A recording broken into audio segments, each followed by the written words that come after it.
Hi, welcome back guys. This is your friend, the fanfiction guy. Back with another fanfiction. This is the first part of What If Deku Had a Forbidden Spirit Quirk? Now before starting, please give this video a like and subscribe to the channel if you want more videos like this. Now let's get into the fanfic. There is the scrabbling of claws against the wards again. Izuku resists the urge to scream, but only just. Sleep is already difficult as it is in the noisy doya. His neighbors are polite enough, sure, but the paper-thin walls do nothing to dampen the sound of people moving around, doors sliding open and closed, or the smell of stale cigarettes and cheap beer. The last thing he needs is a spirit demanding attention. He glares at the clock, 1 a.m. The thing outside his window mewls in pain as it slams against the ward a third time, and Izuku knows, just knows, that he's never going to get to sleep as long as it wants him for something. Sometimes he wonders why he even bothers, really, with the building wards. They keep things out but they never actually leave him alone. Stop crying, he mutters loud enough for the spirit to hear as he pushes himself up off of the futon and reaches out to break the wards. What do you want? It wastes no time, tumbling into the tiny room and then throwing itself at Izuku, multiple clawed limbs catching on clothing and skin. Only the fact that it clearly isn't trying to do harm keeps Izuku from blasting it back, and even then, only barely. He's been hurt far too often to trust these things outright. Help me, help us, help us, help us, help us. Calm down. His head instantly aches from the onslaught of half-thoughts and feelings, none of them actually useful. Spirits could be like that when they were upset. They just thought too fast for a human mind to keep up with, and Izuku ends up hearing gibberish. He takes a breath while the thing in his arms flails impotently. Calm down, he says again, this time directly. The spirit shudders and seems to compose itself, at least enough to stop shifting. It had arrived as a mass of tentacles and claws and beaks and feathers, amorphous and undefined. It settles eventually into something like an octopus, if you ignore the fact it has too many eyes and arms, and it never quite stops undulating. I need your help. Long limbs wrap worryingly around him as Izuku holds the spirit. At least it doesn't seem to have active suckers. He didn't want to have to deal with that as well. They hurt my human and cut us apart. They shot him and now he can't use my power. Izuku frowns. The spirits around here come to ask him for help with their humans on occasion, but most of them know he's pretty limited to what he can do. He tried the vigilante thing and it hadn't exactly gone well, and the first aid he could do was pretty limited. Still, if someone was shot, the spirit clinging to him doesn't seem to be so young that it wouldn't understand if its human died, so if he isn't using his quirk there's a few possible explanations. Is he unconscious or just badly hurt? They took his quirk, you stupid dash. The spirit seems to realize insulting Izuku isn't going to add to his request for help, and it changes its tone to something vaguely more polite. They shot him with a bullet.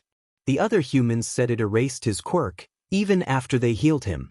I can't connect to him now. He's alive and awake and the humans are useless. I need you to do something. Izuku looks at the clock again. It's a little after 1 in the morning, and the trains won't be running until 5. Spirits never seem to care about pesky human constructs like time or distance. Still, it isn't someone bleeding out in an alleyway, which Izuku has been called out to help with and is always horrifying, so he doesn't need to just jump up and go. Let's start at the beginning. He shifts the creature from his arms to his shoulders so his hands are free, then raids the tiny fridge in his room for a bottle of water, refilled from the tap, and a konbini onigiri from yesterday. What do I call you? He keeps the question simple and non-pressing and waits. They always hesitate, even though he never asks for a name. He knows better. Oku, it finally offers. It's almost insulting in how bland it is, like it thinks he's a threat while it's wrapped around his arm and demanding he drop everything and help. Oku works. Izuku doesn't press for more, all he needs is something to call him. So where is your human? Give me distance in real terms. I need to know if I can walk it or if we're going to have to wait for the trains. Not far. It would be instant if you dash. Not happening. That was for emergencies and this sure as F wasn't it. Ding, not far. Because I once had a river spirit think a 3-day walk wasn't far. He has walked from his home to a place near here, Oku says after a moment of thought. He did not need to rest between. If only they could be bothered to learn some sense of measurement or time, Izuku thinks, and not for the first or last time. All right, I need some details. Who is he? Instead of a reply, it pecks him on the ear with a beak sharp enough to draw blood and squawks. Izuku responds in kind, throwing the spirit off of him and through the wall, which it passes through unharmed, cursing and then biting his tongue because it's FING1M and everyone is trying to sleep, and if he gets kicked out for disturbing the others he'll be out a week's rent. What was that for? He hisses, digging out his first aid kit for some gauze because his ear is now bleeding freely. Humans are human. There's a hell of a big difference between trying to help some young gangster on a street corner and a doctor who lived in a building with a concierge that would take one look at Izuku and call the cops. The creature hisses back at him from the floor, all the too many arms, legs, appendages, grouped together to narrow at the base, so that it looks a bit like a balloon covered in eyes. Still creepy, but nowhere near the worst thing he's ever seen. Izuku can't tell if it's just a defensive position, or if it's trying to intimidate him. You asked for his name. No, I didn't. Maybe this was a younger spirit. If it didn't understand the distinction, most of them at least understood this. I asked who he is. Never mind that humans don't follow the same rules and I know hundreds of human names that don't mean shit. I'm not doing anything until I know who I'm dealing with. Oka seems to think this over, its bulbous head bouncing up and down slowly as it ignores gravity to rise upwards until it stops at eye level. His hero name is Sun Eater. Well shit, Izuku thinks to himself, already reaching for a change of clothes and his hoodie. It's a hero. Someone, some villain, if the spirit is right about the bullets. Being responsible, took out a hero's power by severing their connection to their spirit. That's never happened before, at least he's never heard of it. Quirk suppressants and erasure quirks could mess up the connection, sure, but they never made a spirit find Izuku and demand he fix it. Spirits try to ignore him unless they want something from him or want to try to do something to him, and they also only deal with him when they don't have an alternative. Whatever this is, Oku thinks it isn't going to be fixed by regular medicine or someone's quirk. Never mind that Sun Eater is a third-year student, the part of Izuku's brain that still obsesses over heroes' supplies.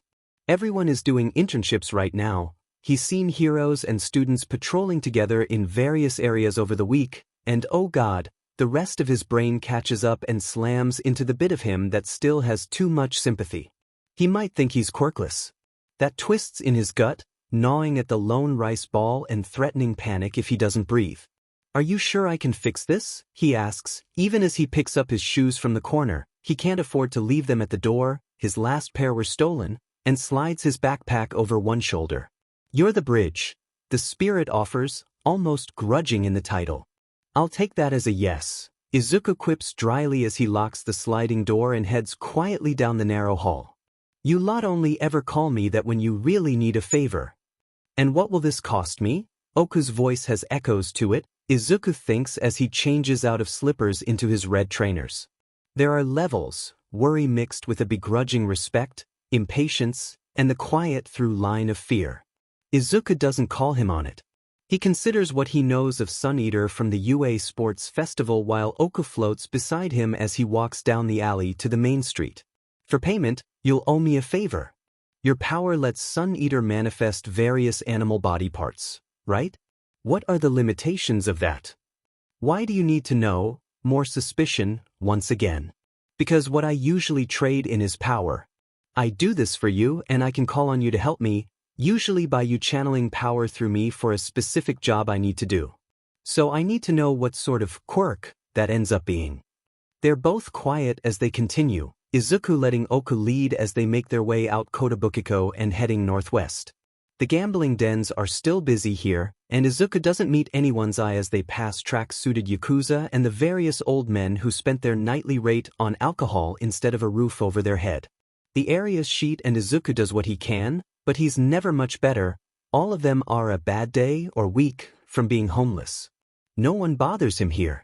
A weird kid who talks to himself and wanders around at all hours of the night fits right in, after all. They turn away from the narrow, overcrowded streets and walk past the convenience store Izuku buys most of his meals from when Oka breaks his silence. He must eat the animal he wishes to become. It has to be close to eating it to work. It stops when he digests it. Every word sounds like it pains the spirit to say, as though it's worried Izuku would use it against Sun Eater. Maybe he'd understand that and feel sympathy for him, if Izuku had any history whatsoever of using what he knew against heroes, or against humans at all. Instead it just stings, but that's normal for dealing with spirits. Hurt feelings are the best he can hope for, really. Alright, he switches to projecting, the inside voice, where the spirits can hear him and no one else can. It's good for being quiet, obviously, but it's also the way to make contracts. If this works, he lines the words with power, intent, honesty, clarity. You will owe me 3 uses of your power I can call on at any time and you must provide. If this doesn't work, you will owe me 1 use of your power, for dragging me out of bed and who knows how far from home on this. I will agree so long as that use of power isn't turned against my human. Oku returns, warily. It might be if he's a hero and tries to attack me or thinks I'm involved with this after I help him, Izuku points out wryly. Or he might just the sort of hero who'd want to help, the clearly deranged minor appearing on his doorstep. If it does come to that, it will be to get me away from him and not to hurt him. The spirit considers as they walk. It doesn't take too long. Then I, Oku, guardian of the Yahagi River, agree to your terms. There is power in his words, Izuku can feel it, and it might not be the spirit's true name but it doesn't have to be to make a contract binding.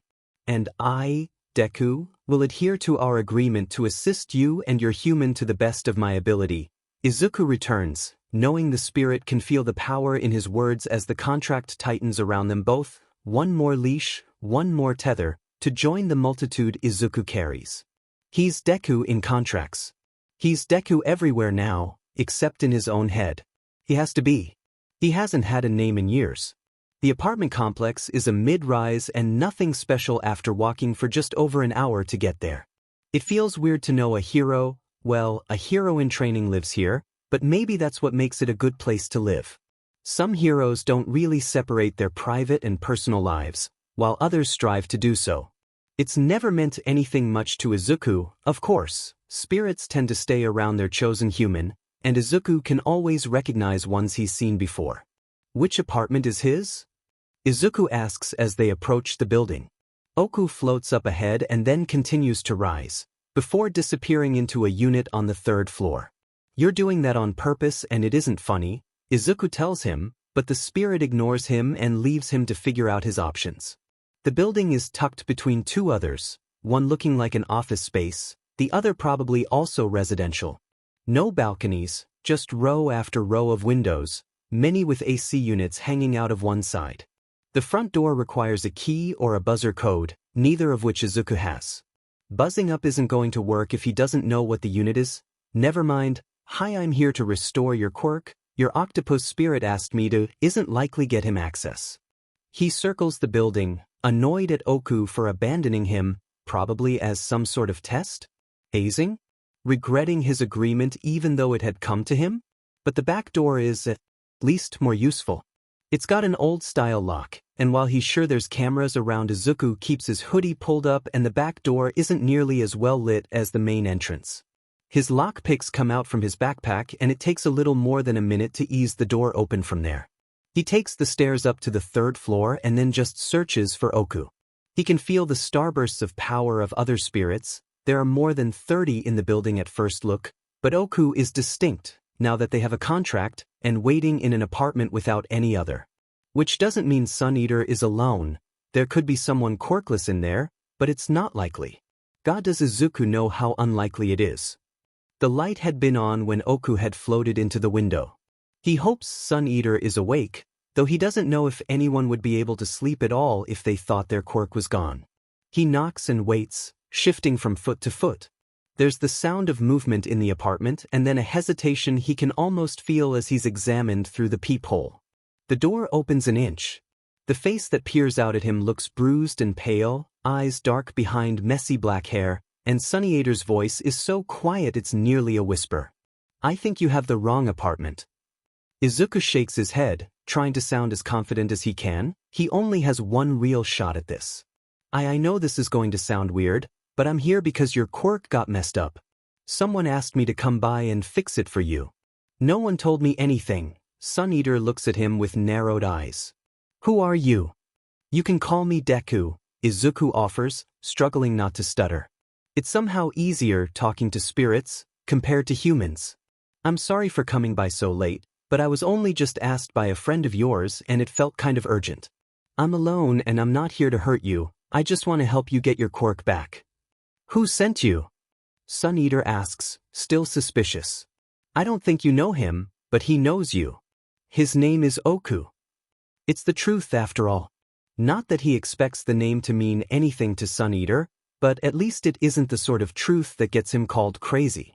The door shuts. Izuku holds his breath. He doesn't know what goes on inside Sun Eater's head. Maybe he just considers his options and thinks what more harm can it do? No one wants to be quirkless. Plenty of people call it worse than death. Izuku's heard them. There's the sound of the latch moving and the door opens. Sun Eater is in a black hoodie and pajama pants with UA's crest on them. He doesn't meet Izuku's eyes. If this is a trick. It isn't, Izuku promises, his voice quiet to match Sun Eater's low tone. It'd be a shitty one when you're already hurt. I'm not hurt, it's just my quirk. He holds the door open and steps back. Sensing it's the best he's going to get in terms of welcome, Izuku steps in and then steps out of his shoes, feeling stupidly grateful he'd put on clean socks before leaving. Your quirk getting messed up is still going to hurt, he points out as they stand in the hallway awkwardly. I'm sorry. Sun Eater looks at him suspiciously. Why are you apologizing? Izuku can't say, because I know what it's like, because that won't work when it's going to look like his quirk has something to do with, well, quirks. I know someone who's quirkless and they wouldn't wish it on anyone, he explains. So, is it okay if we get started? I don't know how long this will take. That probably isn't promising, but Sun Eater just looks at him carefully again, eyes flickering up in surprise before returning to Izuku's feet. What do we have to do? Just sit down somewhere? The apartment isn't particularly large from appearances. There's a door to the left of the hallway that Izuku expects is the bathroom. The kitchen is to the right and straight ahead is the rest of the space, split in half by a folding screen to hide the sleeping area from the sitting space. Could you sit on the couch? Sun Eater shuffles along, shoulders high and hands flexing, clearly nervous. Izuku does his best to project harmless, even if he knows he sounds suspicious as hell. The other boy hesitates at the couch before sitting down, facing Izuku. Izuku kneels on the floor, keeping his motions slow and straightforward. He digs out a green Sharpie and puts the bag aside so Sun Eater doesn't think he's got anything weird hidden in it. I have to draw on you, to start, he says with the marker in hand. Have you done this before? Sun Eater asks, still hunched and uncertain but at least looking more at Izuku's face. Not exactly, Izuku admits, because he doesn't want to give a false hope. I've helped some kids with quirk problems before and there was an old man who, well, I've done things like this so I think I can do this. I know I can't make it worse, and if I can make it better I want to. Sun Eater seems to take that at face value, because he doesn't comment on the slip. Izuku really doesn't want to try to explain who they are. He nods instead. What do I have to do? Just stay still mostly. I'll be meditating? So I won't really hear you if you say anything. Izuku pauses and ducks his own head. So, please don't knock me out and call the cops on a weirdo dropping by at 2 a.m.? Closer to 3, Sun Eater almost seems to smile for a brief second. All right. Great. With genuine relief, Izuku uncaps the marker. I just need your hand. Sun Eater offers his left and Izuku carefully adds the simple strokes of a connection sigil. Sun Eater examines it curiously, and Izuku knows he can't read it. Humans can't. Even he can't really see it, not with his eyes. That's magic for you. He makes the complimentary sigil on his own left hand and settles back on his heels. So just don't move around too much, he offers with a lopsided smile, and then closes his eyes and reaches for Sun Eater's power, which feels like embers of a once bright flame under the roar of the ocean. He can do this. He will do this. Then what happened? Fat Gum asks, leaning forward in his seat. It's awful, everyone's staring at him and Tamaki's hands are on his knees and bruising them in his grip, which is the only real distraction he has against just crawling under the table and hiding. Nighteye and Eraserhead are both looking at him intently, and even Tsukachi is in the room for the debrief and Kirishima is here, and if he doesn't show the other student how to properly give a report, what kind of example is he even being? And breathe, Eraserhead tells him calmly. We just want to know everything you remember. Take another breath and then tell us what you can and we'll go over the details once we know everything. Alright. Tamaki breathes and wishes Mirio were here instead of interning with Mirko just to take some of the attention away from him. Or all of it. Or help him disappear into the floor. He knelt there for 35 minutes. He didn't move even when I reached for my phone and texted you. He nods to Fatgum. Still wish you'd called, kid. It was late or early. I didn't want to wake you. Next time, wake me up. Yes, sir. What was he? I watched him, but whatever he was doing didn't have any outward indication. It didn't look like anything really, except the writing on my hand. It was weird. Before they can ask him weird how, Tamaki pulls out his phone. I tried to take a photo of it and every single one just, well, they look like this. He hands his phone to Nighteye first. The pro heroes all look at the gallery of images. There are photos of Tamaki's hand, clearly outlined against his thigh and couch, but the strange symbol is unreadable literally. There are artifacts and distortion running across the image where it sits. It's on every image, no matter the angle. Any image that doesn't show the symbol is fine. And then there are the images of his strange visitor, Deku. Useless isn't what Tamaki would call him after last night, but maybe he had a reason for that code name. How is this possible? Fatgum asks over Nighteye's shoulder. If his quirk is manipulating people's quirks, he shouldn't be able to do this. He must have had an accomplice, Eraserhead muses. I looked through the security footage while we were waiting. The detective speaks up. If he did have an accomplice, he didn't enter with this Deku, and he also didn't interfere with the security footage. That's clear, but we don't have anything close to a useful image of him. He kept his hood up the whole time and seemed to know to avoid the cameras. Which begs the question, why allow security cameras to record footage but not Sunniator's phone? I don't know. Tamaki shrinks, feeling like he should have done a better job of this, that any other hero would have managed to get real identification and know what this kid was doing. I didn't see or hear anyone, and he said he came alone, though he could have lied about that. I gave up trying for a bit, then tried to take a video instead, and that just made my phone restart. By the time it was running again, whatever he was doing finished. I could feel my quirk come back. He doesn't mention the overwhelming relief. He doesn't mention how tight his chest had gotten. His weakness in the moment isn't important. The mark on my hand just flaked off, and Deku stood up and asked how I was feeling. I don't like any of this, Eraserhead frowns. He knew where you lived. A friend asked him to see you, someone you don't know and none of us recognize. We've kept the circle who know about the quirk-canceling bullets small, so it's likely he got his information from someone involved. If he's involved with the Shie Hassaikai, this could be an elaborate trap. Tamaki nods. He wants to argue because nothing about the boy who came to him screamed Yakuza thug or villain, but maybe that was entirely the point. You couldn't judge people so quickly, for good or bad, because quirks could be so insidious, and who was he to be any sort of judge of character anyway? He asked me not to tell anyone about it, but I think he knew that was impossible. After that he just took his bag and left. I checked the apartment but I didn't find anything, no bugs or tampering, but someone else should probably check in case I missed anything. We'll have our people go through it, Tsukachi assures. Did he say anything else before leaving? He apologized for coming in so late and mentioned a long walk home.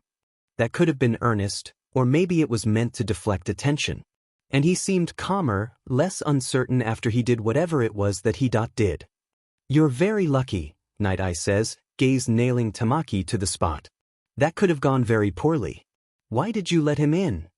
Because I wouldn't be any more useless dead? Tamaki knows he hadn't been thinking clearly, but who could have, suddenly stripped of their quirk, possibly permanently? He'd felt useless and as though everyone's teaching had been a waste, that he'd taken valuable space from someone more deserving, that he'd be worrying everyone and they'd be distracted from the real issues. It had been too much, and yet, I let him in because he seemed trustworthy. I know that sounds stupid and dangerous, but he never made me feel threatened, and that was enough to take the risk. I believed him. He considers those words and meets Night-Eye's gaze directly. Only for a few seconds before he has to look away, but still. I believed him, and now my quirk is back. Which may or may not be related, Night-Eye points out. What? Eijiro's been uncharacteristically silent this whole meeting, but that gets blurted out in surprise. But Sunny-Eater's quirk dash. If the quirk-canceling bullets have a duration, he might know the duration and have arrived specifically to time it for Sunny-Eater's quirk return, to buy trust. Night-Eye turns his gaze to Eijiro, who's in his school uniform, not hero costume. Without anything else to go on, we cannot assume this new player is an ally. We need to treat him as an unknown factor. If we can find him, bringing him in for questioning may give us answers, but we can't be distracted from our core case. Even if he's involved? He may be, and in which case proceeding with our investigation may uncover more. At the moment, that is the best we can do. Without anything else to go on, tracing one possible villain or vigilante will only distract us. We'll need to see if he appears again, Eraserhead agrees. And run his quirk through the database, see if we can get any hits that way. Would you recognize him from a photograph? Sunny-Eater considers that question, thinks of Deku's messy hair and far too bright green eyes, the scar on his cheek and the freckles that stood out against very pale skin. I think so. Why? From your description, he's young enough to be a student. We can cross-reference his quirk against student records and see if anything comes up that way. Fatgum nods. Good idea. Maybe check for quirks that manipulate cameras as well, in case Night-Eye is right and he doesn't have a quirk-changing quirk. There's something else, Tamaki says after the discussion drags forth one more memory. He said he hadn't done this before, but that he'd done something for kids with quirks. The way he talked about coming here, it sounded like there was someone else who thought he could do it and sent him. So if he does have a quirk that manipulates others, there might be record of him using it, especially on minors, says Tsukachi. That gives us a few options. The detective and I will run through the database, Eraserhead agrees. Until then, everyone else should focus on patrolling and gathering information on the Shie Hassaikai and their movements. They break up after that to patrol, and Tamaki doesn't know if he should wish that does meet Deku again or not. Deku is stocking shelves when the fox spirit arrives. She's a kitsune, and an old one at that. She stares him down at the end of the aisle with her tails in a fan behind her. Izuku doesn't try to count them, he can feel how strong she is. She stares and says nothing, so Izuku does the same, though he keeps his senses aware. If she lunges at him, she could take him and the shelf out, and he can't afford to lose this job. The cups of dried noodles get lined up neatly, labels facing outwards. He takes the empty shipping box to the back to be folded up and set aside. Yamada will just trash cardboard to be incinerated, but he lets Izuku take the boxes to the recycling depot if he keeps them neat and tidy. The fox watches him still as he stocks the ancient fridge with cut-price beer and boxed sake. The light inside flickers when the door opens and closes, so Izuku spends a few minutes chilling his fingers to tighten the bulb back in place. He sweeps, after that, and then checks to see if Yamada needs him to do anything else. The elderly man seems to wake up slightly and look around the store. That was quick. He scratches at his salt and pepper beard, seeming to think about more tasks to assign. No, that's all we need right now. He opens the ancient register and hands Izuku what will be his rent for the day, with something small for dinner. He'd planned to see if Abe would need his help as well, but, well, the kitsune is being polite. Spirits are never polite.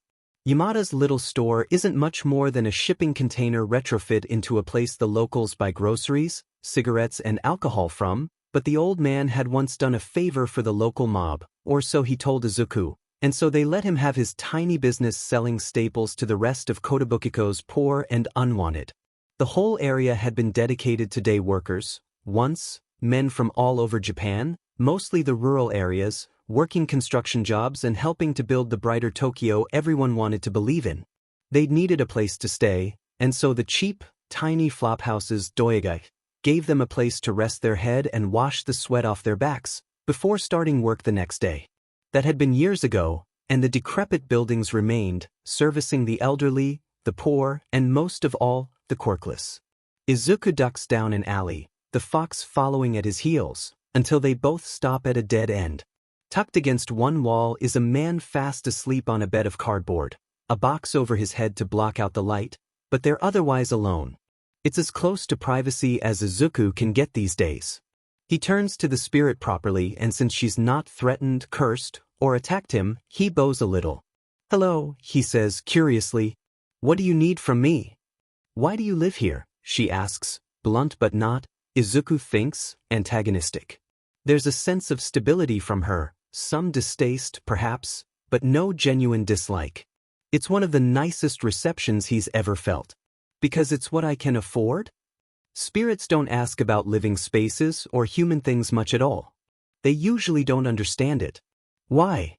The spirit doesn't answer, looking around the grubby alley with something Izuku can't place. Disgust? Disdain? He's never dealt with a kitsune this old or powerful before. He really hopes this doesn't end up in a fight. "What do you need from me?" "You assume I need something from you?" That drags a laugh from Izuku, and it's maybe too bitter, but he can't help it. "No one has ever come to me for no reason, and you haven't attacked me yet." "You expect me to attack you." There's no judgment in the tone, even against his laughter. "Like I said, there's 2 reasons a spirit comes by, so if you need something, just spit it out already."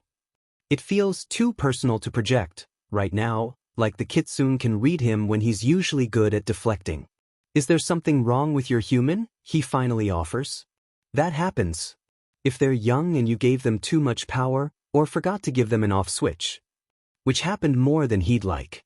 Izuku's helped more than a few kids with shitty quirks be able to deal with them, and it always leaves him feeling frustrated.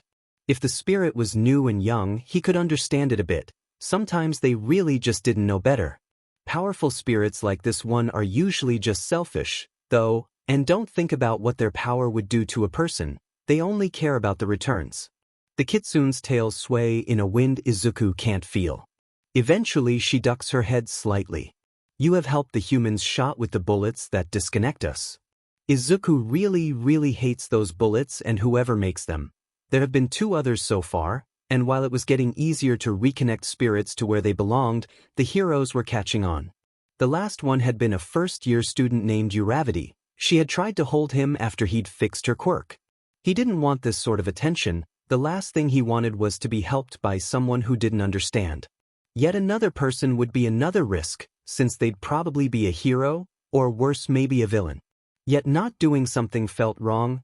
Never mind how much of his life could be made a hell by whatever spirit he refused. "I've been fixing what the bullets are doing," Izuku hedges while his mind races on. Someone with a spirit this powerful would have a powerful quirk. "Was your human shot?" "Yes." The kitsune stares at him, clearly awaiting a reply. Izuku really doesn't understand what's keeping her from speaking. "Are you asking me to fix it?" His hero name is Eraserhead. The world seems to stop. Eraserhead. Underground hero Eraserhead. He's not popular, not part of the glitz and glamour of regular heroes. Izuku had wanted to be a hero once upon a time. It had been his dream when he'd been young and hopelessly idealistic and thought that heroes helped everyone. He'd learned the hard way that wasn't exactly true, and he didn't hate heroes for that fact. He couldn't.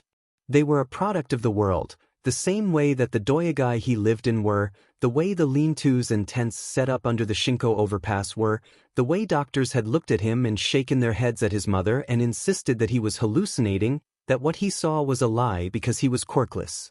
Heroes worked where they'd do good and be recognized for it, and that meant they left places like Kotobukiko alone. It wouldn't help their rankings to stop an assault in an area policed by the Yakuza. It wouldn't look good to save an old man in a wheelchair in a street full of old men in chairs. There'd be no one around to take their photo, for one thing, and the papers wouldn't want to publish it. No one wanted to admit there were areas like this. Izuku didn't blame the heroes for that fact, even if it did leave him jaded against the industry. They were doing their best, and they did help people. And Eraserhead wasn't like that. His feet move before he can even really think. Where is he? The kitsune looks surprised as Izuku crosses the space between them and her tails sweep forward and back. Just like that? She doesn't believe him, Izuku realizes, or doesn't trust him. Of course she wouldn't. Spirits never do anything that doesn't serve their own interests, after all. He thinks about Eraserhead. He might not be a hero himself, but Izuku still stalks the hero forums and discussion threads. He'd spent a few months trying to be a vigilante, and he'd talked to others doing the same thing. Eraserhead worked with everyone and he looked after everyone and never expected anything back in return, not fame or glory or even credit. If you want to owe me something in turn, I'll take a favor. His quirk is erasure, right? However that works. But I'll do it even if you don't, so long as you help me get to him and get away after. He's a hero. A real one. Izuku hopes she understands that feeling. He does the work that needs to be done, even if it isn't glamorous and you don't get thanked for it. It's something Izuku feels he understands more than most, maybe. It's a kinship that's entirely one-sided, but it doesn't matter. I expected you to bargain. The others said you make demands. Izuku wants to move, but she hasn't indicated where they need to go, not yet.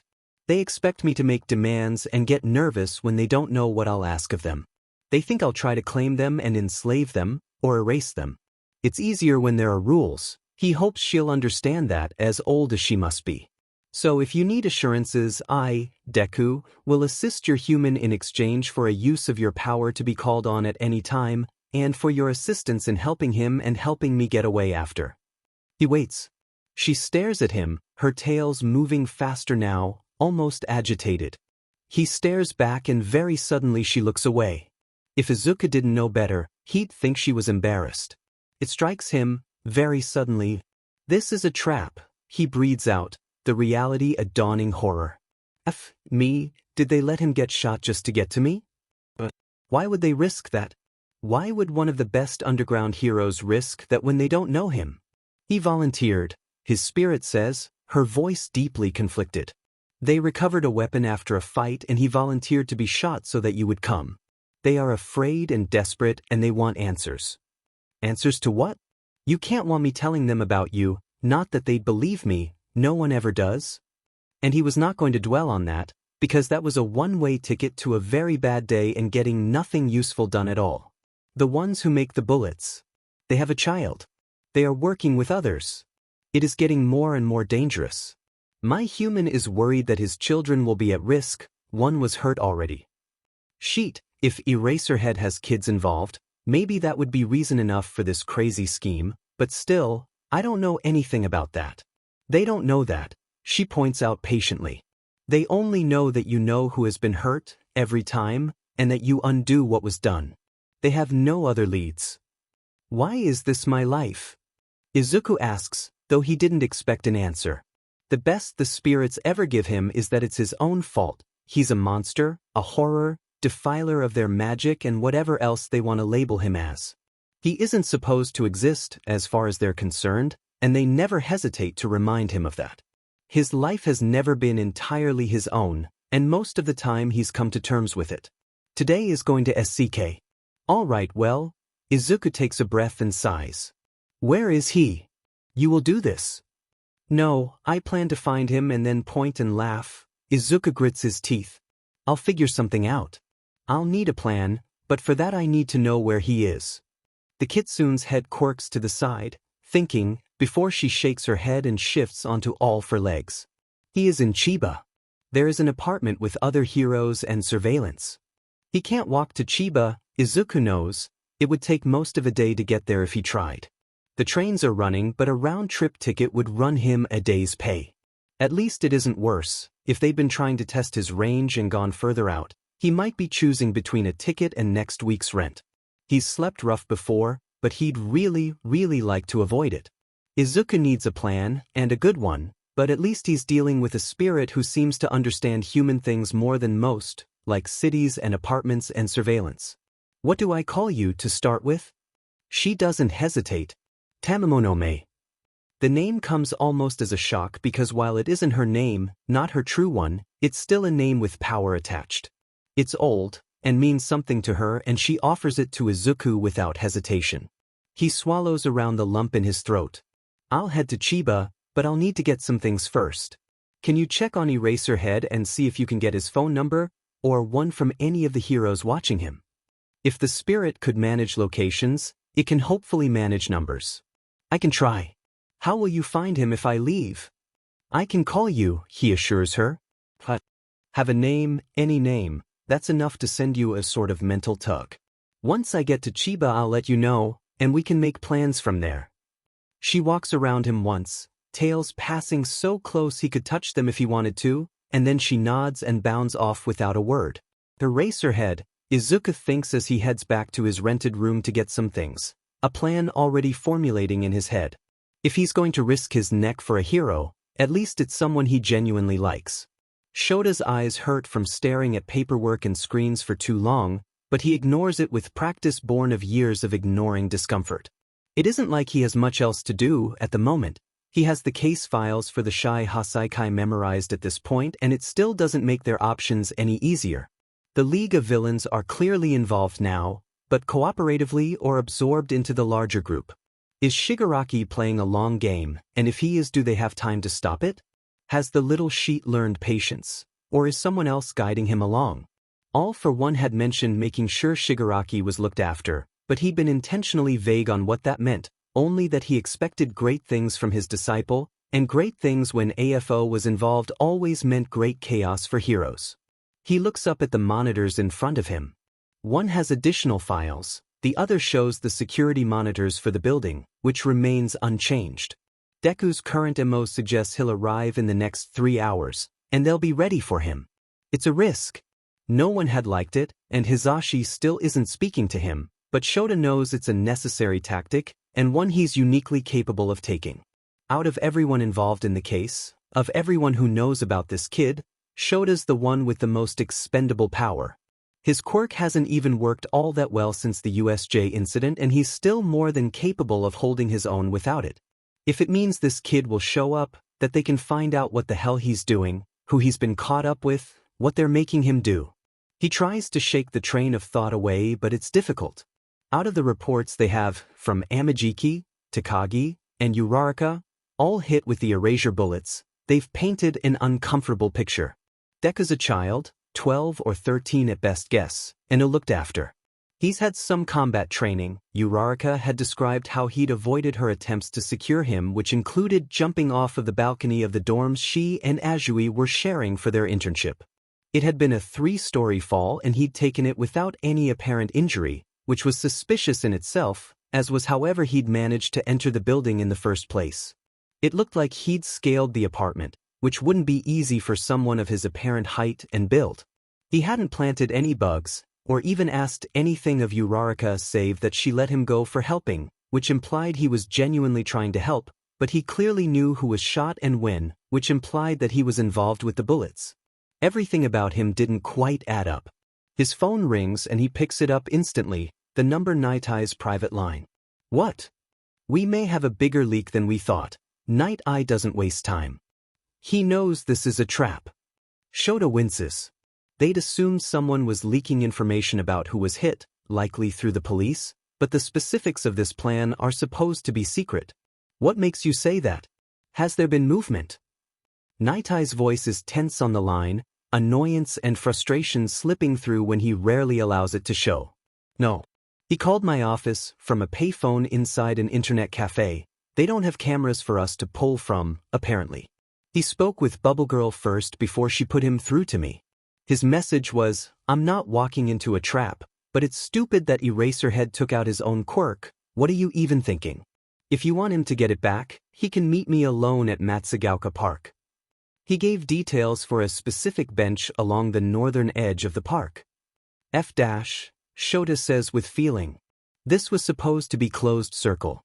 How the hell does he know? A mole, someone with a very specific quirk, or we've been bugged? Nighteye answers at once. It could be on Tsukachi's end as well. We have to be careful not to point fingers. It still doesn't bode well on the Shie Hassaikai case. If they can predict our movements, know what we know, Shota scrubs at his face, hoping against hope he could ward off the headache forming between his eyes. So, now he wants me to walk into a trap instead. It's an odd choice for one, Nighteye admits. I've sent you the coordinates. If you look, it's backed by a pond, the buildings are entirely residential, and the tallest building is across from the bench which could be used as a vantage point, but it's only 5 stories tall. The trees are dense beyond the water, but less than 100 meters deep. Shota does stare at the map, satellite imagery telling the same story as Nighteye does. It adds to the layers of mystery. What is the kid planning? A water ambush, possibly with another villain? The water is unconnected to any other system, they wouldn't have a clean getaway there. Why the park? Did he say anything else? Give a time? He said he'd be there all night, and is that supposed to be a warning or a threat? If he's already monitoring the location, how long has he had to set up his trap? Would he know if Shota went with backup? I don't like this. I don't either, Shota agrees, but he's already standing up and closing the files to lock away for the night. I'll head over. Let's keep this to ourselves as much as we can. You're not going alone. I'm going to be pretty obvious if I'm not, at a park bench. His capture weapon is at least a comfort around his shoulders. He isn't helpless. Take Mirio with you and Bubble Girl. Tell no one else the details, but get a few others ready to move if we need them. He hasn't given any indication of dragging civilians into this, but if he's working with an accomplice, I don't want to risk it. And the park would give the potential for hostages, never mind if they attacked the homes nearby. Keep your distance so we don't spook him, and I'll keep my radio on. I don't want this to have been for nothing. It won't be, and it isn't Nighteye who says that, because Nighteye doesn't let himself sound that pained. Sasaki, on the other hand, sounds like he's a minute from punching a wall. I know you have feelings because he's a kid, Eraserhead, but don't take unnecessary risks. When we decided taking out my quirk was a necessary risk, everything is still just part of that plan, Shota retorts, hating how everyone keeps acting like he's less, now, like he needs to be coddled. I know what I'm doing. He does. He's talked vigilantes down before, too many kids who think their only chance to do something is to take the law in their own hands because the world had failed them. Deku might just be one more, but he won't be foolish. If this is a trap, so be it. He can handle it if it gives them something concrete to follow up on. He heads out. The park is nearly a 2-hour walk, but only a few stops on the Kisikihara line, and that will give Nighteye and his team time to arrive. No one takes any notice of him on the train, and Shota watches for anything unusual as he leaves the station and takes his time heading towards the park. I'm about 5 minutes away, he says into the radio hidden in his collar. Status. We haven't had much time to sweep without being obvious, is Nighteye's tense response, but nothing stands out so far. The apartment seems the most likely staging point, but Mirio checked the roof. If he has someone inside one of the units, we won't know until it's too late. You think they'd set a sniper on me? Shota finds the idea ridiculous. I'm quirkless. That's an odd target. And since you're doing this without my quirk, we can't predict anything, is the other man's terse reply. Be careful. If he mutters obviously loud enough to be picked up, Nighteye doesn't comment on it. Shota stops at the corner store to pick up a can of iced coffee before making his way to his destination. It's exactly as expected, a park bench. It's seen better days, the wood gray from age and weather and bearing numerous scars where young hopefuls had carved their initials, others writing messages in various forms. Behind the bench is a low wall that separates the road and the somewhat steep hill that leads down towards the pond, the bench situated on the bank of grass between them. Around him is a residential area in the process of winding down for the evening. The sun is setting and everything is lit by the red-orange glow. The pond has ducks. There is an older man walking a pair of small, fluffy dogs, who bark when they see a young woman walking towards them with a much larger dog, tail wagging. He can hear children playing in the distance. There are cars on the road that pass by and turn down the street without taking note of him. He'd say he has the sense of being watched, but he doesn't. The sense he has, strangely, is one of calm certainty. There might be someone here capable of manipulating emotions. He hides his face behind his drink as he leans against the wall next to the bench. I'm feeling surprisingly content right now. Noted, is all he gets in turn. Shota waits. The old man and the dogs pass behind him. The younger woman jogs on ahead. More cars drive by. Lights go on inside the apartments. An older woman takes a rug out onto her balcony and shakes it before returning inside. A pair of young women step out onto their balcony holding matching mugs and stare out at the park, speaking quietly. Their laughter is bright and echoes down. Nighteye checks in, nothing to report. Shota waits. The street lights turn on as the stars come out. The sound of children fades away.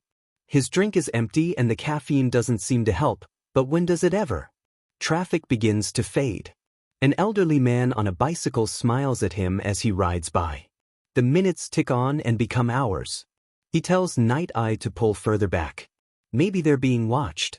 It's nearly midnight and he's ready to leave, about to call it when there's a scuffle of feet beside him. Training keeps him from jumping as a young voice, caked in frustration, breaks the otherwise calm of the night.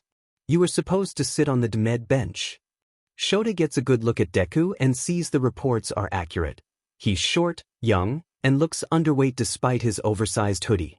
His hood is up and his hair falls in his eyes, but there are bruises under them that speak of poor sleep, and a scar that runs across one cheek that looks like the wound didn't heal correctly or was never properly tended to.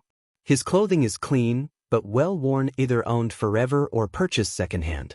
His shoes are just as broken in, and their wear at the sides suggests that his feet will be too large for them soon. He's as expected, except that on his back is a drawstring bag, not the backpack he's been reported with previously.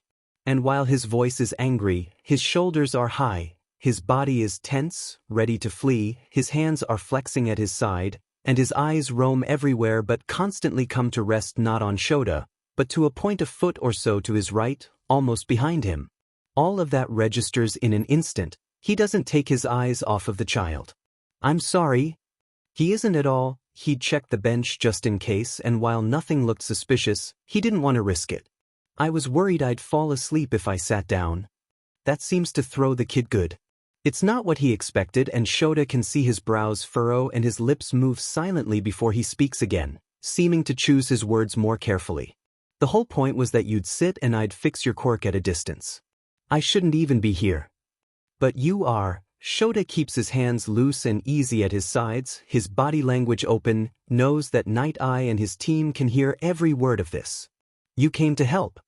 It's not going to do any good. Deku won't look at him, fear of making eye contact? Uncertainty on how Shota would react? Shota shifts his weight, slightly, and Deku mirrors it. He's skittish. I mean it. I'm not involved with whatever you think I am, and you're wasting time. I can't believe you took your own quirk. That was stupid. The kid does look up at him and Shota is surprised at how fierce his expression is. He's angry, he thinks. The kid's angry at him for more than not just sitting down. You had no idea if I would come. What if you scared me off? What if I got hurt before I could come? Deku's hands are fists and he's more in Shota's personal space than almost anyone else would dare. It isn't particularly threatening when he doesn't reach Shota's chin, though. You're Eraserhead and you're one of the few heroes who looks after everyone. We can't afford to lose you. And that is not how he expected. That little rant to go, honestly. It was a logical ruse on our part. He very carefully sets a hand on the boy's shoulder, keeping it light. When Deku flinches he takes it away, but notes how the boy is trembling slightly. We had no other way of reaching you and I was the best choice. That's bullshit. Deku looks away from him again. But it doesn't matter because you did it and here I am and I don't know anything. So can I just fix you and go home already? I'm going to ask you to come with me. Shota watches the boy tense all the more and he's prepared in case he runs, but doesn't allow himself to look anything but entirely relaxed. He puts his hands in his pockets and slouches a little more. It will help us if we talk to you somewhere private. Even if you don't know anything, what you don't know might help us. And if you can tell us how you fix our quirks, we can use that to make sure the people developing these weapons can't hurt others with it. Do I have a choice? Deku asks him bitterly. Shota wishes he didn't recognize it, hadn't heard that tone from far too many former heroes and current villains. Whatever conspired to put this child here in front of him, it wasn't good. You'll be free to go when we're done with you, he lies. He's not letting a possibly 12-year-old back out onto the streets. Yeah, I thought as much, is the reply, just as bitter, and Shota wonders if the kid knows, but they'll cross that bridge when they come to it. Deku waits with him silently as Nighteye pulls up with the car, and the drive to the precinct is just as quiet, the kid curled as far into the corner of the back seat as possible, eyes so distant they look almost clouded over when Shota peeks at him along the way. Izuku takes stock. They're in Tokyo. He's in the Hisamatsu police station in an interrogation room. He isn't handcuffed or restrained, a plus, but he's in a room with Sir Nighteye, a detective who introduced himself as Tsukachi and Eraserhead. They're all on the side of the table closest to the door across from him, and Izuku is feeling more than a little trapped. At least Tamamonoi is keeping Sir Night-Eye's spirit back. He's huge, a tortoise with a beak that looks like he could take off one of Izuku's limbs if he wanted to, and he absolutely looks like he wants to. The cat that drapes itself over the detective's shoulder is almost comforting in how normal she is in comparison. "We're going to ask you some questions," Sir Night-Eye says, elegant fingers shifting from their folded position in front of him to push up his glasses, eyes staring down at Izuku. It's obvious he already doesn't like him, Izuku can tell from experience, and the ire rolling off of his spirit isn't helping the oppressive mood of the room or the uncomfortable tightness in his chest. The worst part is they dragged Sir Night-Eye and this detective out of bed for something that wasn't going to be any use to them and whatever case they're working on, and they're going to blame him for it. "I'm going to disappoint you," Izuku's apologetic, at least a little, because they all have more important work they could be doing. "I really don't know anything about what you're investigating." "How do you know what we're investigating?" Night-Eye is so sharp, and Izuku had always admired him as All Might's sidekick, but up close and in person he's somehow even more intimidating than All Might ever was. Maybe because when he thinks of All Might he remembers the smile, and Night-Eye has none. And he's not thinking straight, Izuku realizes, feeling his chest go even tighter. He has to be smart about this. He can't get caught up in the fact he's around heroes, that once upon a time he would have given anything to stand in their presence. He has to think, or this is going to be so very, very bad. Eraserhead said you're trying to research the people making the weapons stealing quirks. It's true and believable, while his powers are anything but. It makes sense that you would, and I get why you'd think I'd be involved, but I'm really not. I just know how to fix what they did. They look at Tsukachi. It's subtle, but Izuku catches it, the way they glance at him sidelong. The detective hasn't said anything yet, and the cat on his shoulders is watching Izuku with eyes that are entirely black, and the room is silent for a moment before Night-Eye continues. "And how did you know what heroes had been affected to help them?" Izuku takes a breath. This is where he has to be careful. This is where he has to lie. "It's my quirk." Tsukachi shifts as the cat on his shoulder yowls. Everyone looks at the detective and waits as he sets his pen down on his notepad. "Deku," he says, voice serious, "I'm afraid we haven't been entirely honest with you in our introductions. I'm going to correct that now because I'd like you to be honest with us. You can trust us. Do you understand that?" Trust them when he's trapped in this room, back to a wall, behind how many more walls, where they're not going to let him go and they lied to get him here. Is that the lie he's talking about, or something else? Izuku's so used to adults lying and calling him a liar that the idea of trusting anyone is absurd, but whatever this is about, the detective is waiting for an answer. Does he trust them? Not really, but they won't want to hear that. "Yes." The cat growls and Tsukachi frowns slightly, and no one says anything as the man looks at Izuku with concern that might actually be a little genuine, but is still dangerous. "Deku," he says again, pausing every time he says Izuku's name like he doesn't like to use it. "My quirk allows me to know when someone is lying. Do you understand what that means?" Holy shit. Izuku forgets how to breathe for a moment as he stares at the detective, and then everyone blinks and leans back as Izuku sits up and leans forward. He doesn't care, doesn't really even register it or the way the cat's spirit hisses at him, because the detective can tell when he speaks the truth.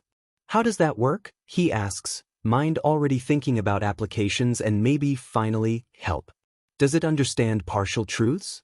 Can you tell if specific statements are true or false in their parts, or only as a whole? How does it deal with empirical truths compared to narrative truths? Or does it only deal in absolutes? What about true statements the speaker doesn't believe? The three men all stare at him, and there's silence for a second before the cat is laughing at him. laughing so hard she falls off of Tsukachi's shoulder and lands on the table. No one sees her walk up to Izuku and sit in front of him, bushy tail swaying back and forth for a moment before jumping to land on Izuku's head, claws out. She yowls again as Izuku ducks, flinching as his personal ward sends her flying. Eraserhead tenses and Izuku realizes he probably looks like he's just tried to slam his own head into the table. Sorry, he says, flushing and trying to deflect. Quirks are just, they've always interested me. And I have wards to protect me from spirits like you, he tells the cat. Leave me alone. Her reply is another hiss that is wordless, but the meaning is inescapably rude. He ignores her to focus on the humans who look at him worriedly. It's all right, Tsukachi says, a bit gentler now, concern lining his face. The specifics of my quirk aren't something we usually discuss, because it's important to my work, but those are very good questions. I'd be happy to answer what I can with you when we're done here. Right, can't tell the kid how it works so he can lie around it. Izuku shrugs because he can't blame them. The detective can identify the truth and that's what's important, even if he doesn't quite know the details yet. Out of anyone, if Izuku has any chance at all, this has to be it, right? A detective who can understand the truth and two heroes, one of them who'd worked for All Might and one who talks to vigilantes and street thugs and understands how the world works in the grimy, less pleasant, less easy bits. If anyone might. Izuku makes himself look up, look them all in the eye, look the detective straight on and fights against too much hope because if this backfires he's going to really regret it. I don't have a quirk. That part's easy. I was born without one. I have the toe joint and everything. And instead of just being a quirkless nobody with no future, the universe, for some reason, gave me the ability to see the things that give people quirks. He looks to Eraserhead. Yours is a nine-tailed fox spirit. She's the one who told me you'd let yourself get shot and that it was a trap.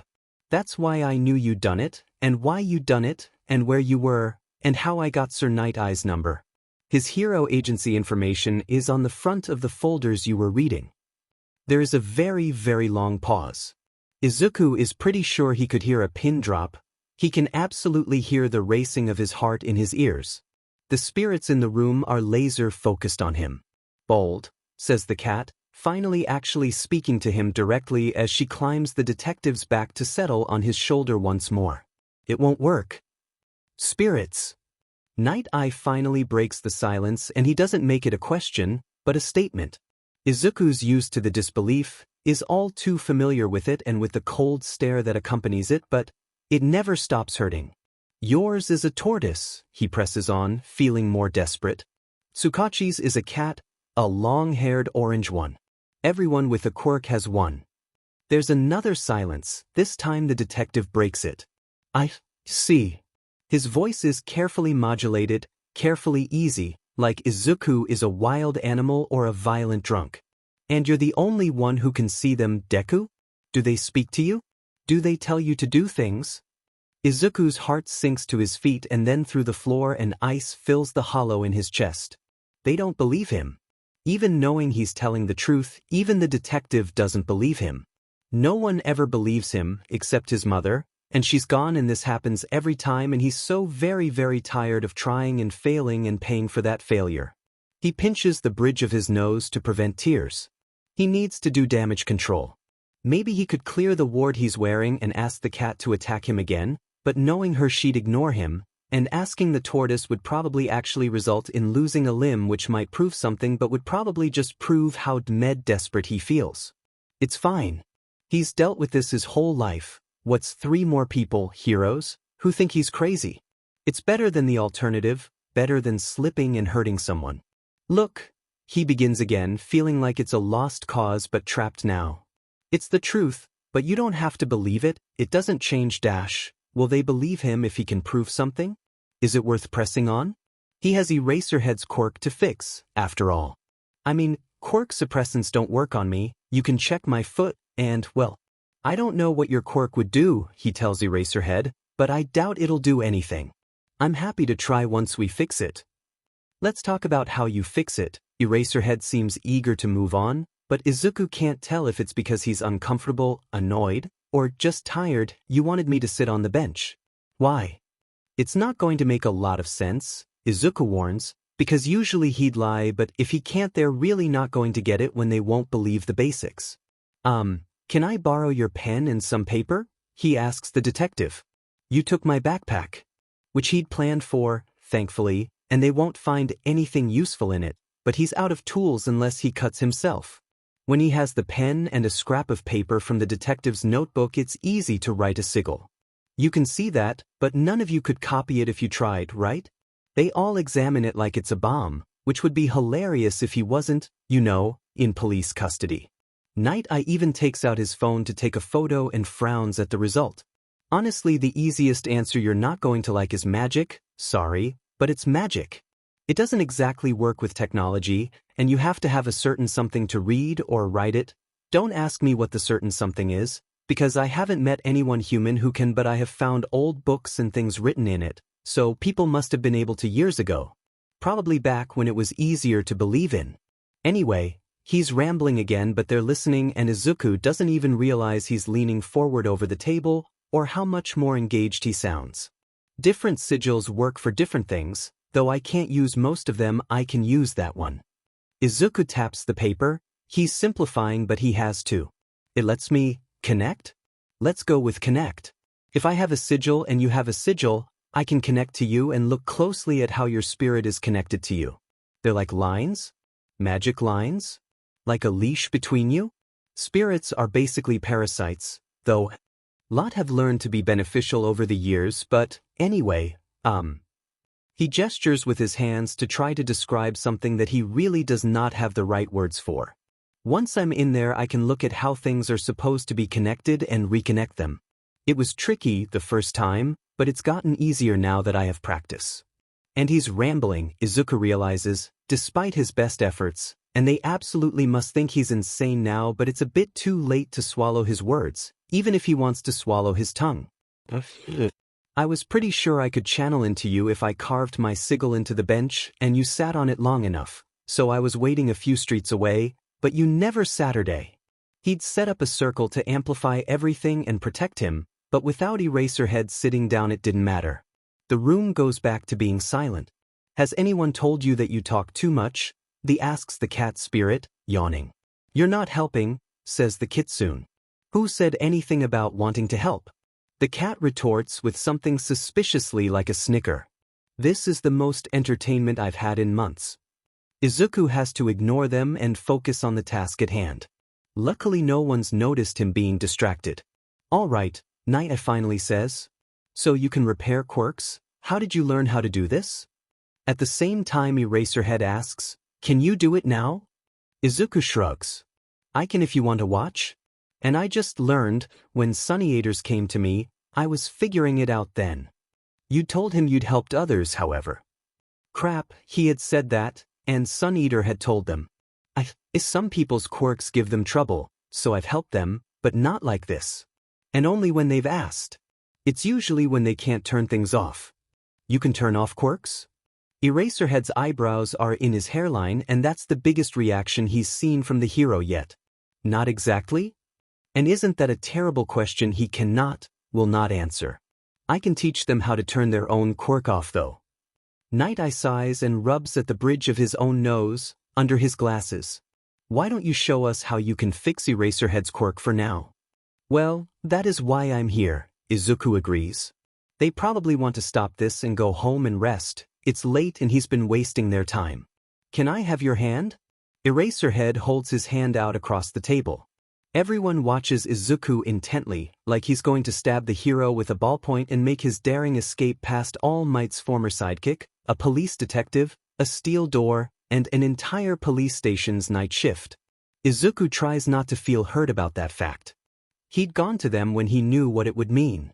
He draws the sigil on the back of Eraserhead's hand, glad that the pen is nice enough to handle skin without skipping. He adds the same to his own and then folds his hands on the table and closes his eyes and reaches out. Shota watches as Deku opens his eyes, and for a moment they seem to glow green, the time short enough Shota might wonder if he imagined it, but he's learned to trust those split-second observations. They've saved his life far too often. There, the kid says and cracks a massive yawn. You never said it was broken. Erase your head. Nighteye asks, and Shota activates his quirk even though he doesn't need to know it's back. He'd felt it, whatever the kid did. It hadn't felt like anything at all at first, and then the sense of emptiness, of loss, an almost cold void that seemed to exist along the whole of his spine suddenly disappeared and he felt whole again. More than just whole, actually. Erase your head. Shota stares at the kid who hasn't so much as flinched at the removal of his quirk, and everyone reacts when their quirk is cancelled, but here is a kid who doesn't. He lets it end, blinking dry eyes that do not hurt. What did you do? And the kid, he's a kid, goes pale and leans back, all his excitable energy gone and hands suddenly up and defensive like he's expecting a blow. Why your quirk was broken? I mean, it makes sense because I realized I recognized you, you were at the USJ, you got hurt and it affected your quirk, right?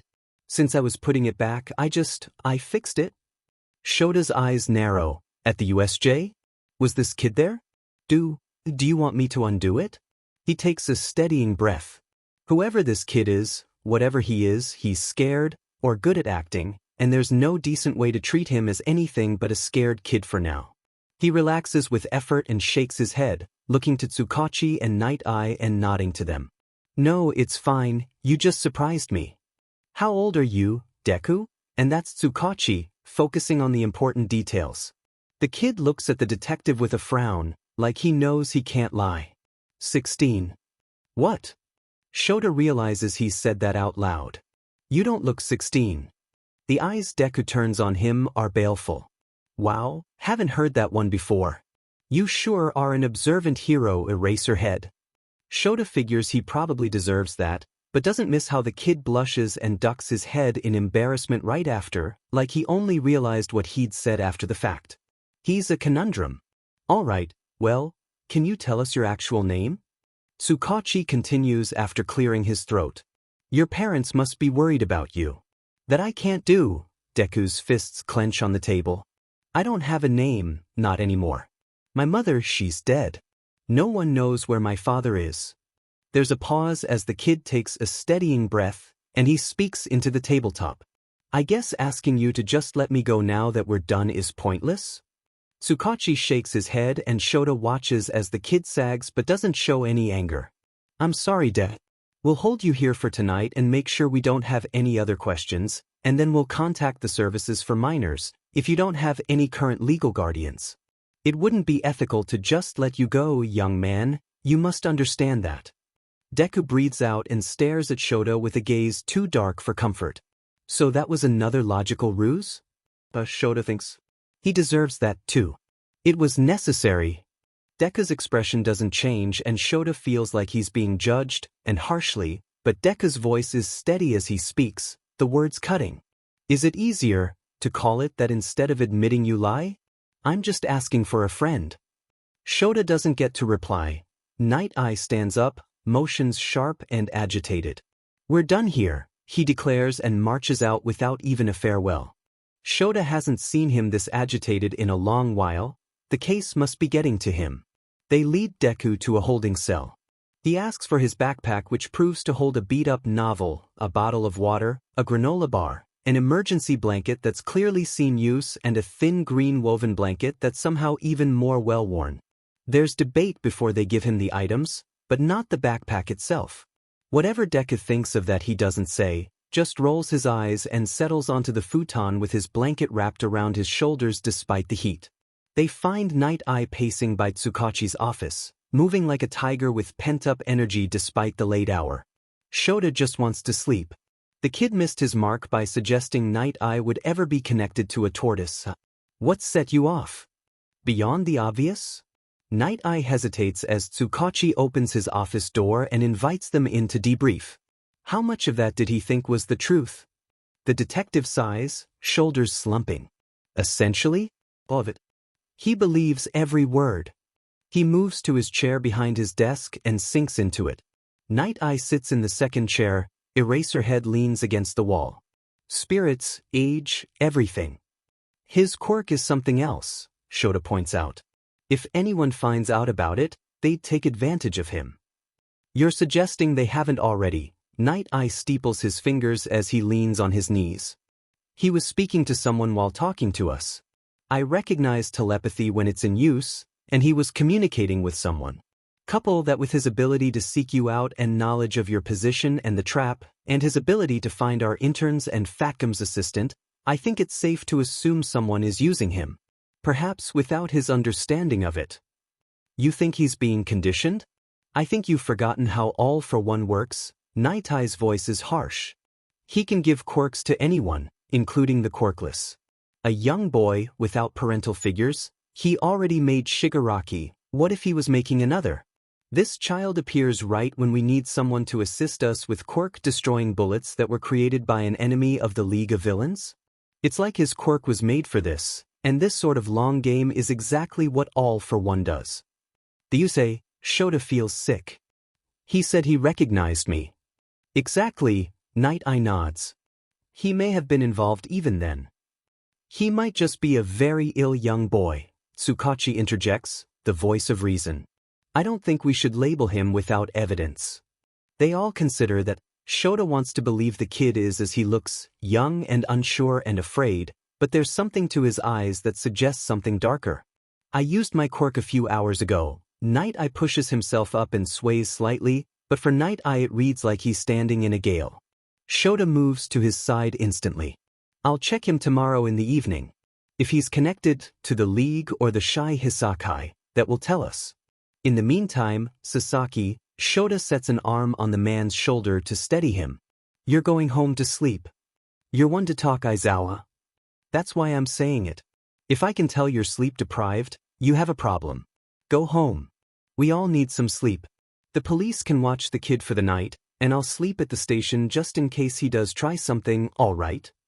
Shota heads off that argument before Nighteye can suggest it, and it works. Sasaki sags, which is impressive on a man of his build. It's a bit like watching some complex piece of origami collapse into itself. Go. The station is used to me crashing here. I've done it enough. Having an underground hero with an erasure quirk makes for a lot of backup calls when they can't use suppressants for some reason. Nighteye leaves, and Tsukachi looks to Shota, conflicted. He's a minor. We have rules. I do need to call social services.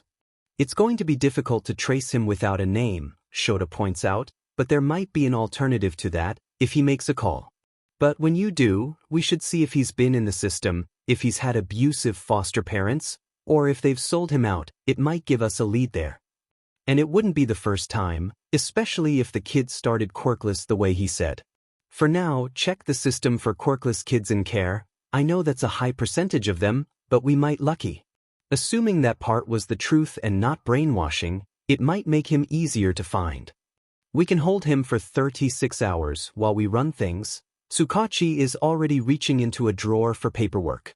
After that we'll have to charge him to keep him here. Shota nods because knows the rules all too well. Let's see what Nighteye finds tomorrow. Kid or not, it might be the difference between going back to a foster home and ending up in Tartarus. Namasa grimaces but doesn't argue the point. Go to sleep, he tells Shota. You know where the bunks are. I do. Shota leaves the man to it. Out of all of them, he knows Tsukachi will actually go home to sleep when he's done. He gets 4 hours of sleep, which isn't the worst but could be better, when his phone rings. It's Kirishima, which causes instant worry that morphs into something like dread as his student speaks. I think I recognize Deku, sensei. Shota leaves the room with the 4 emergency bunks. Someone is asleep in the other set and he doesn't want to wake them. Explain. When we went to rescue Bakugo and we were going to the warehouse dash, and part of Shota still regrets forgiving his students for that dangerous exercise. Remember we told you someone gave us an address? It was him, at least, I'm pretty sure it was, looking at the photo Nighteye sent. And yes, Shota remembers, a kid in a hoodie approaching his students with information on Bakugo, an address on a scrap of paper and then disappearing in front of them. They'd never traced him. The villains they'd captured didn't seem to have any intel on him either. The assumption had been some vigilante at the time. They need to know who this kid is, Shota realizes. For his sake, as well as for everyone involved with the current case, it can't wait. All right, he digs out his eye drops, but it's from habit. His eyes don't burn the way they have for the last few months. Good work. I'll take it from here. And what are you even doing up this early? Do I need to lecture you about proper sleeping habits? Weight training, is his student's far too cheerful reply. Always up this early, it's the best time to use the gym without getting distracted. Right then, and he can at least give credit where it's due, Kirishima hasn't ever neglected his physical education, they just need to get him to put that energy into his other studies. He hangs up, looks at the time, and decides to text Hisashi instead of call. An extra hour of sleep for the man won't hurt at this point, and based on the circles under Deku's eyes, Shota can only hope the kid is asleep too. Izuku wakes up uninjured, though not particularly well rested. The blanket is a ward, specially made for times like this at the cost of a major favor, but one that has paid back in dividends in keeping him safe when he can't set up anything else. He folds it up neatly as he makes the borrowed bed, not so much a bed as a shelf with a futon on it, probably better than a bed would have been, and takes stock. He feels worse now than he did yesterday, which isn't good. The clawing anxiety is getting stronger and now he doesn't have heroes to distract him from it. It's also the change in location. The room they questioned him in had just been a room, not comfortable or comforting but nothing special either. The holding cell is exactly that. The room has a third of it barred off and that space split in two. The other cell is empty, at least, but there is a guard working a desk next to the door and that feels all too familiar. Everything smells off, like they've tried to scrub the space clean, but fear and urine are in the walls and paint and floor. The overhead lighting comes from the same harsh buzzing bulbs. It's at least not cold. He remembers always being so cold. He knows in theory that he'll be okay, but it's hard to tell that to the clawing fear that he'll be trapped forever, that they'll put him back into a tiny room and leave him there and call him crazy and make everything so hard. He makes himself pick up his book. It's the Stories of Ibis, a book his mother gave him and now so familiar he has it nearly memorized, but that doesn't matter because reading it helps break the cycle, helps him think straight, helps him breathe. He runs his hands over the well-worn pages and grounds himself as best he can. The heroes and police are just doing their best with what they have. It isn't their fault they don't believe him, even when he tells the truth. They call him a liar, they always do. He'll sit and be calm and make no fuss, and when they transfer him to services he'll duck out then. If he leaves now they'll just worry and try to find him, but they won't care once he's someone else's problem. That's how it's always been. They bring him breakfast in the morning and this time a female officer who doesn't have a spirit at all asks for his name again. He apologizes when he can't tell her, wishes he could ask her about being a quirkless officer, if she likes her work, if everyone respects her, but it'd be rude to admit he can tell when she hasn't said anything to him, and it could hurt her. What if she lied about having a quirk? He knew plenty of people who did, who said that their quirk did nothing useful, like having slightly altered taste, or extra salty sweat. Sometimes that worked for people. Sometimes it backfired terribly. Izuku's seen the results of that from one too many of the people who live on the streets or in the doyogai, now, enough that he hates the lie when he tells it himself. He's left to his own devices. The station is busy, the guard at the desk changes but they don't really speak to him and he doesn't want to bother them if they're busy, but he eventually asks if he could have some paper and a pen to write with. Frustratingly they say they have to ask for permission and they're told no. He sits on his hands and doesn't pace the small space, because pacing upsets people and there's nothing else to do but sit quietly. Thankfully, at least, he's not alone. You have everyone quite conflicted about you. Tamamonoi sits halfway through the bars, ignoring them. They think you might be working with the villains. You'd think being unable to lie in front of them would have helped with that. Izuku sighs. I guess I understand it from their perspective, but I wish they'd at least consider mine. If I was lying, wouldn't I have come up with something more believable? Instead I'm back to being labeled as crazy. You're not crazy, the kitsune assures him. Well, he thinks she's trying to be assuring. It also sounds a little like she's making fun of him. Wonderful. In the world of everything that wants to kill me, at least one of you doesn't think I'm crazy. I'm so lucky. She laughs. I also don't want to kill you. 1 out of 1,000. 100,000. Yippee. Izuku can't quite look at her, it's too uncomfortable under her stare, so he lies back on the futon. Why though? I think you're the first to actually keep talking to me after I did whatever needed doing. And we never made a contract. You don't owe me anything. Maybe he should have insisted on one. Being able to harmlessly cancel a few quirks might be useful, especially right now, but at the time he just wanted to be useful. He just wanted to do what he could because no one else could, and it was Eraserhead. Regrets weren't useful, but they at least made regular company. You are not what you are made to be, the kitsune says, and the statement is so unlike what everyone else says to him he rolls on his side to look at her. What?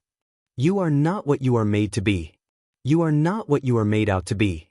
Both things are untrue. You have surprised me, she says, like she's making all the sense in the world. I look forward to seeing what you become. What dash? He realizes he's speaking out loud, the guard looking at him funny, and he coughs and focuses. What do you mean by that? The whole monster defiler thing. He knows why they call him that, remembers all too well what the power had felt like, and, I don't want to be like that, it was an accident. I promised that. He's interrupted by the door to the room opening and a teenager coming in. It's unexpected enough to catch his attention, and he doesn't miss how suddenly wary Tamemonome is. Who is he? My human son, she explains as he hands the guard something and then comes to stand in front of the bars. The other boy has swept back hair and circles under his eyes that do, actually, remind Izuku of Eraserhead. He's in a school uniform and looks like it was a rough morning. Everything about him is slouched and just a bit messy. It reminds him of Kacchan years ago now, refusing to wear his tie and always climbing on everything. Izuku shakes the thought away. Why had he suddenly thought of that? Probably because of Eraserhead the night before. When he'd gone in and fixed his quirk, he'd realized why he seemed familiar. He'd been the teacher who'd spoken up to the press after Kacchan had been captured. He was Kacchan's teacher, and he'd understood that Kacchan wasn't a villain, would never be one. He was going to be such an amazing hero. The bars ring from someone knocking on them. Anyone home in there? Izuku flails, realizing he's zoned out, and gets to his feet to approach and realize the newcomer is a full head taller than he is. If he's Eraserhead's kid, it makes sense, he supposes, that they'd let him in. He'd probably be a hero in training. Maybe Eraserhead thought he'd talk to someone his own age easier? Sorry. I was thinking. I could see that. The newcomer has his hands in his pockets and an easy smile, one that almost looks trustworthy except for the way that Tamemonome is watching them both. She hasn't said anything, but her tails are fanned out and twitching, and so far that's meant she's agitated. The newcomer's spirit is a small thing in comparison. A floating blue ball of fire with no distinct features that dives at Izuku's head just to make him flinch away. It laughs with the sound of tinkling bells while the other boy looks on, confused. You okay? Izuku shoves his own hands into the front pocket of his hoodie so that he can clench them. Buzz off. Sorry, I thought I saw a wasp. I'm Deku. Shinsou, the other boy introduces himself, but it's laid back. No bow or handshake, just a nod of his head. You're training to be a hero? Izuku asks, not sure what else he's supposed to say and uncomfortable standing with bars between them. Shinsou looks past him at the cell, and Izuku doesn't know what he might be looking for. He hasn't exactly been in here long enough to leave an impression on the place. They don't even have a clock anywhere to check the time, and he hadn't risked bringing his phone on this trip. Actually, do you know what time it is? That at least gets Shinsou's attention. It's just after 9. How did you know I was training to be a hero? Izuku stares for a minute before he realizes the other boy is serious. Because you're wearing a UA uniform and at a police station at just after 9 am talking to someone they think is working with villains? I don't think you'd be a general education student. It makes Shinsou laugh, though Izuku gets the feeling it's despite himself, and the teen seems to relax from the sort of forced I am easygoing pose he had going to something a bit more natural. Yeah, I guess you're right. You're smart, I'll just cut the crap if you don't mind. Everything goes away. Izuku feels like he's wrapped, very suddenly, in a dozen blankets, except the blankets are slowly suffocating him. His chest feels tight, too tight, and the blankets cover his mouth and eyes, but he's cold. He's so cold and he can't move, can't breathe, and he's screaming. Is he screaming? He feels his mouth move, but it doesn't sound like he's screaming at all. In fact, he feels very reasonable. Everything is very reasonable, like it's perfectly fine to be dying. It's important not to fight back because if he fights back it only ever gets worse and he blinks as the pain crashes through everything, cutting the pressure away with a knife, but he still can't breathe and the kitsune has his arm in her mouth and when he yanks it out he can feel the skin tear. What the hell? He stares at Shinsou who is looking at him in surprise and the little blue flame spirit is laughing high and sharp and piercing and f-. He hasn't been able to redo the wards because they wouldn't give him a pen. That's how Tamamonome bit him, which means anything else that wants to attack can and Shinsou is glaring at him like he's done something wrong. How did you do that? Izuku clutches his arm to his chest, panting.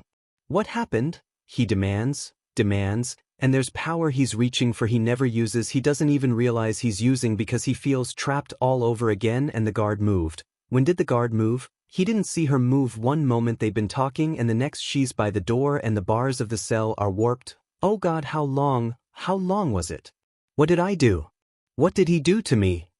Tamamonome leans in and puts her forehead right against Izuku's chest, presses it there hard enough for Izuku to rock with it, and somewhere away from her Shinsou is talking and the guard is moving and the lights are flickering and his power is everywhere but all Izuku cares about is the absolute certainty that comes from the kitsune's words. He asked you your name. He asked why you could not say it. I stopped you before you could explain. I am sorry. I did not warn you. It has been no time at all, for humans. That is all. I swear it. I swear it. Izuku strokes her, grounding himself, and she allows it and later, so much later, he will cry when he thinks about it, thinks about how kind it was that she let him touch her at all, but for now he looks at Shinsou and feels validated when the teen takes a step back. You have mind control, he states, mouth full of acid and regretting breakfast. You used mind control on a minor without his permission? And he's Eraserhead's son? And if he's here and he did this? Eraserhead did it, Eraserhead sent him. Even after he'd come willingly and hadn't fought and had done everything they'd asked, Eraserhead had sent him. What was it they said about meeting your heroes? Fdash. Deku, you need to sit down and breathe. I think you're having a panic attack. Shinsou backs up again. The guard is trying to open the door, but it seems to be jammed. You need to breathe. I can't dash. And he can't breathe, even with a weight against him that is comforting and certain, and maybe they had good reason, maybe there is some exception to the rule about quirk use, maybe they meant no harm but right now he can't care. I can't do this, he admits, voice cracking and shaking and Shinsou blinks at him in surprise as Deku, he's such a effing useless Deku, feels the tears start and he doesn't stop their fall because they'll just keep coming. He squeezes his bleeding arm to put pressure on the bite and the pain is maybe grounding but also doesn't actually help how he feels right now. I can't do this. I was going to stay, I didn't want to worry anyone dash. Shinsou holds out open, empty hands, consoling hands, his expression attempting something gentle but Izuku doesn't believe it. He's seen that look before. What do you mean? Don't answer him, Tamamonome warns. That is how his power flows.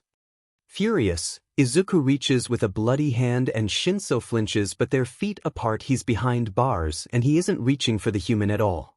He grabs the little blue ball of fire, unthinking, and squeezes until it shrieks. Tamamonome yelps and pulls away from him, afraid or disgusted or shocked he doesn't know. He doesn't care. He feels cold, ice cold, but he doesn't let go even when his hand starts to blister because he can. To even do this properly. I came because I wanted to help, he tells Shinsou as the door to the room opens and Eraserhead enters, hair wild and quirk engaged but it doesn't matter, Izuku doesn't have a quirk. I wanted to help you. You still can, Shinsou says, voice uneven. Eraserhead seems to be caught between trying to break through the cell and worrying what Izuku might do if he's pushed. Deku. Eraserhead seems to realize that his quirk isn't going to help, and so he stops trying. You don't have to go back to them. You can trust us, we'll look after you. Trust you? Izuku's fingers are smoking, he needs to let go. He throws the spirit as far as he can and everyone flinches like he's throwing a bomb. Eraserhead surges to grab Shinsou and ducks down, shielding him as the guard dives behind the desk. Izuku can't help it, he laughs. It isn't a good laugh, and he knows it and he can't stop it, even though he tries. Everyone looks confused up at him because nothing has happened. They can't see anything, they don't know anything, and they never will. He can feel the spirit fleeing, trying to put as much distance between them, even though now Izuku will always know where it is. He makes his way back to the futon and manages to catch his breath as he collects his blanket and book with his other hand. By the time he turns back, the pro-hero is standing at the cell doors, using his capture weapon to cut through the fused bars. Is this another logical ruse, Eraserhead? He asks, and his voice sounds high and weak to him, even though he's trying for cool and collected.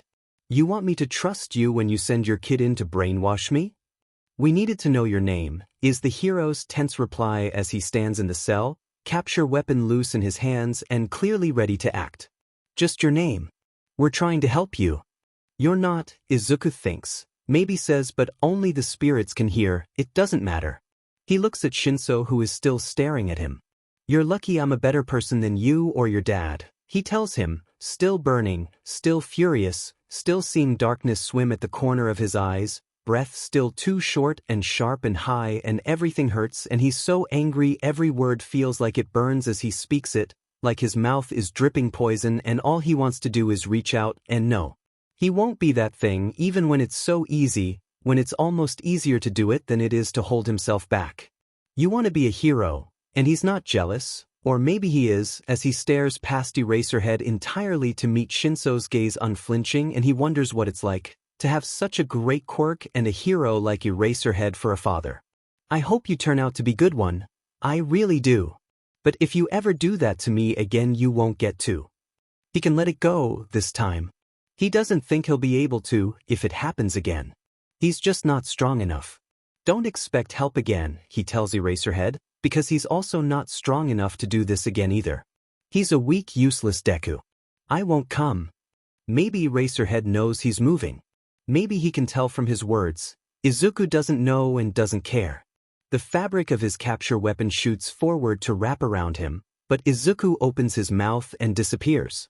The debriefing is an extremely uncomfortable one. We should have put him in cuffs, Nighteye snarls as they go through the footage. The second half is heavily corrupted, but combined with the guard, Hitoshi, and Shota's reports, they have a complete picture. It just doesn't make any sense. Shota winces at the exhaustion lining Nighteye's face but doesn't bring it up. I don't think they would have made much difference if I can't erase his quirk. Quirks? Nighteye stares as the video feed once again starts to degrade and Deku's form becomes unidentifiable, while Hitoshi remains clear. At this point, I think it is safe to assume he has several. Like the Nomu? Centipeter asks. He sits across from them, the meeting room containing mostly Nighteye's staff, with Fat Gum and his interns and Shota and Hitoshi. He mentioned an institute. Play the video for everyone, Fat Gum suggests, seeming to notice how on edge his interns both look. Shota's glad he's onto it. He can't take Kirishima aside right now. Let's get everyone up to speed before we assume anything of the kid. Nighteye types a few commands into his console and the footage plays. It begins with Deku sitting quietly in the holding cell, shifting occasionally and looking at a specific section of the wall. Judging on his body language, I suspect he is speaking with someone here, Nighteye says quietly. It's faint, but you can hear him ask what as well.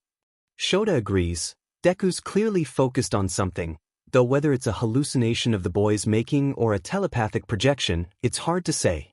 He seemed really out of it when I came in, Hitoshi admits as the feed shows his entrance. The audio here is fine and the conversation is bland as they discuss Hitoshi's hero status and the time.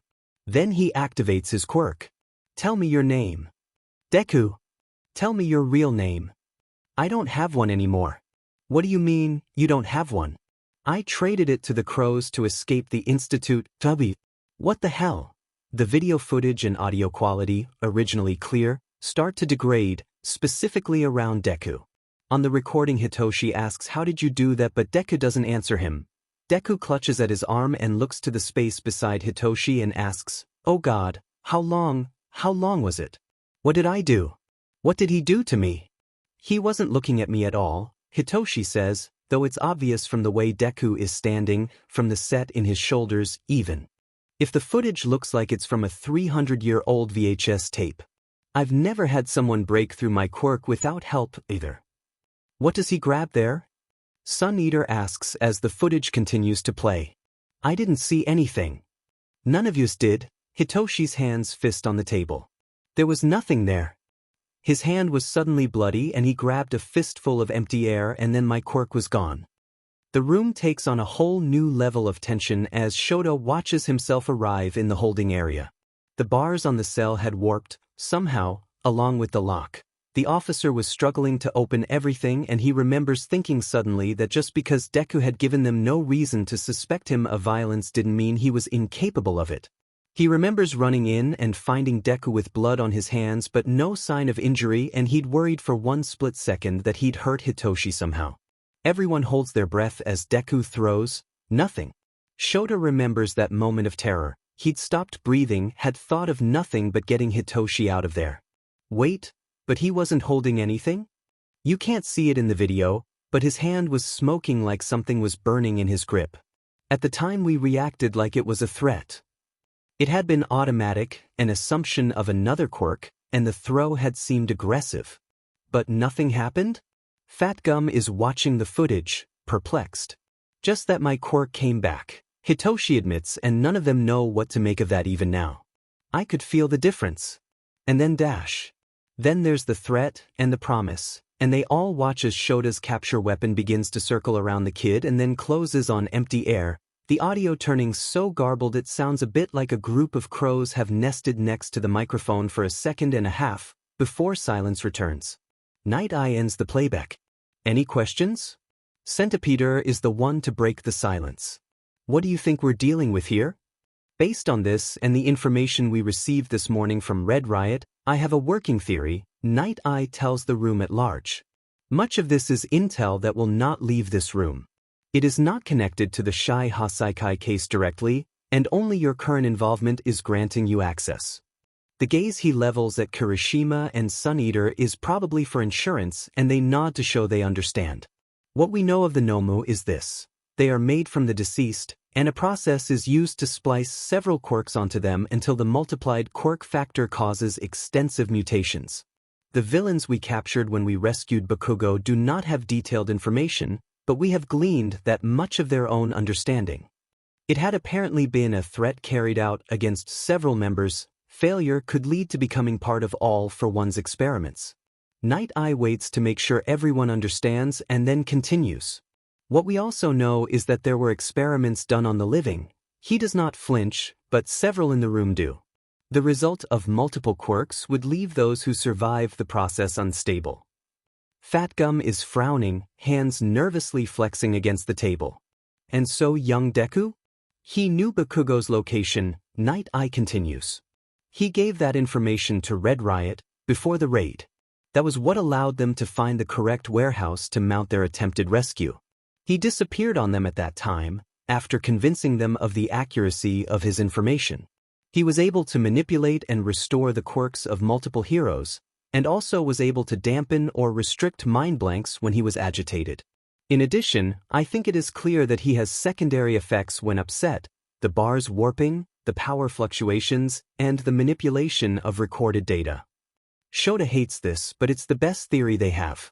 He has far too much information about us, which could be a quirk or outside help. Addresses, internal movements, even family status. Some of that could come from vigilantes, maybe, if Deku isn't working for the League, but maybe he is. Maybe they have something over him, or just, who did he mean by your dad? Kirishima interrupts and looks at Hitoshi. Is he an officer? Did something happen? Another reason he is a threat, Nighteye answers for them, probably to Hitoshi's relief. There are no public records that should connect Shinsou to Eraserhead, and yet he clearly knew.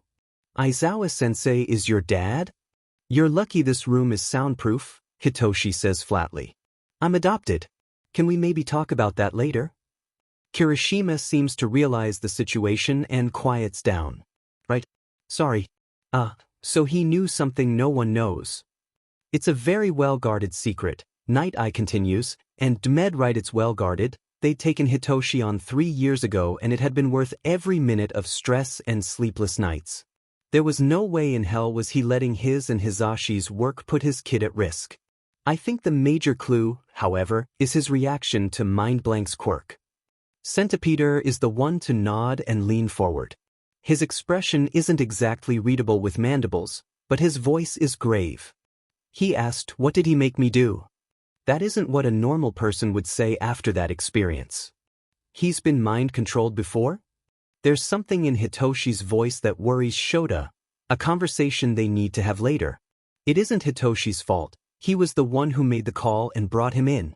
I believe the evidence points to this. Records suggest that All for One has taken multiple quirks that allow him to manipulate memories and emotions. He may have been under his control at one time, or potentially someone else's. I made the wrong call, Shota tells the room. I take responsibility for that. He panicked because I asked Hitoshi to speak to him. I believed that leveraging his real name would be useful in understanding what was going on, despite our suspicions of his background. And worst of all, they somehow still don't even have a name. Whatever was done to him was thorough. Nighteye agrees. His answers to Mindblank were nearly nonsense. The only lead we have is an institute, likely a medical facility of some sort. We uncovered several from the League of Villains during the raids. So, what do we do next? Kirishima asks, looking around the room. Do we look for him? No, Nighteye looks, to Shota's gaze, a little pained at the admission. He wonders if anyone else would pick up on it. While I believe he is directly involved. With some villains, the specific case we must focus on right now remains the Shie Hassaikai. They are our target. We must stop them before they manage to turn their incidental production into something geared for warfare, and Deku is a dead end in that regard. We do not have much time. I will create a more general warning to issue to heroes on patrol to keep an eye out for this boy and report any sightings. When we have stopped the Shie Hassaikai and Chisaki's plans, then we can form a plan of action regarding Deku, if we have something more to go on. At this point, he has disappeared and we do not have the manpower to track him down, and we will not risk another hero's quirk to draw him out. Nighteye gives Shota a look, which Shota ignores. It was at the time worthwhile. He has stated he will not assist us further. We must assume that will be the case and act accordingly. Be cautious when patrolling. Ensure that your costumes have been upgraded to include the new support armor. Do not be caught in a firefight alone. We'll discuss what our next steps are this evening when the other teams come back in from patrol. Anything else? The meeting disbands after that.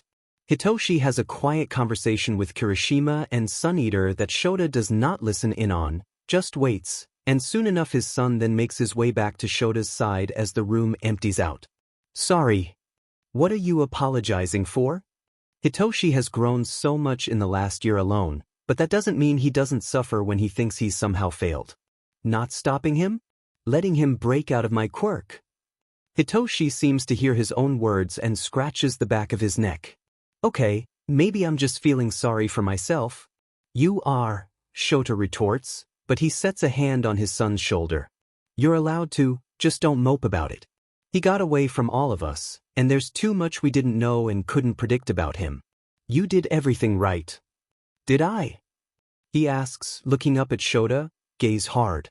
I used my quirk on a kid who'd probably been tortured and mind-fed before and made him panic.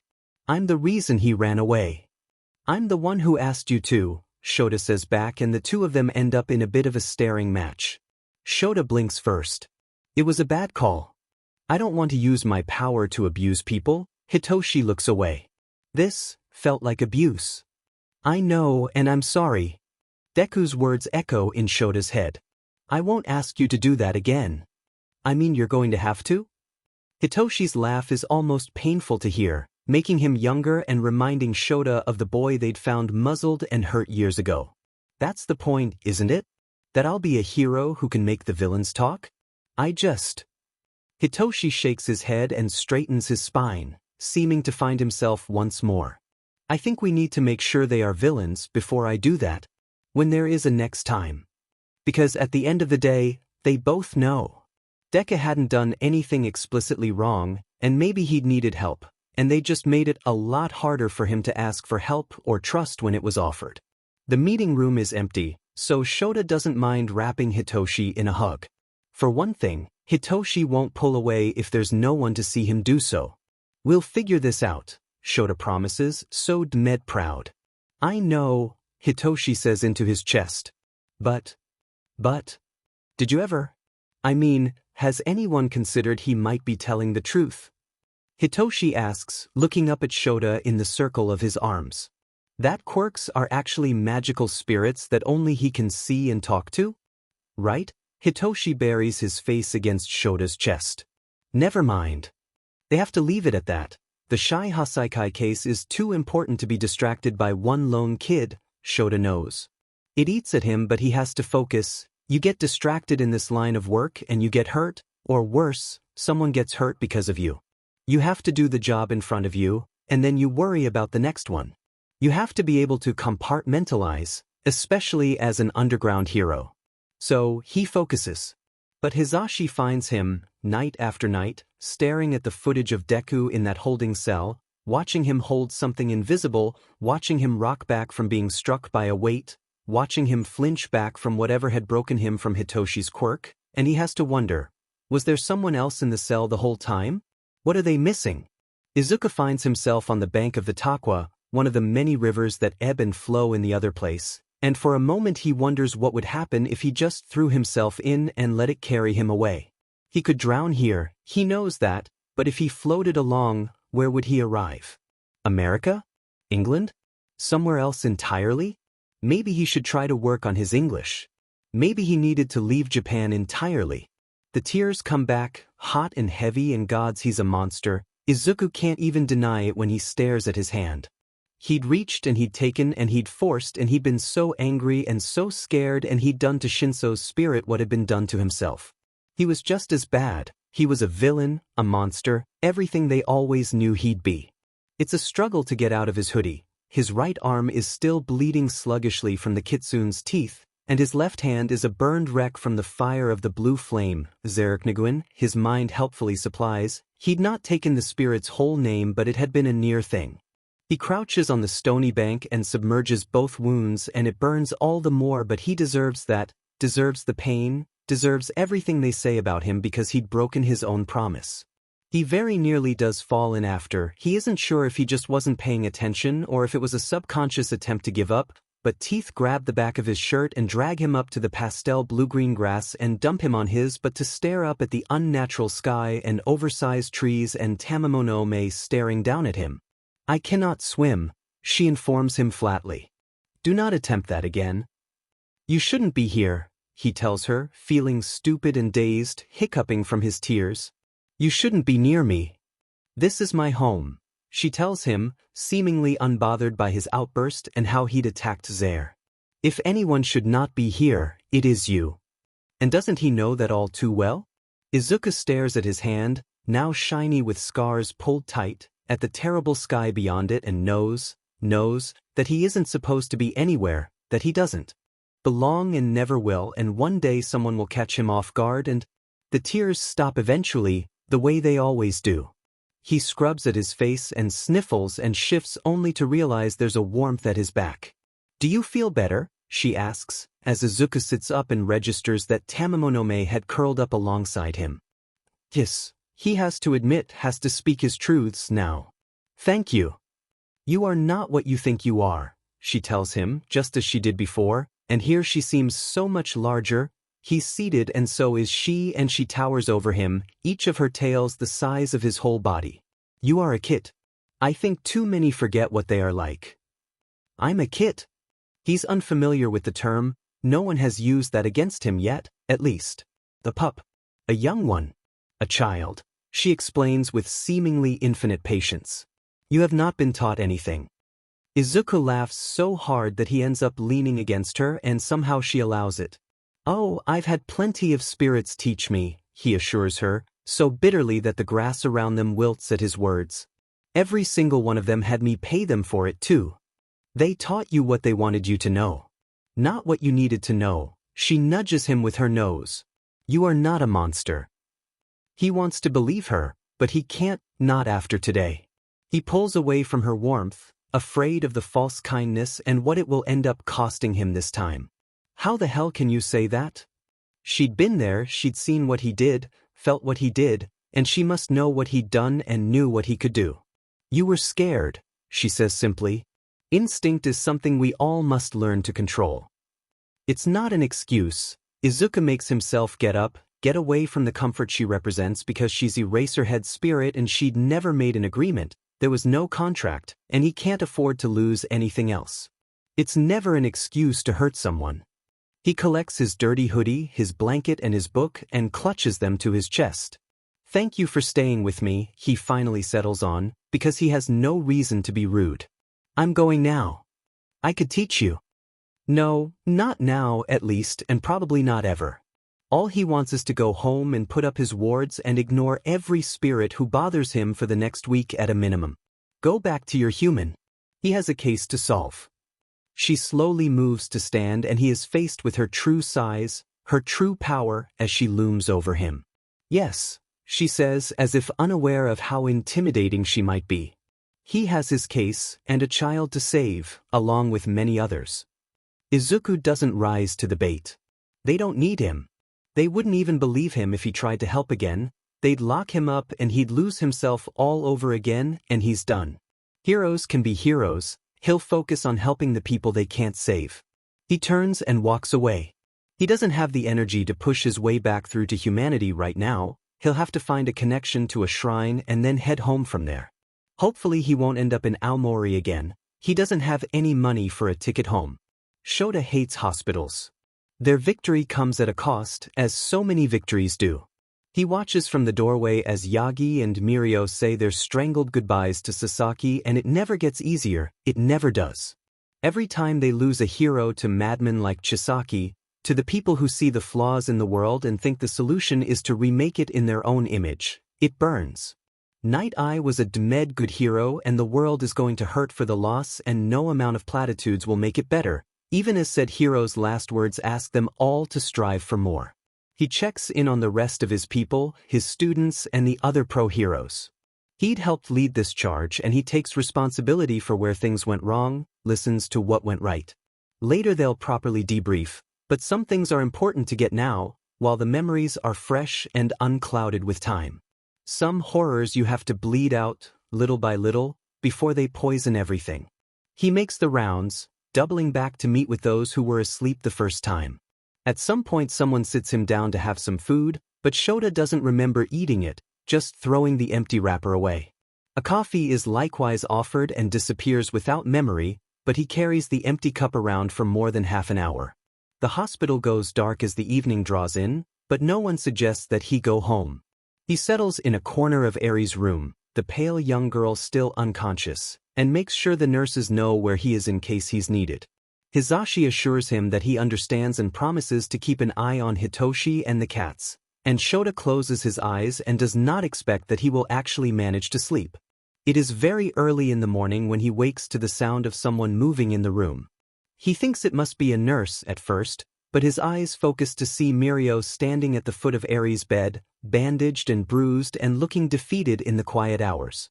Sasaki is his first personal death, Shota suspects.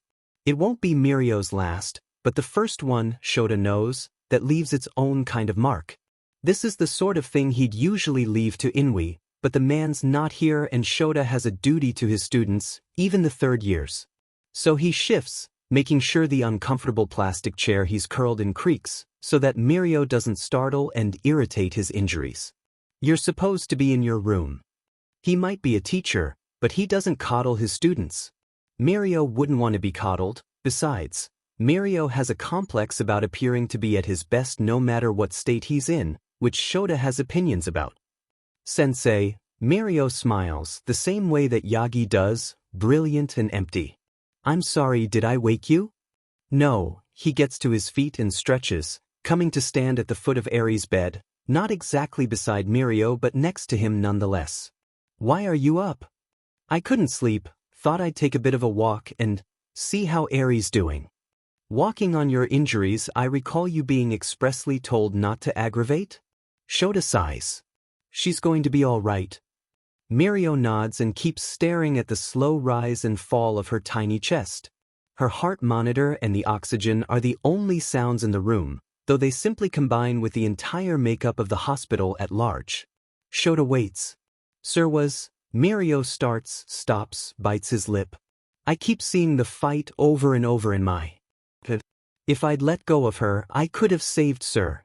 And this really is a conversation he'd rather leave to someone else, because Shota knows he's not exactly the gentlest touch.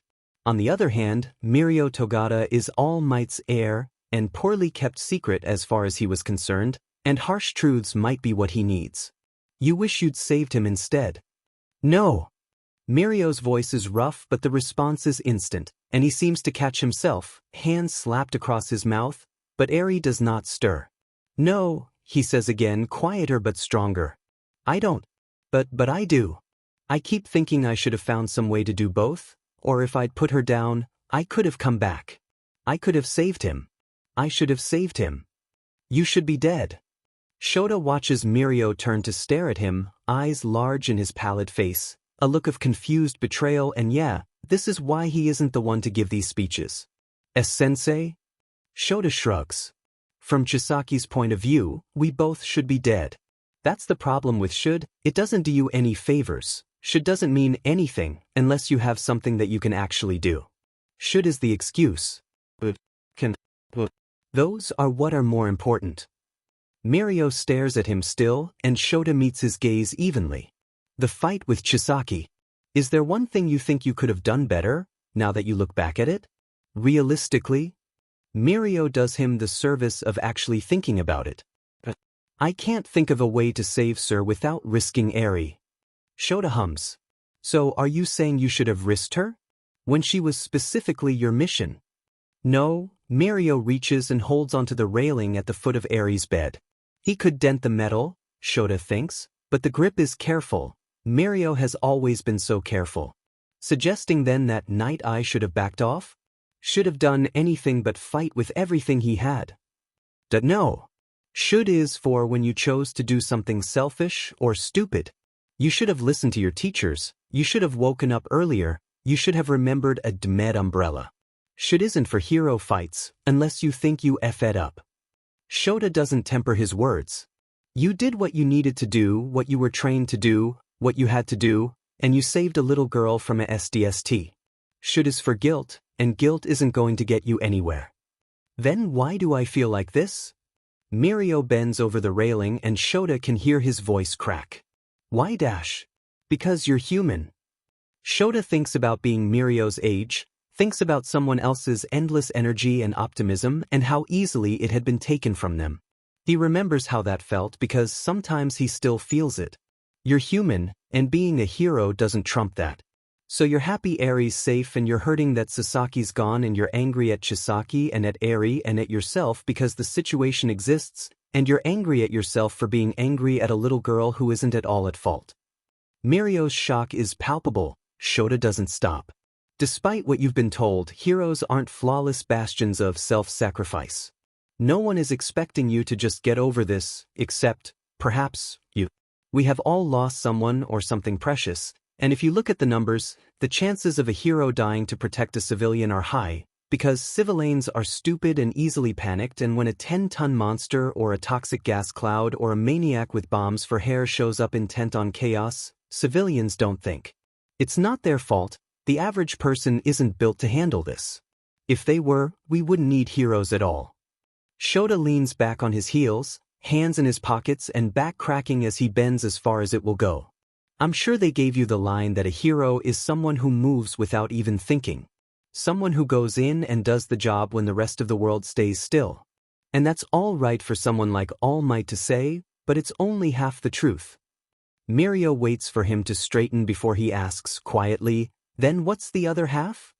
The other half is to keep doing it, Shota tells him, wants to paint it across the walls of UA, but all he can do is teach around the realities his students face because this is something they can't really grasp until they face it themselves. It's to deal with the stupid and the inane and the entitled and remember they deserve to be saved too. It's to get up in the morning after breaking your arms because a businessman was more worried about saving his briefcase than his life in a fight. And that was the call you had to make to get him out of there, and to do it all over again. It's to keep moving even when everything you do isn't enough. Shota's hands are fists in his pockets, but Mirio can't see it. It's to know that even if young Eri weren't going to be okay, that Nighteye's death isn't something you can quantify as worth it or worthless. Death doesn't work like that. There's no worthy sacrifice, there's just sacrifice. Shota nods at the bed, at the girl, at the oxygen mask and heart monitor, and at so very many bandages and scars. And there's no world out there where Mirai Sasaki doesn't do everything he can to save her, no matter what it costs him. Because the man was a hero. Mirio is crying in full force now, tears running down his face and shoulders high. He taught me, he made me who I am. Shota doesn't say no, you made you who you are, he just helped you find your way. He says, and you made him proud. It's the truth and what Mirio needs to hear, especially now, especially because you also gave him back Yagi. Those two would have never reconciled without you pushing for it. Don't think that means nothing. Mirio shakes his head. It was always so obvious how much Sir missed him. And when All Might dash, he cuts himself off, probably because he doesn't want to tell. Shota doesn't bother saying he knows. How can I go on now? Mirio asks, and the heartbreak in his voice makes Shota ache in turn. How can I be a hero when dash? I didn't say it was easy. It's like this whenever a student gets hurt, even if Mirio's case is a bit more than most. It's never easy. That's the point. That's the second half. Shota nods at the bed once more. There's a girl who's going to need someone to be her hero, he points out. You know we had to pry her hands from you even when she was unconscious. Mirio looks to Eri and to his own hands. How can I?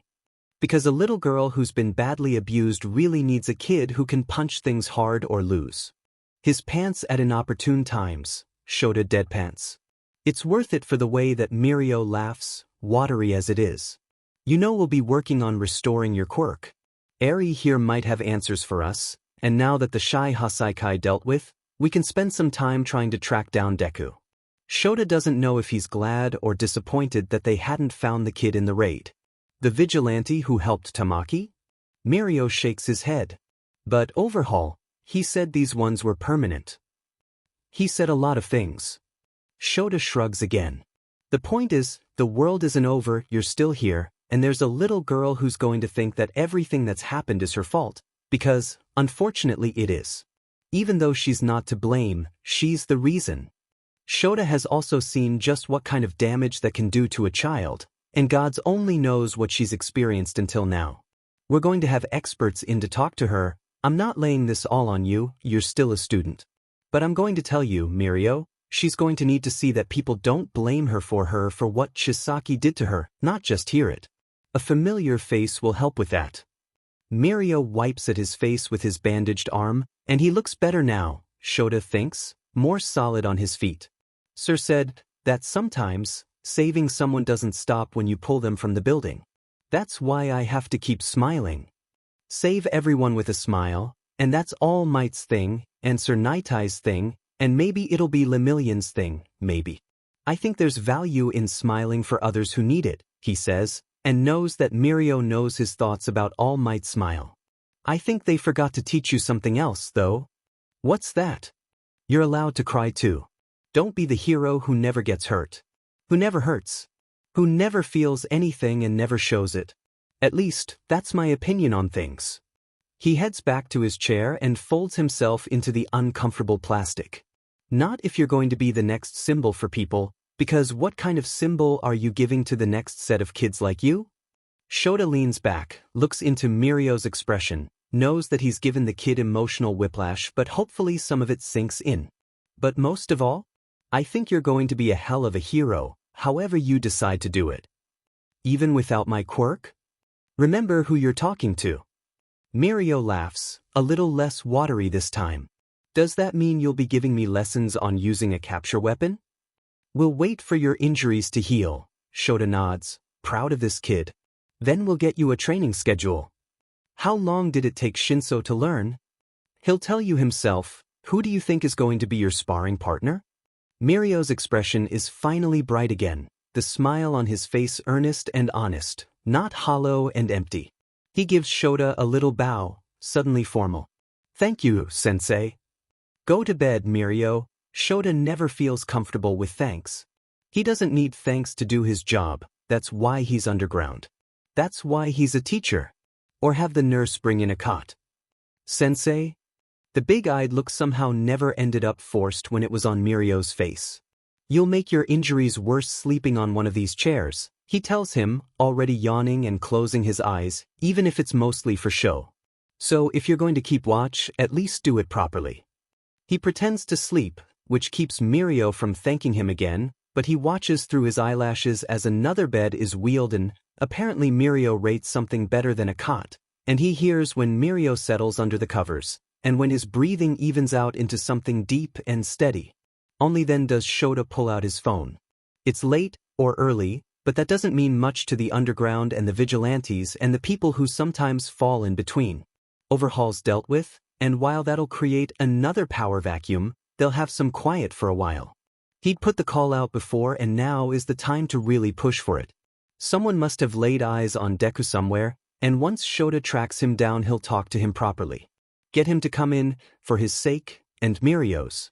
September nears and the heat doesn't seem to abate in the slightest, the humidity cloying and heavy and making everyone grumpy and uncomfortable. Bakugo and Todoroki both retake their exams, catching up with their classmates at last and making real progress. Todoroki still needs to work on his flame, and Bakugo his attitude, but they have the time to do so.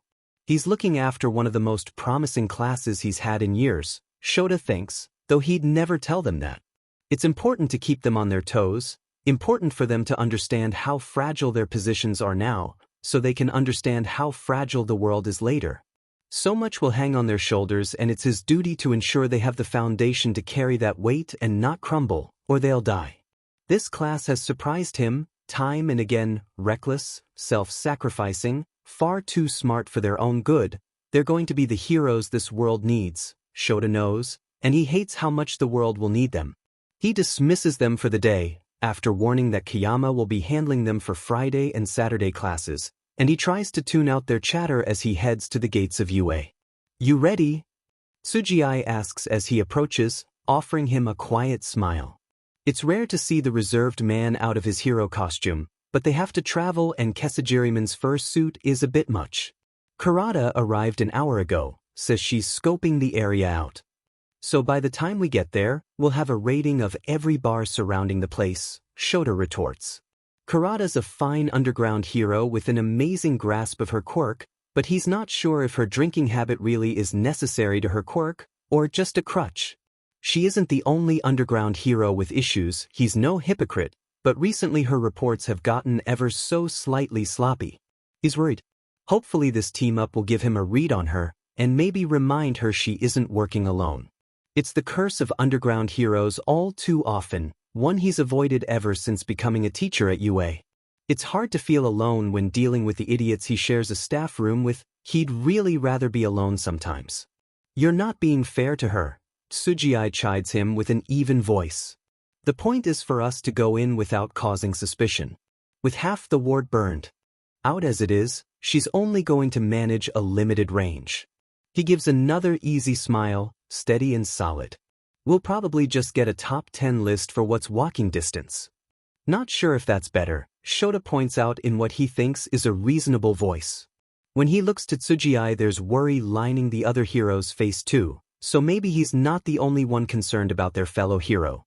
Sugii's a good man, reliable and calm in a crisis. Shota's glad to have him on the team.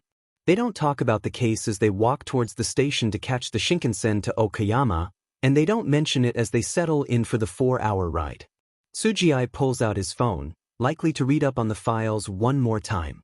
Shota curls up against the window and tries to fall asleep, knowing there won't be much to have over the next 2 days. Taking down the Shie Hassaikai had quieted things down for such a short period of time. It only showed just how tenuous everything was after All Might's retirement. Too many villains are stepping up to try to take advantage of the void All Might had left behind. He knew it would come to this, had warned about it, over the last few years, But no one took Old Man Aizawa's doom and gloom seriously while All Might continued to mug for the cameras and pretend like he'd live forever. Still, he can't pin all the blame on Yagi. The man had been supported by the entire industry, or close enough to it. He hadn't built the pedestal they placed him on. At some point between mental grumbling about the state of heroics and Yagi's personal responsibilities and Okayama Station, Shota falls asleep. He knows the others make fun of him for it, teachers and students alike, but he's unbothered. They like to assume he's just sleep-deprived or lazy or both. It's a better answer than the truth, that it's much easier to fall asleep to noise and the knowledge of people around him than it is to try to sleep in silence and wonder what will creep up on him inside of it. Tsujii wakes him as they approach the station by gently nudging his knee. Shota appreciates how much he never has to explain to the other man. They collect their bags and run to make the transfer to Sanu Station. From there they have to walk. The local lines that once fed into Minami Ward were destroyed, along with much of the area itself. Kurata meets them dressed in civs, though Kurata is both her civ and hero name. "You made it," she greets, far too bright and loud in the quiet of the neighborhood. "Come on, I made dinner." "Well, I bought dinner, but this place has a proper kitchen so I can heat it up." Cajoling and warm, she grabs both Shota and Tsujii and drags them towards the very edges of the damaged ward. On one side of the street is a school that has been half crushed by a massive foot. On the other is a line of still intact homes that have seen better days, faded paint and cracked asphalt and weeds growing long. One of them has a clearly new front door, and that's the one Kurata drags them into. Once inside, she relaxes a bit. The neighbors are nosy. They think I'm house-sitting for my aunt and using it as an excuse to party. The walls are thick enough not to carry our voices, and I swept the place once I got in, but we should still keep it down. She does, in fact, head to the kitchen. "Are you hungry? The place up the street does home-style fried chicken, so I got enough for today and tomorrow at least." She nods to Tsujii, "And some noodles for you if you're still vegetarian." "Thank you," he says, still standing in the hallway, seemingly overwhelmed by her everythingness. Shota ignores it with the help of practice. This isn't his first mission with the aerosol hero, and it won't be his last. "Any updates about demolition?" he asks as they settle at the ancient-looking table to eat. "Another sighting this morning," she offers readily and hands over the report. The villain they're looking for had been one to escape the Yakuza raid and had evaded capture since. Shota doesn't want to admit he's personally invested in the man, but demolition had buried 5 heroes to get away, and it had taken an emergency crew to get them out, battered and half suffocated. He wanted the man contained in Taurus as soon as possible. And now he was hiding here, Minami Ward, site of one of the greatest Quirk accidents in recent years, still too unstable to repair and quickly going to the weeds. It's not a large space in the grand scheme of things, and not completely abandoned, but nearly 15 square kilometers of ruined buildings and abandoned farmland gives a man with the ability to manipulate concrete and steel and make it explosive both plenty of places to hide and ample ammunition. Kurata pulls out a map and spreads it across the table. "I've done some basic scouting," she explains as she points out what areas and buildings suffered the worst, and where the plants make passage nearly impossible. "If we start here," she points to the northern edge of the ward, along the Sasagase River, "we can move through the industrial area first." "He's been sighted here," she notes with a mark. "Here and here, as well as at these 2 bars. Her impish expression shifts to something sour.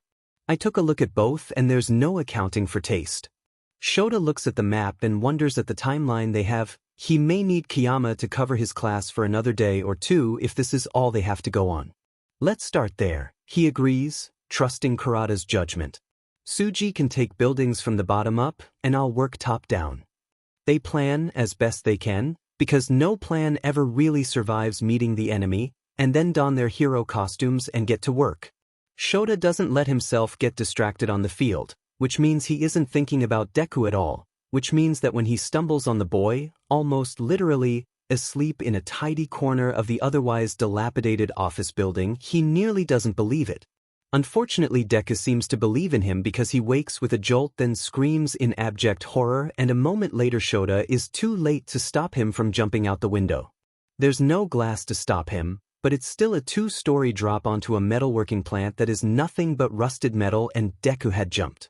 Shota follows before he even realizes his feet are moving, capture weapon anchored to give him a safer route down. Eraserhead. Report. Kesajiriman's voice cuts through the radio. Found someone, not our target but another case, he explains tersely, searching in the pre-dawn light to see where the problem child had gone. This area is more densely built than the others, but he hears the rattle of scrap metal and focuses in on it. He's moving west. Engage carefully, he's a minor. I want to try to talk to him, he can teleport if he gets spooked. But Deku hasn't yet, Shota notices, and he hadn't when they'd taken him into the station, not until he'd felt threatened and overwhelmed. Shota doesn't know if it just takes too much energy, or if he needs an accomplice, or if what Deku had said was true, he'd wanted to help. Now he needs to try to make things right. DMN, he's quick. Kurata exclaims. He went to the blue building with the caved-in roof, climbed up the debris and through the second-floor window. Do you want me to follow? No, keep an eye on the exits. Kesajiriman, you too, I don't want any other surprises to show up, but he's just a kid. I'll go in, he's not a threat. At least, that's what Shota tells himself. He doesn't want to believe Deku is a threat. He could be when threatened, but Shota isn't going to threaten him, he just needs to talk him down. And apologize. He at least has a lot of experience talking down hyperactive teenagers at this point. Apologies are less familiar. The ground entrances are all boarded up, but true to Kurata's words, there's basically a ramp of debris leading to the second floor, and a window broken open waiting to be taken advantage of. Shota climbs in carefully, keeping his motions slow and his capture weapon around his neck, not in his hands.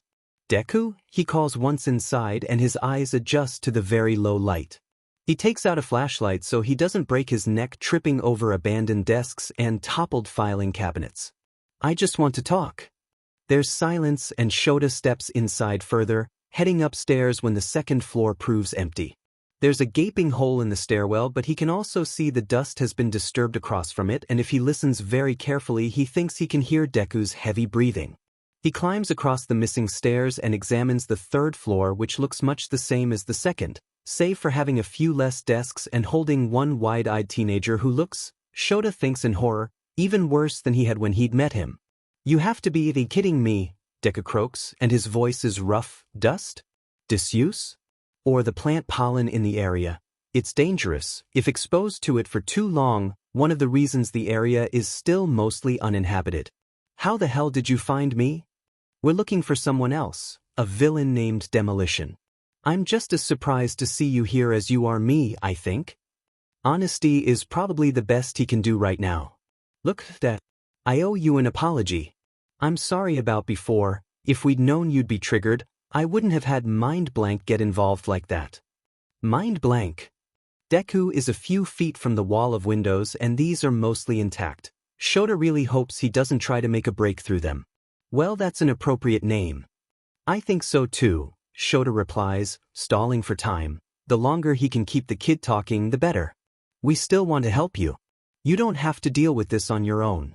Deku looks at him, looks past him, then beside him, and Shota instantly throws an arm out trying to see if it will connect with anything at all, whatever invisible accomplice or jailer Deku has. His arm connects with nothing, and Deku laughs in the same pained way that Hitoshi laughed when they'd found him, in the same way Shota had laughed when everything had hurt more than he thought he could bear and there was no one to rely on but himself. Deku looks at him and his eyes seem to glow in the dim light of the room and the bright contrast of the flashlight. And what am I dealing with, Eraserhead? Is it a trick question?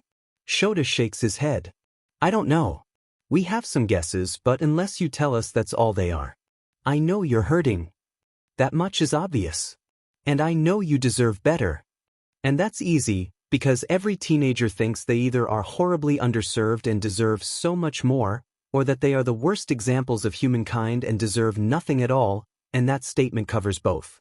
Shota doesn't know what to do with the disappointment in Deku's face, doesn't know how to translate that into meaning when the kid shakes his head sadly and looks like an ancient old man as he hugs his arms to his chest and sags. I told you once. he says, exhaustion coloring every word in a way that makes Shota ache. I can't do it again. Shota doesn't get a chance to reply. An explosion breaks the quiet of the morning and rattles the windows, though they thankfully do not break. His calm flares to life a moment later. He's here. Kurata's voice is panicked. He just came up through the... Her voice is cut off by a scream, and Shota can hear Kesajiriman's quirk as it cuts through something, probably scrap. He's torn for a moment. You need to get down and away from here. This man is dangerous. But don't leave, please. He can't keep the kid. If he tries to hold him, it's too likely he'll disappear, and if he stays, he's putting his teammates at a severe disadvantage. They need him to cancel Demolition's quirk. He can't wait any longer. Kurata is calling for help as another explosion goes off too close, and Shota heads for one of the windows, calling out for Kurata and Kesajiriman to stay out of the way as he tosses a chair through first before anchoring his capture weapon. Get down and away from here, he tells Deku once more. I'll find you after. He hopes like hell that Deku will take it as a promise, not a threat, and then goes to join his team. You could have warned me. Izuku snaps at Tamamonome as he hurries to get outside and away from a wall of glass. I nearly said myself. I didn't realize you were here, Kit, she tells him, sounding defensive. You had wards to hide yourself. Do you have any idea how long it took to make those? He demands as he slides down the garbage ramp. There's already a fire at the scrapyard, and the metal plant is missing a lot more of its structure than it had been when Deku had run past a few minutes prior. Everything is chaos. The villain's quirk makes the ground shake so much it feels like a constant earthquake, and Deku's ears are already ringing. Worse, he can see the heroes trying to fight, but the fires are interfering with Eraserhead's ability as far as Deku can tell. The unfamiliar woman hero keeps turning into a gas and surrounding the villain, but he drives her away with explosive blast after blast. There's a third hero who Izuku recognizes a moment later as Kesajiriman, who gets in a lucky shot, but all it does is enrage the villain more. Izuku keeps back but can't help but watch.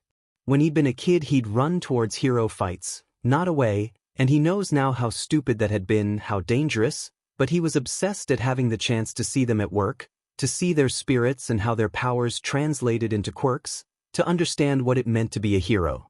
Now he's faced with seeing 3 pro heroes, 2 certified underground ones at that, facing off against a villain with an explosively powerful quirk.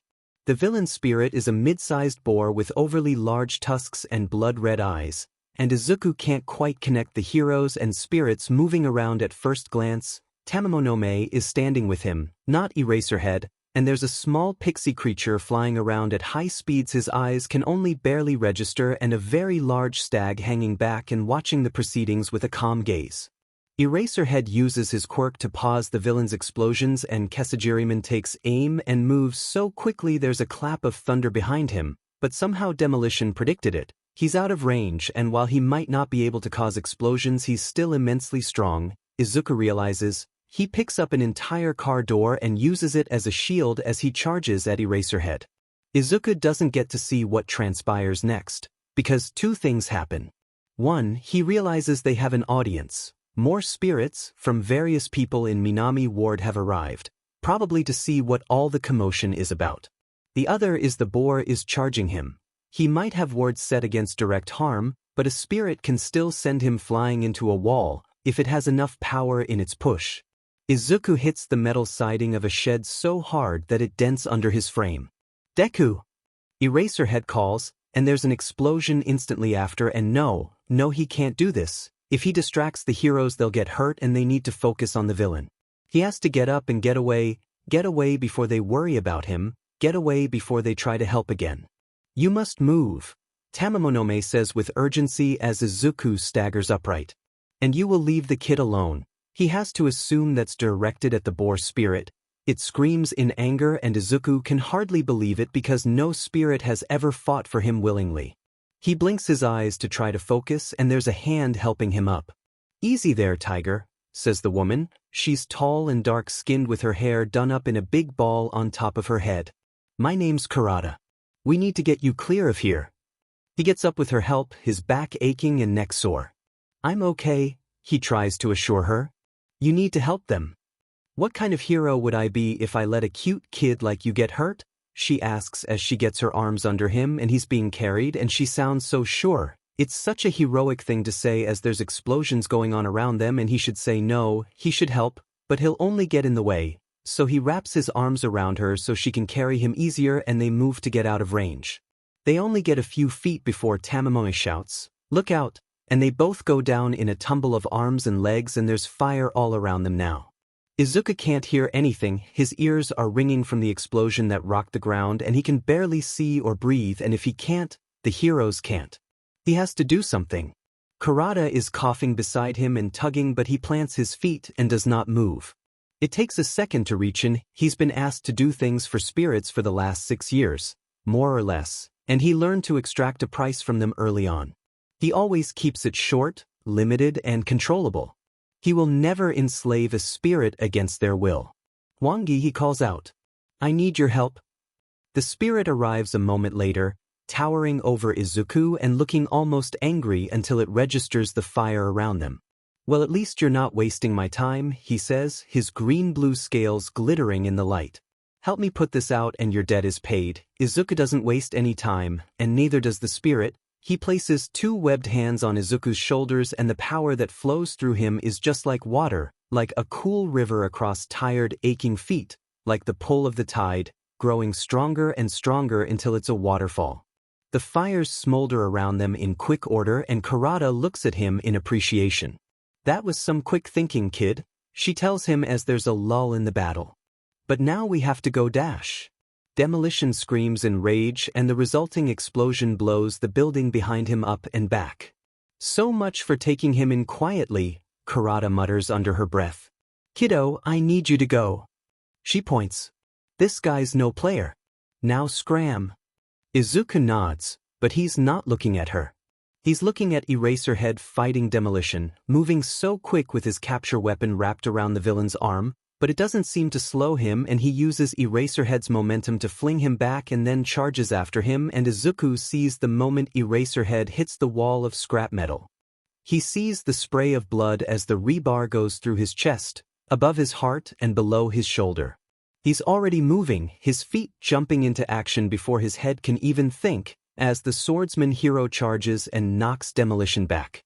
He can feel when Eraserhead blinks, because the boar spirit howls, and so does Demolition, and he blasts Kesajiriman back, and then grins monstrously as he simply puts his hands on the rebar jutting out of Eraserhead's chest and charges it.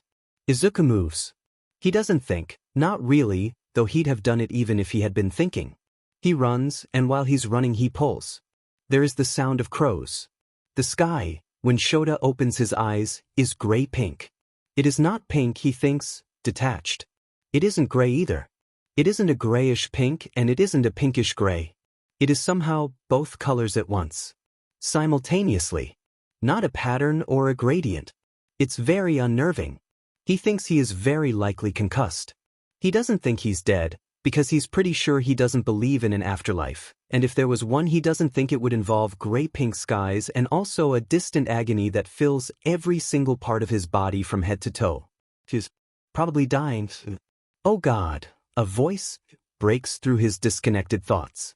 The problem child is panicking, looking down at him, skin pale and eyes blown wide. "Oh my God. Okay, you're awake." "Good, you're awake. I'm sorry, but it was the only thing I could think of. You were pinned and there was so much blood, and he was going to use his quirk and..." "Breathe." Shota knows how to deal with panicking teenagers, and he manages his teacher voice now just like he had during the USJ, which is feeling far too familiar for comfort. He is going to die in front of this kid, he thinks, and the last thing Deku needs is to blame himself for it. Where are the others? "I need Dash." He can't move his arms or legs at all. He can feel them. That is somehow worse. "You need to get away to safety. You Dash?" Shota stops to hold off a cough.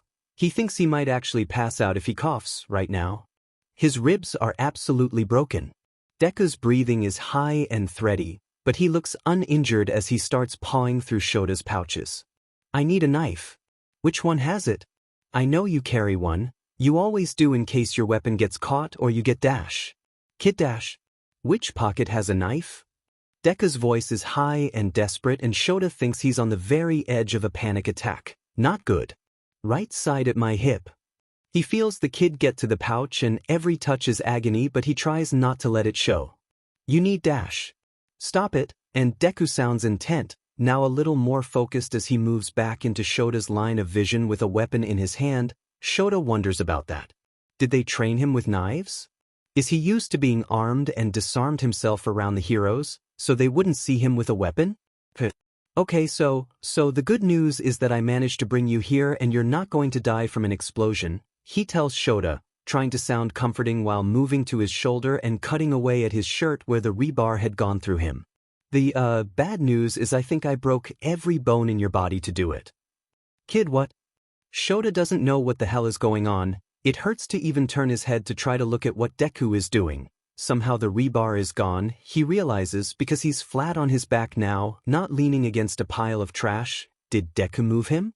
His thoughts being slow could be blood loss. If he was pulled off whatever had pierced him, but the ground feels cool and there's grass under his hands and the light, he realizes the light is too bright for dawn. How long has he been out? Where are we? What time is it? Where are the others?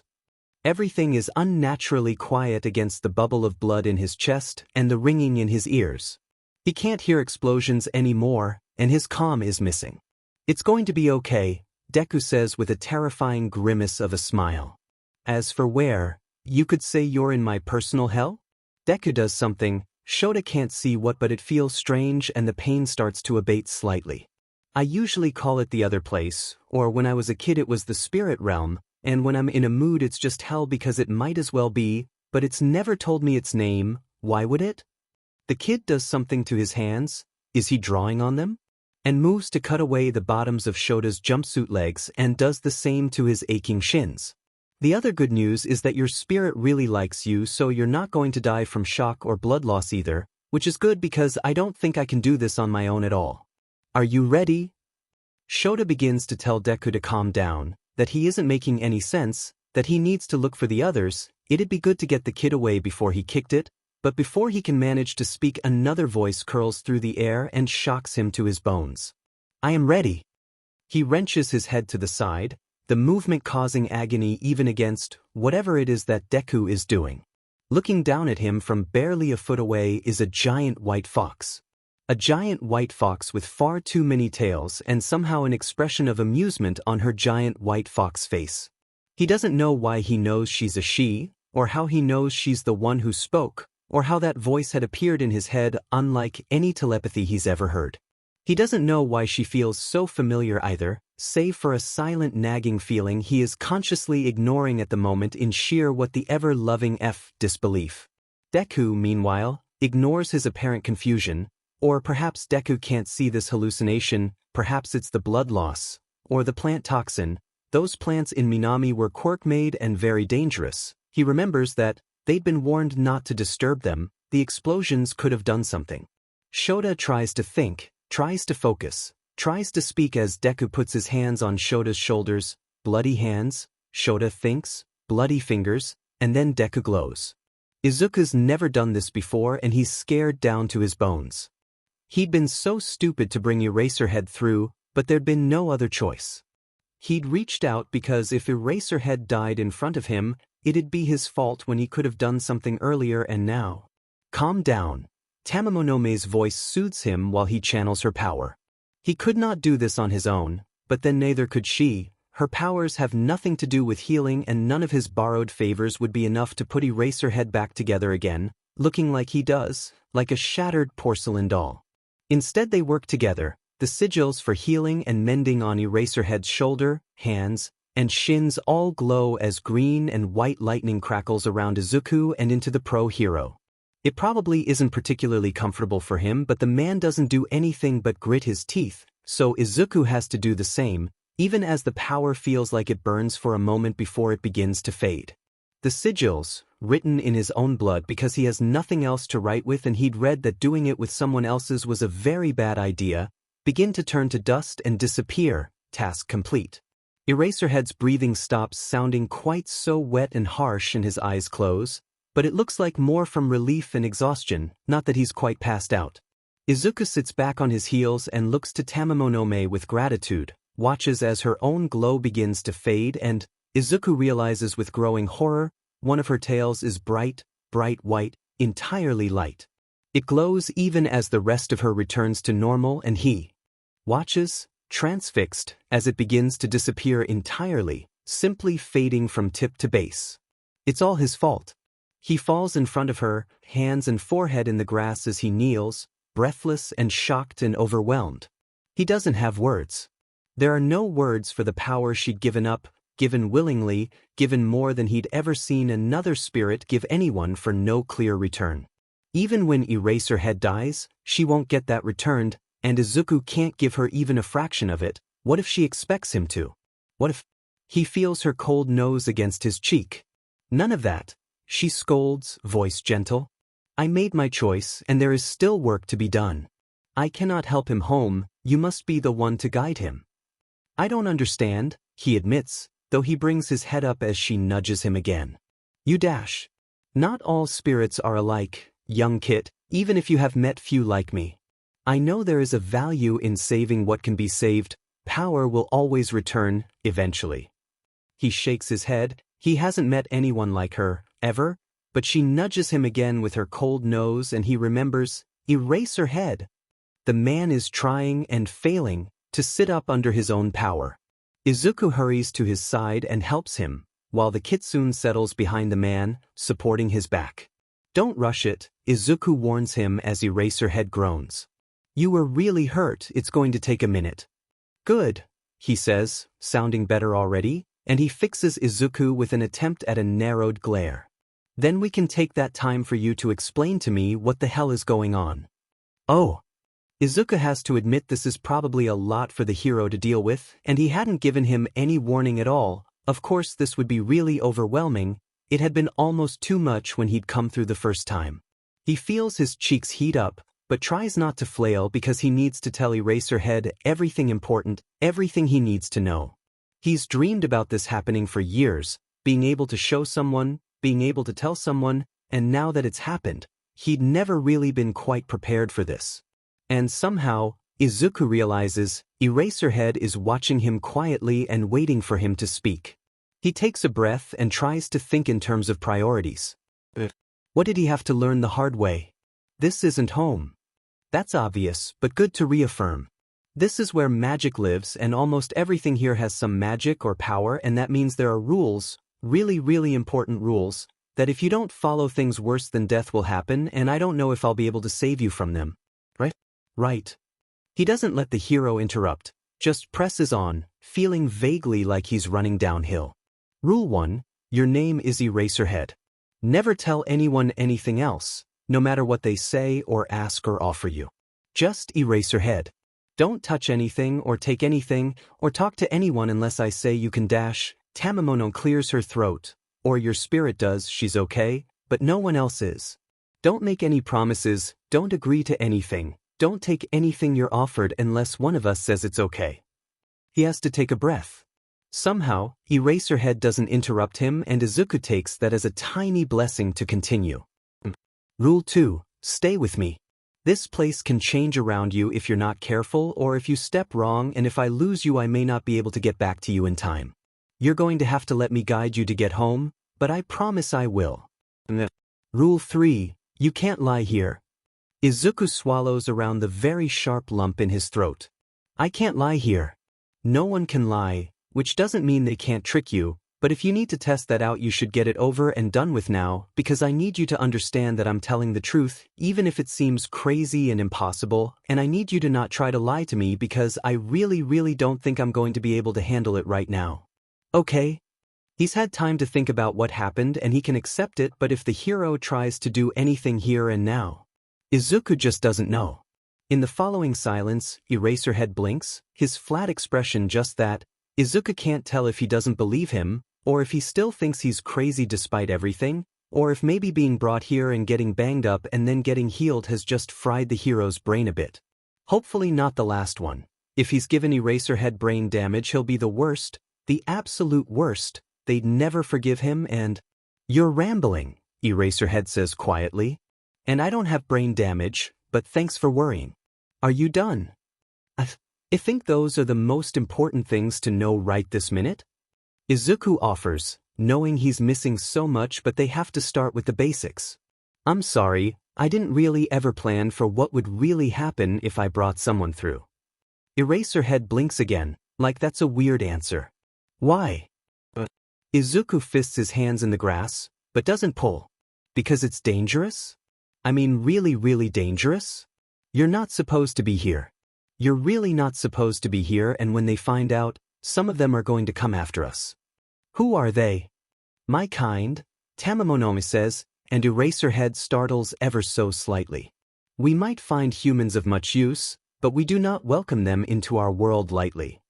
We're going to have a conversation about your kind in a minute, the hero promises like a threat, seeming to take his spirit's explanation in stride. But one step at a time. Why can Deku come in? Because he is not human, Tamamonome says when Izuku feels his throat close up. Not the way you are, not entirely.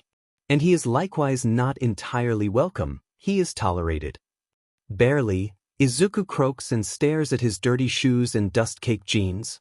It takes a lot to go in and out, and it's always a risk, so I only do it if I don't have another choice. Like when you left the station, Eraserhead says. It isn't a question. Izuku's fingers find the hole in the side of his shoe and prod at his foot through it. I really don't want to talk about that right now. All right, Izuku stares up at Eraserhead, who seems to be thinking about everything, but not judging. I have a lot more questions, but we were in a fight and I left two heroes to deal with a villain with an explosion quirk. How do we get back? Izuku winces at that. It can't just take you back there. I'm a hero, kid, I know the risks. No, I mean I can't, he says again. Literally. I basically pulverized you to get you through to here in the first place, like forcing you through the eye of a needle, and I burned a lot of power to do it. The only reason you're alive is because your spirit helped me heal you, and even if I could push you back through the barrier, you'd end up the same way or worse, and I wouldn't be able to do anything out there. I can get us home, but we need to find a weak point. Eraserhead frowns, his already thin lips disappearing. What does that mean? We have to move. I don't know where we are, right now. This is an area I've never been to. So we have to get somewhere familiar before I can get us to a place where the barrier between there and here isn't as strong. Usually that means there's a shrine on the other side and I can hopefully help you through from there. If we're lucky, there will be one close to Minami. And if we're not lucky? Then we keep looking. Izuku swallows at Eraserhead's glare. If we just take the first one that shows up, we could end up in America. Or France. I ended up somewhere in South America, once, in a rainforest. Usually, though, I'm pretty good at staying in Japan. Eraserhead closes his eyes and Izuku worries as the man sighs, raises his hand, and covers his face. How is this my life? He mutters, and Izuku has never felt a more kindred spirit in a set of 4 words before. I don't know if it helps, but I ask myself the same thing every day. The look Eraserhead gives him between his fingers says it doesn't help, but Izuku feels better anyway. The police have Demolition in custody and the fires are all out, thanks to the kid and Kurata's quirk, but Tsuji cannot relax. Kurata's gaseous form collects in front of him, slowly solidifying. I've checked through all of the rubble. There's no trace of him besides his scarf. Her skin glows with the sheen of sweat of her exertion and she sways ever so slightly, but she stands tall. I think we need to consider that the kid made him disappear. Tsuji nods. Eraserhead mentioned a teleportation quirk, but it is best to rule out anything else, with the both of us momentarily blinded. Kurata's expression is worried. That's what bugs me. He and Eraserhead are gone, which makes sense for teleportation, but he had a water quirk, a good one. He put out the fires around us when I tried to get him out. There might be someone we missed who helped him out. Tsuji feels uncertain. I do recall that Eraserhead asked us to not engage because he had a teleportation quirk. He did not wish to spook him. He can remember that clearly, in fact. Kurata curses suddenly and reaches for her phone. Multiple quirks, and a kid that Eraserhead was interested in, of course. Tsuji doesn't know what she's talking about at first, until he listens into her call. Hello, Tsukachi, she says, almost too bright, too sharp, and Suji realizes, this is Kurata worried. I think we have a lead on that Deku kid, but there's a problem. So, Shota begins as he follows Deku through this cotton candy nightmare of a lucid dream. Spirits. Magic. You were telling the truth, back at the station. The truth, or somehow Shota has found himself involved in a very, very elaborate sort of brainwashing and he just can't bring himself to think that is the case. Everything is too real. Deku is too earnest. It makes several pieces of the puzzle this kid had given him make a warped sort of sense. Yeah. Deku glances over his shoulder briefly, expression twisted, unaware of Shota's internal monologue. Sorry. And seriously, what the hell? You're apologizing for telling the truth? That's new. No, Deku shakes his head. For dragging you into this. Because now you know, and I thought it'd be good if someone did, but now you're here and in danger and it won't even matter in the end. Shota wants to find every adult who'd ever interacted with this kid in his life and just shake them until their teeth rattle, even if that means doing it to himself. What the F is even going on in Deku's head, Shota wants to know, but he's got to do this right, this time. If he scares him off again, something tells him it'll be for good, and dim in it, but they need him. Not sure I follow your logic, he says, making himself sound as non-judgmental as possible. Why won't it matter? Deku's hands go into the pockets of his hoodie, which is in sorry shape as it is. Every line of his tiny frame reads defeat as they walk through an impossible reality that this kid has apparently lived for years. I didn't think about it before, not properly, until the thing at the station. When I tried to tell everyone then, I realized that it doesn't matter. Still not following. Shota keeps his hands in his own pockets and his voice as teacher as he can make it. Next to him is his spirit guardian fox thing, and every so often it gives him a look, but he's only human and they've got to take this one med thing at a time or he will have an honest-to-God meltdown. Because it doesn't change anything, Deku says explosively, turning to face him, his expression tortured.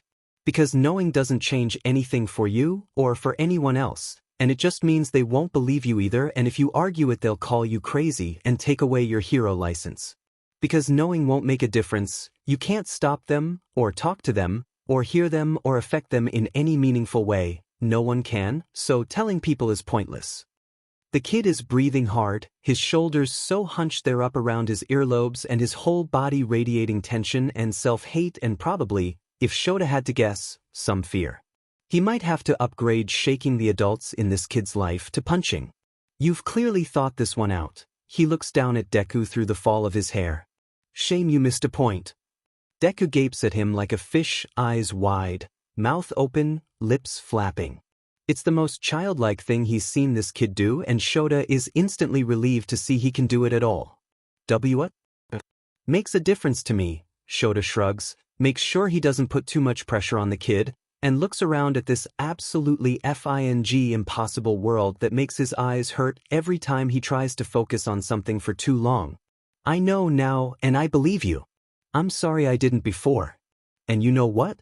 Even if no one else ever knows or believes, you know, and I know, and that's better than dealing with all of this on your own, isn't it? Back at the kid in time to see the naked longing there, and then Deku turns away and starts walking, faster than before, his whole body canted forward like he's hugging himself. We shouldn't stay still for too long, he says abruptly, but Shota can hear how thick his voice is. Everyone will worry about where you've gone.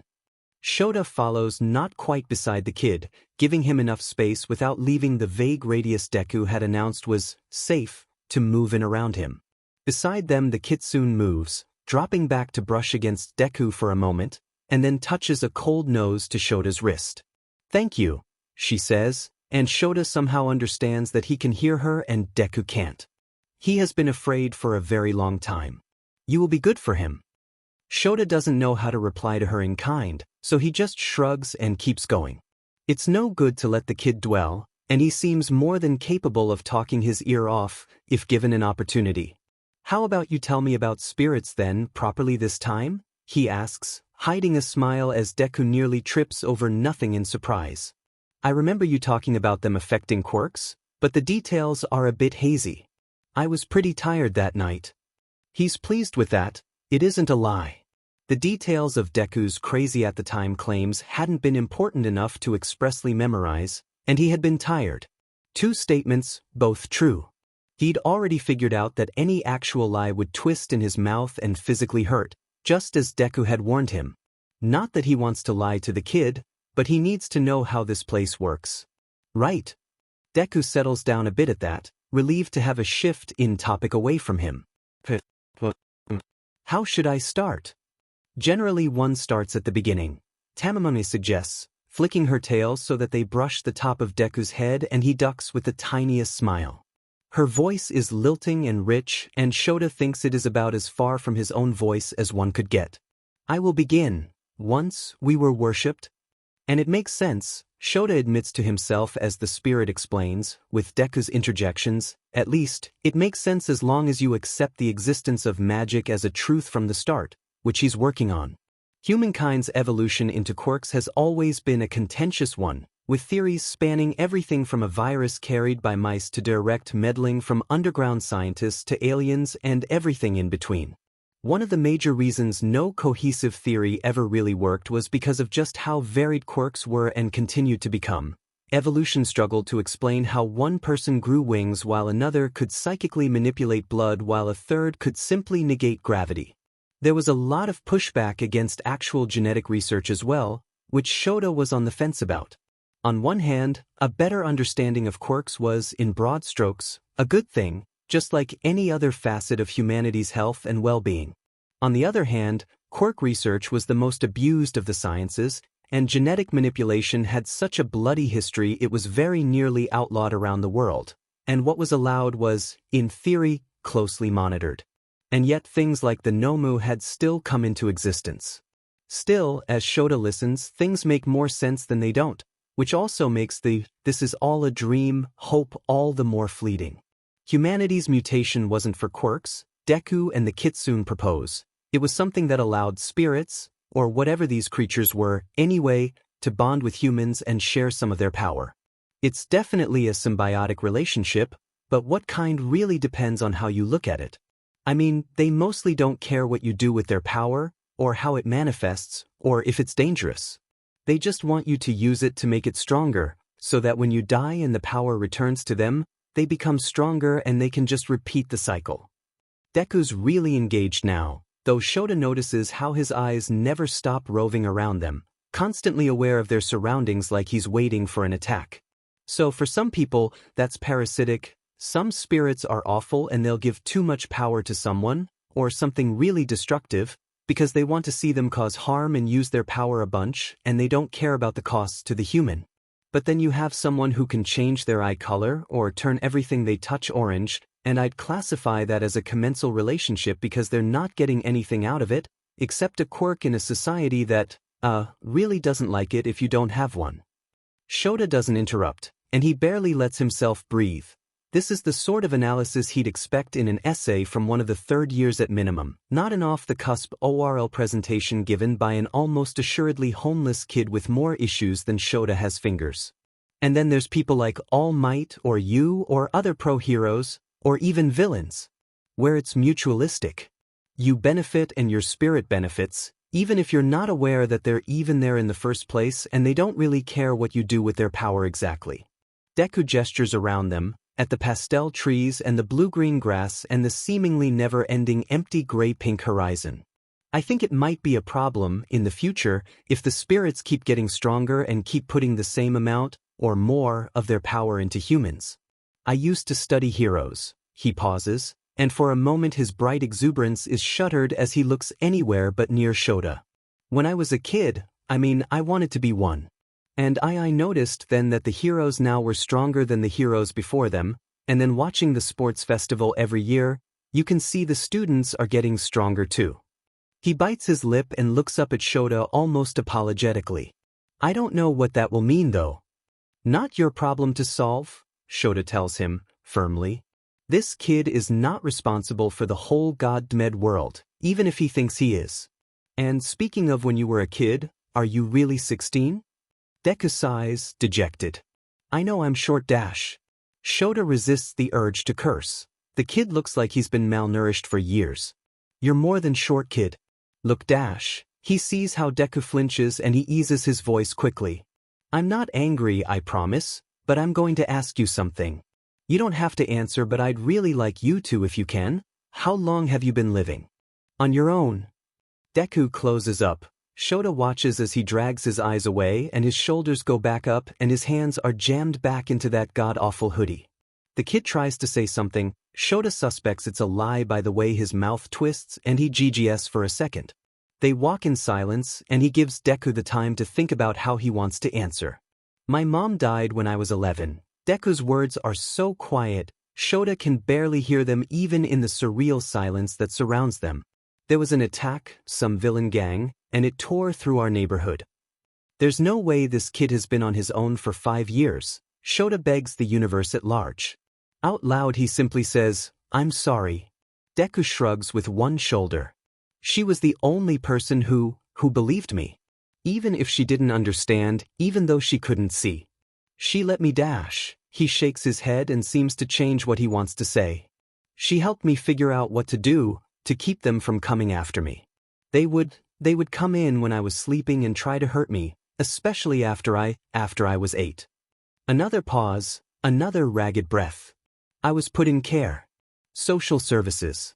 They tried, but I was quirkless, and even after I was in a group home they thought I was making things up, that I wanted attention, because I didn't have a quirk. And Shota can see it, everything the kid doesn't spell out, the world isn't kind to the quirkless at the best of times. Couldn't you pull the disappearing trick on them?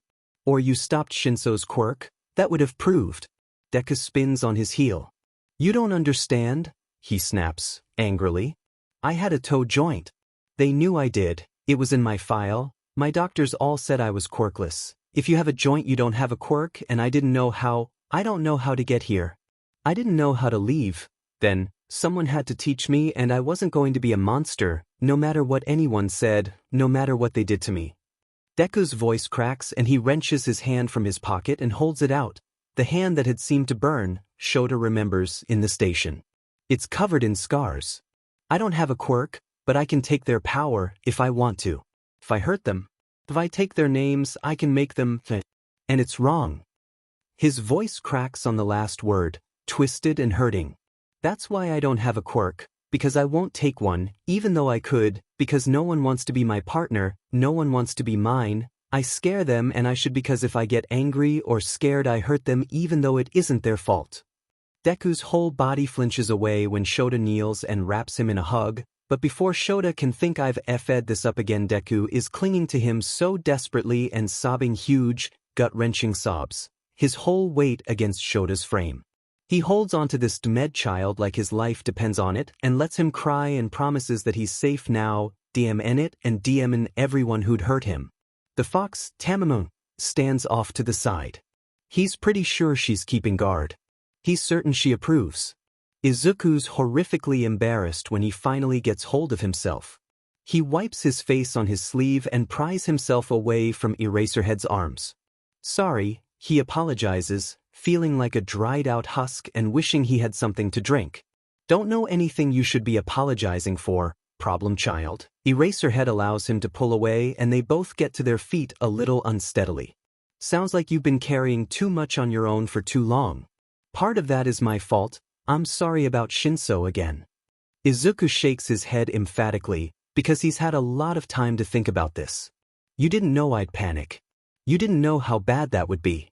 You didn't believe me, and of course you'd try your best to find things out. Tamamonome told me later that you'd told him only to ask my name, and normal people don't have panic attacks about their name. Problem child, something tugs at the back of his mind as Eraserhead looks down at him. You weren't panicking about your name. Izuku forgets about the tug as Eraserhead says, point blank, you've been mind-controlled before. Izuku flails a bit. It's not, I mean yes, I have, but it wasn't just that. It was, well I'm not going to judge you, Eraserhead says so plainly and Izuku is struck dumb because he can't lie here.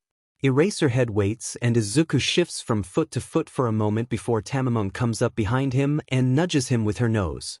Tell him, she says, and it's so gentle, they've both been so kind to him, and somehow it seems to be because they want to, not because they want something from him. And maybe if Eraserhead pushed, he'd close up and change the subject, but Eraserhead waits and he listens, and Izuku feels the words come so easily, like a dam breaking all over again. The home wouldn't let me keep words up, so sometimes, the spirits would bully me, they'd push me or bite or scratch, because they knew I'd let them. And so I'd be pretty banged up, and the kids thought I was doing it on purpose, so they'd do things and I tried to stop them, but then I'd get in trouble for fighting and it was always me against them, and everyone in charge said it was my fault. Izuku rolls up his sleeve. He's got scars of all sizes along his arms that he tries to keep covered now, but he shows one arm to Eraserhead and turns it so that he can point out the 3 thin marks that run halfway up the pale skin of his forearm. When this happened, they thought I did it to myself, and I couldn't really convince them otherwise. He might have tried, but the spirits around him all ran away before he could consider breaking his promise. So they said I was at risk, and, if people think that, they can put you in a hospital and no one ever has to let you out again. He can hear Eraserhead take a breath, but he has to keep going, has to get it out. There it was pills and nurses and doctors with quirks, and they decided I was sick, that the spirits were just something wrong with my brain, and that they could fix me. They tested everything. They showed me my x-rays. They showed me how no one with a toe joint has a quirk, not ever. They gave me quirk suppressants and put me in cuffs, to, prove it was all in my head. And when I didn't get better, they got angry that I wasn't trying. Eraserhead looks unhappy. Izuku is pretty sure it's about what happened, at least, not at him. They put you in a psych ward and didn't believe your quirk. It's not really a question when he says it that way. It's not a quirk, Izuku reminds him, tired to the bone. If all quirks are spirits and I don't have one, and everything that stops quirks doesn't work on me, I'm pretty sure we can call it something else, right? Anyway, he presses on. They didn't let me have wards either, and with the pills and their quirks I couldn't think, not properly. Everything started to get fuzzy. Except I kept getting hurt, but I couldn't stop the spirits from prodding me, and it was getting worse.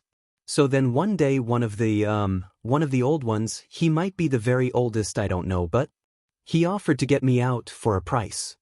Kid, Eraserhead sounds wary. What sort of things do spirits want to be paid in? Well, at least he won't be completely surprising the man, if he's got an idea that spirits can't be paid in money. Izuku knows his grin probably isn't all that reassuring, but he's learned it's better to laugh than cry about this sort of thing. Spirits mostly want power, but some are collectors, kind of. And I'm limited in what power I can give them, but anything of mine has power, so. I've traded things like the color purple, and what mom smelled like, and spicy food, and the first time I ate ice cream. The crows wanted something more than that, though. You traded your name. Izuku's not expecting that, but maybe he should have. Eraserhead is one of the smartest heroes he knows, and he probably made it obvious. That's why I can't say it. I can think it, but I can't. It's not mine anymore. I think even if you knew it, you couldn't use it, but I don't know how it all works. They tried to use it to control me, for a while. Eraserhead nods, like he's taking this seriously, and Izuku can't believe this is real. That he has someone who can see and can believe, and it means more than he will probably ever manage to say. Is that why you warned me about my name here? He nods. Names mean a lot of things, especially for spirits. A name can tell you about them, where they're from and what they can do and even what they're like, sometimes, but they also are what a spirit is, in a lot of ways. They're made up of belief, and that starts when they're named, when they become something specific instead of something in general. Like the wind is just the wind, but the west wind is a pretty nice guy all things considered, because the Greeks worshipped him a long time ago, so now he's like a spirit. Spirit, because he's not ready to introduce Eraserhead to gods yet. There's a pause as Eraserhead frowns and looks around them like he's taking stock. So if someone has your name, they can control you. He'll never, ever forget how it felt to be bidden and to have no real ability to disobey, at least not at first. They tried. They did control me. It had been terrifying to be commanded and puppet. But then they wanted me to use my power against other spirits, and I didn't want to, so I tried to stop, and when they tried to force me, I figured out I didn't have to listen to them even if they had my name? I think maybe it wasn't my full name. Spirit true names are always 4 parts and I only had 2, so maybe that was it. He still doesn't know. It isn't like he can ask his mother or father if they'd given him a name not on his birth certificate. But it meant I could fight back and I won. Won how? Izuku's relieved that Eraserhead isn't asking for more details because he really doesn't want to get into that right now. There's something comfortable about the way the man asks things too. He doesn't sound like he's judging or disbelieving or upset, he's just curious. Izuku feels like he's uncovered a dam inside of him, one that wants to pour itself out straight from his heart. I broke free and, well, we pretty much agree to leave each other alone now. I don't want to fight them, and they have my name, and even if they can't make me do things, it's still power, and I think I might have made them, well, a lot stronger. It probably wasn't what they wanted from our trade, but it's what they asked for, and I guess I learned a lot from it. Izuku looks at Tamamonome and around them. Like how to come here. Getting home took something else entirely, but he's been depressing enough for one day. And we should probably keep moving. I think we're near an edge. An edge? Eraserhead looks, but the landscape probably seems endless to him. Is that a way home? It'll get us closer. Izuku nods and reaches out to take the hero's hand. The rules of this place are weird. It's not like a planet where everything is one connected piece. It's a lot of different spaces that sort of bunch up against each other. Like if the tectonic plates all had individual personalities, sometimes played tricks on you, and moved in 4-dimensional space. Eraserhead gives him a look he absolutely cannot read. How long did it take you to learn all of this? Right. He sounds like a walking Wikipedia entry, doesn't he?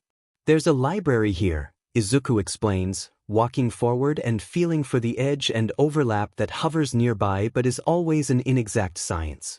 I think I spent about 6 months there, but I don't really have a good idea of when I left the hospital, exactly, but when I came back it was spring, and I missed winter completely.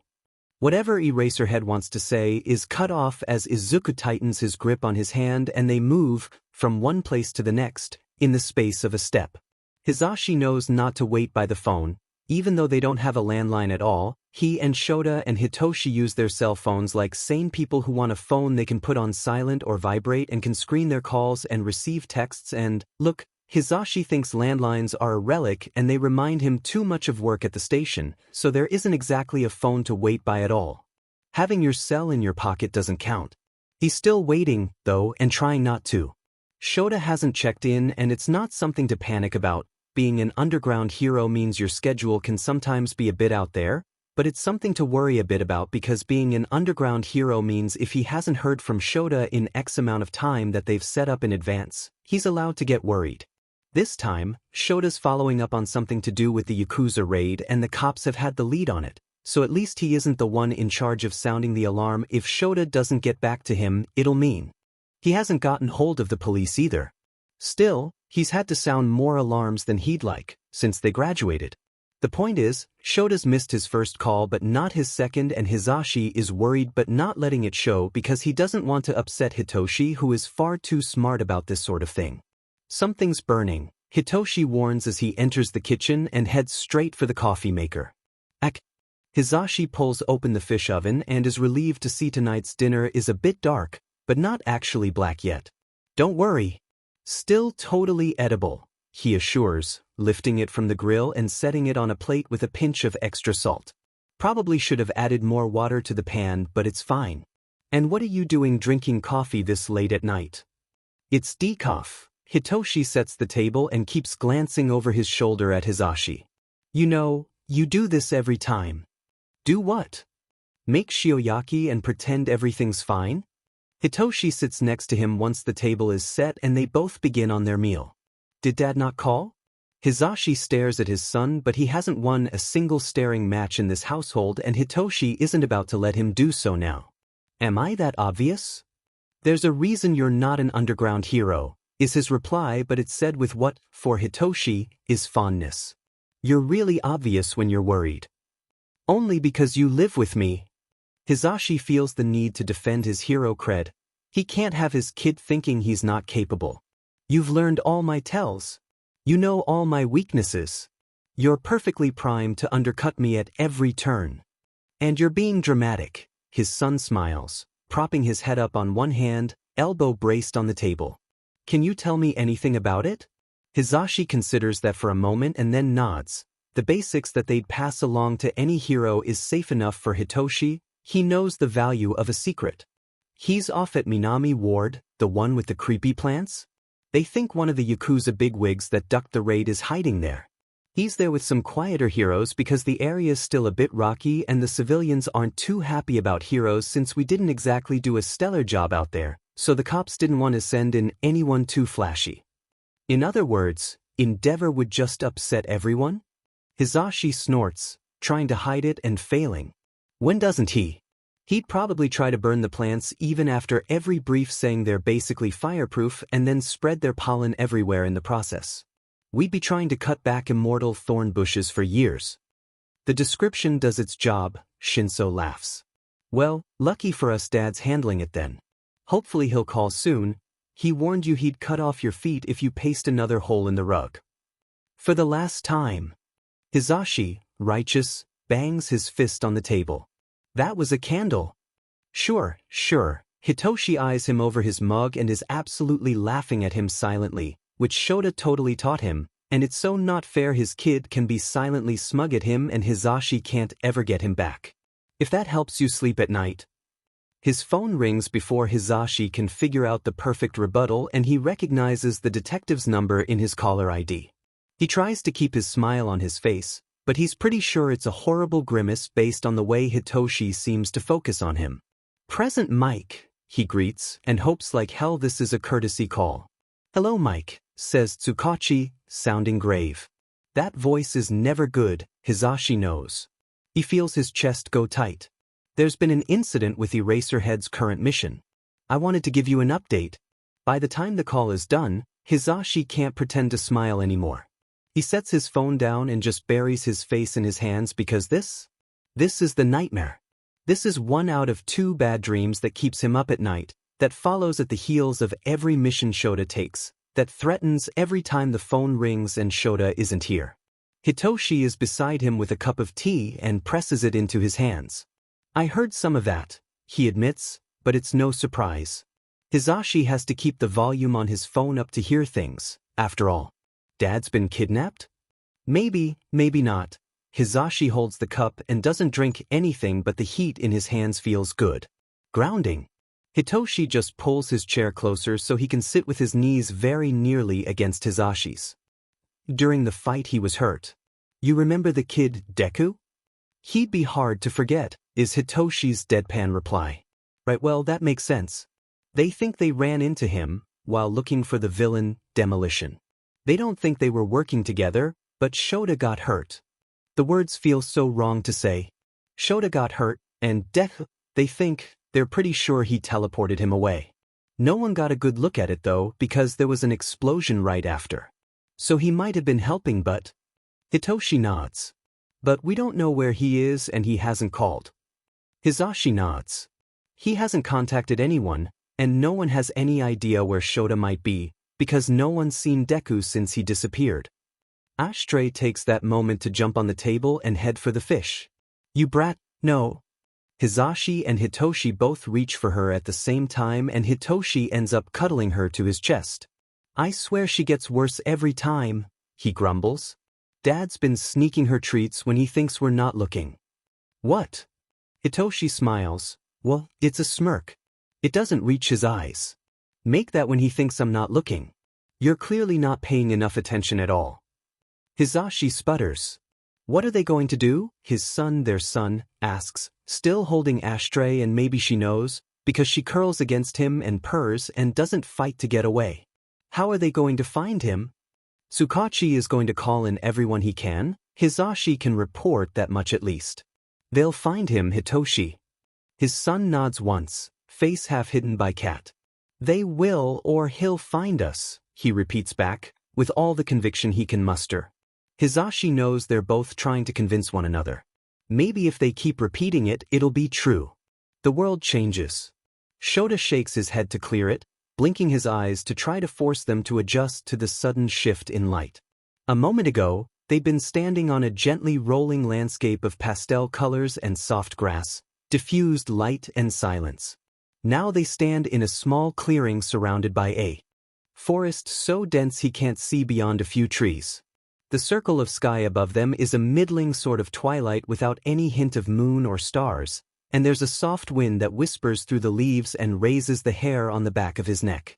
Deku is also still holding his hand, gripping it like he's trying to liquefy Shota's bones. The boy says with such feeling that Shota tenses, looking around to see if there's anything coming.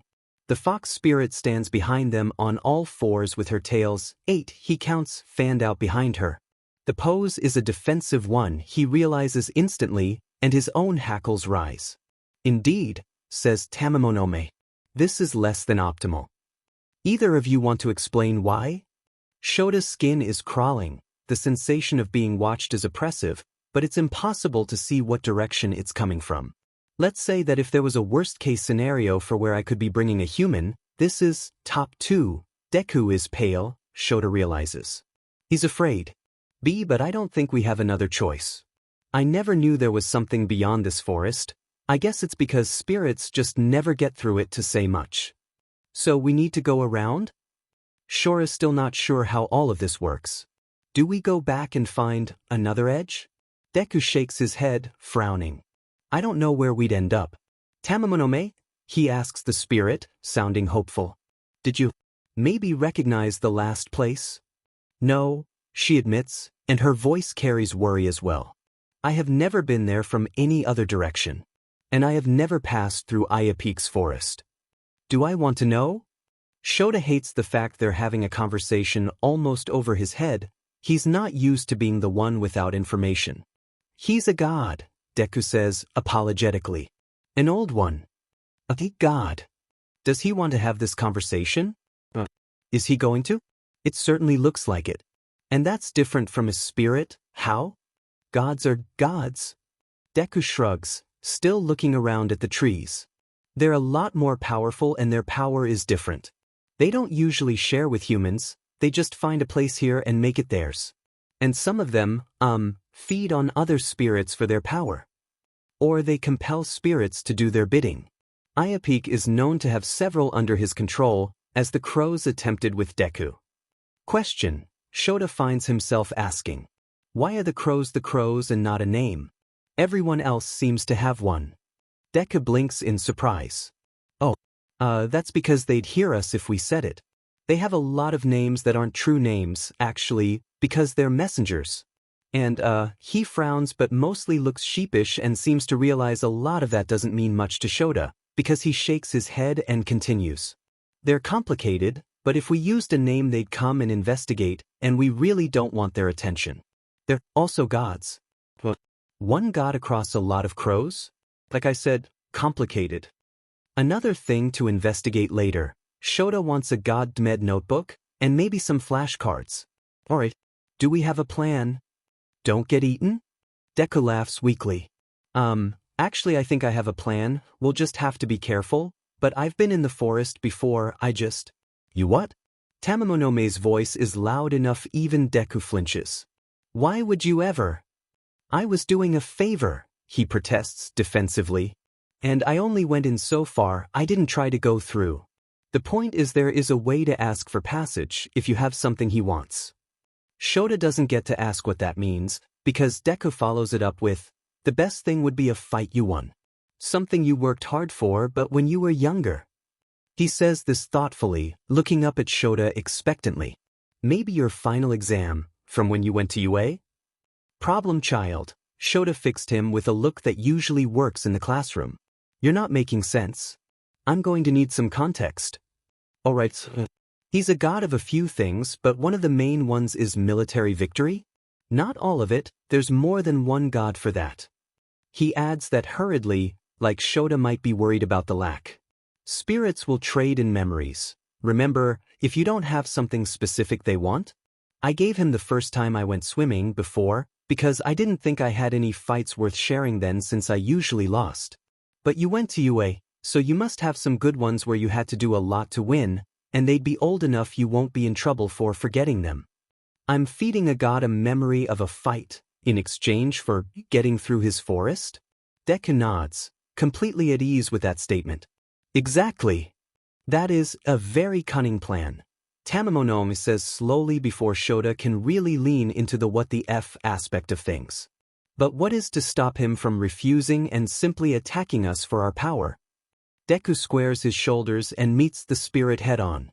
Me, he says simply, and there is something Shota can't place in his tone, in his eyes, in the way the air seems to shift around them.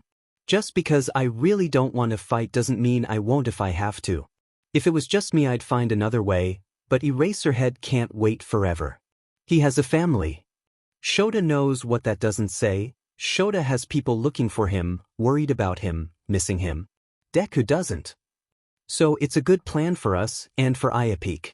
We'll still have to be careful though. He looks away from them and towards the trees. Ayapeak isn't the only one who lives here. The forest is just as Izuku remembers it. The trees loom and the path in front of them is narrow and meandering. Safe passage through the trees only means safe from Ayapeak, not his followers, but there's a world of a difference between pushing a spirit away and staring down a god, and Izuku really would prefer to never do that again. He'd do it for Eraserhead. For someone else, it would be okay, but never for himself. It was one thing to use what he could to protect if no one else could, it was something else entirely to be selfish. There is something nearby, Tamamonome warns them, and Izuku readies the knife he'd borrowed once again from Eraserhead, his sleeves rolled to his elbows in preparation. Eraserhead, meanwhile, readies himself with the ethereal capture weapon the kitsune had dropped around his neck before they'd entered the forest.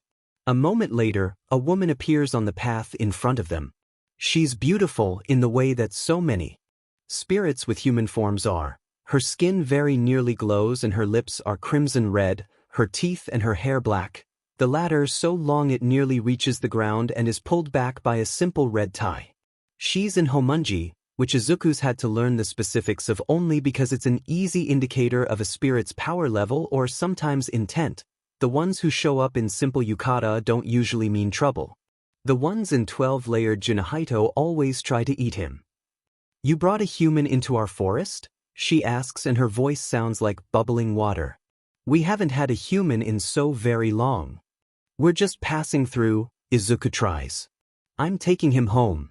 She raises her sleeve to cover her mouth as she laughs. Her eyes are completely black and glossy, the only thing expressly other about her, beyond her old-fashioned looks and the way she's making his skin crawl. I heard your message to our master, she tells them and takes a step closer. Izuku doesn't risk it. He uses the knife to draw a shallow cut across the back of his left arm and ignores the way Eraserhead growls. He might have not warned the hero in case he tried to stop him. The spirit stops moving instantly. Are you threatening me, corrupted one? I don't want to fight, Izuku says, voice steady. I really don't want to make trouble for Ayapeak. You know that, I think everyone knows I'd rather be a coward at this point. And the admission doesn't hurt to say, even if Eraserhead hears it, he is what he is, and he can't lie. He puts 2 fingers on the cut and then draws a ward in mid-air between them where it instantly glows. This human is under my protection, he says with a twist of power in every word. I have to bring him safely home. I gave my word. The wind picks up around them. Your word means nothing, Defiler. The spirit hisses at the wards and her beauty warps. Her expression goes dark and she frowns, except the frown grows and grows until her face splits and mandibles appear, dark and dripping green. Her hair lifts and frees itself from the tie to become long, hinged legs, sharp and deadly on their own and terrifying for the way they lift her form from the ground so that she hangs, the human part of her literally limp as her spider presence looms above them. Tamamonome instantly begins to glow beside him and Izuku hears Eraserhead curse under his breath, but the man isn't panicking, and why would he? He's a hero, he's faced all sorts of strange mutations, this is probably just another one to him at this point. You cannot hope to take all of us and win, Tamamonome warns with a growl. I will take your power for daring to attack my human. The Spider-Woman, she's a Joragumo, Izuku's brain provides, though it lacks any helpful information on dealing with her fluffs, mandibles clacking and needle-thin legs tapping back and forth, unbothered by the trees as they part for her willingly. Izuku quickly draws a second and third ward to join the first, the sigils coming easily here when they would have fought him in the real world. Don't make me do this, Izuku asks, one last time though he knows it's hopeless. I don't want to fight you. Poor pathetic monster child, the spirit taunts, but she doesn't approach, and so Izuku holds off attacking in turn. In our forest with a human lover and a human meal. I'm going to enjoy tearing the flesh from your bones. Her aura shifts and is oppressive, and the forest darkens around them in response. Defiler. Too many think you should be feared. We think you should be eaten. Izuku gets 1 second to consider, before the ground under them explodes. Shota leaps out of the way the minute the ground parts under them. He aims to land on a branch above and to the left, but it moves out of his path as his feet come down, and the disorientation means he smacks into the trunk instead and has to try to tuck and roll before he hits the ground. When he gets to his feet, it's to face a giant FNG spider, not the woman, she's behind him fighting Deku, but a brown fuzzy FNG tarantula that crawled out of the ground with the face of a lion and teeth as big as Shota's arm and, impossibly, 3 god-med googly eyes. He's never been happier Hisashi isn't here with them. They'd all be deaf from his screams. The capture weapon around his shoulders had come from Tamamono. She dropped it over his head just before they'd given their offerings to the thing that controlled this area. Shota's working on thinking of it as a god, but that's a work in progress, thank you very much. It feels just like his own, and she'd smiled her smug fox smile when he'd pointed that out. It obeys him just like the real thing now, lashing out and tangling around the larger monster's legs to topple it as the kitsune grows to a size that matches the beast, her teeth doing impressive damage. Something about her tails, they're glowing brighter than the rest of her, seems to be hurting the monster as well, making it shrink away as she attacks, so Shota recalls his weapon and leaps to help Deku. The Spider-Woman looks like the sort of yokai from Woodblock Prince that Shota never thought he'd regret not paying attention to in art history class. Her body hangs from her hair, which makes up her legs, more than 8, his brain offers, which is not all that helpful and actually all the more unsettling. Said legs move with frightening speed, and she keeps trying to pin Deku under them.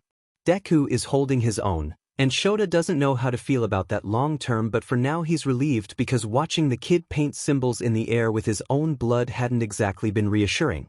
Whatever they are, Deku is using them to deflect the creature's attacks, her legs sliding off of something like a shield. He seems to be directing midair and enraging her in the process.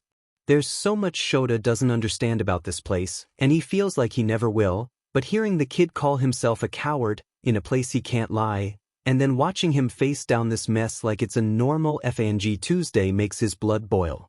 He dives into the fray. It's harder to topple her with his weapon.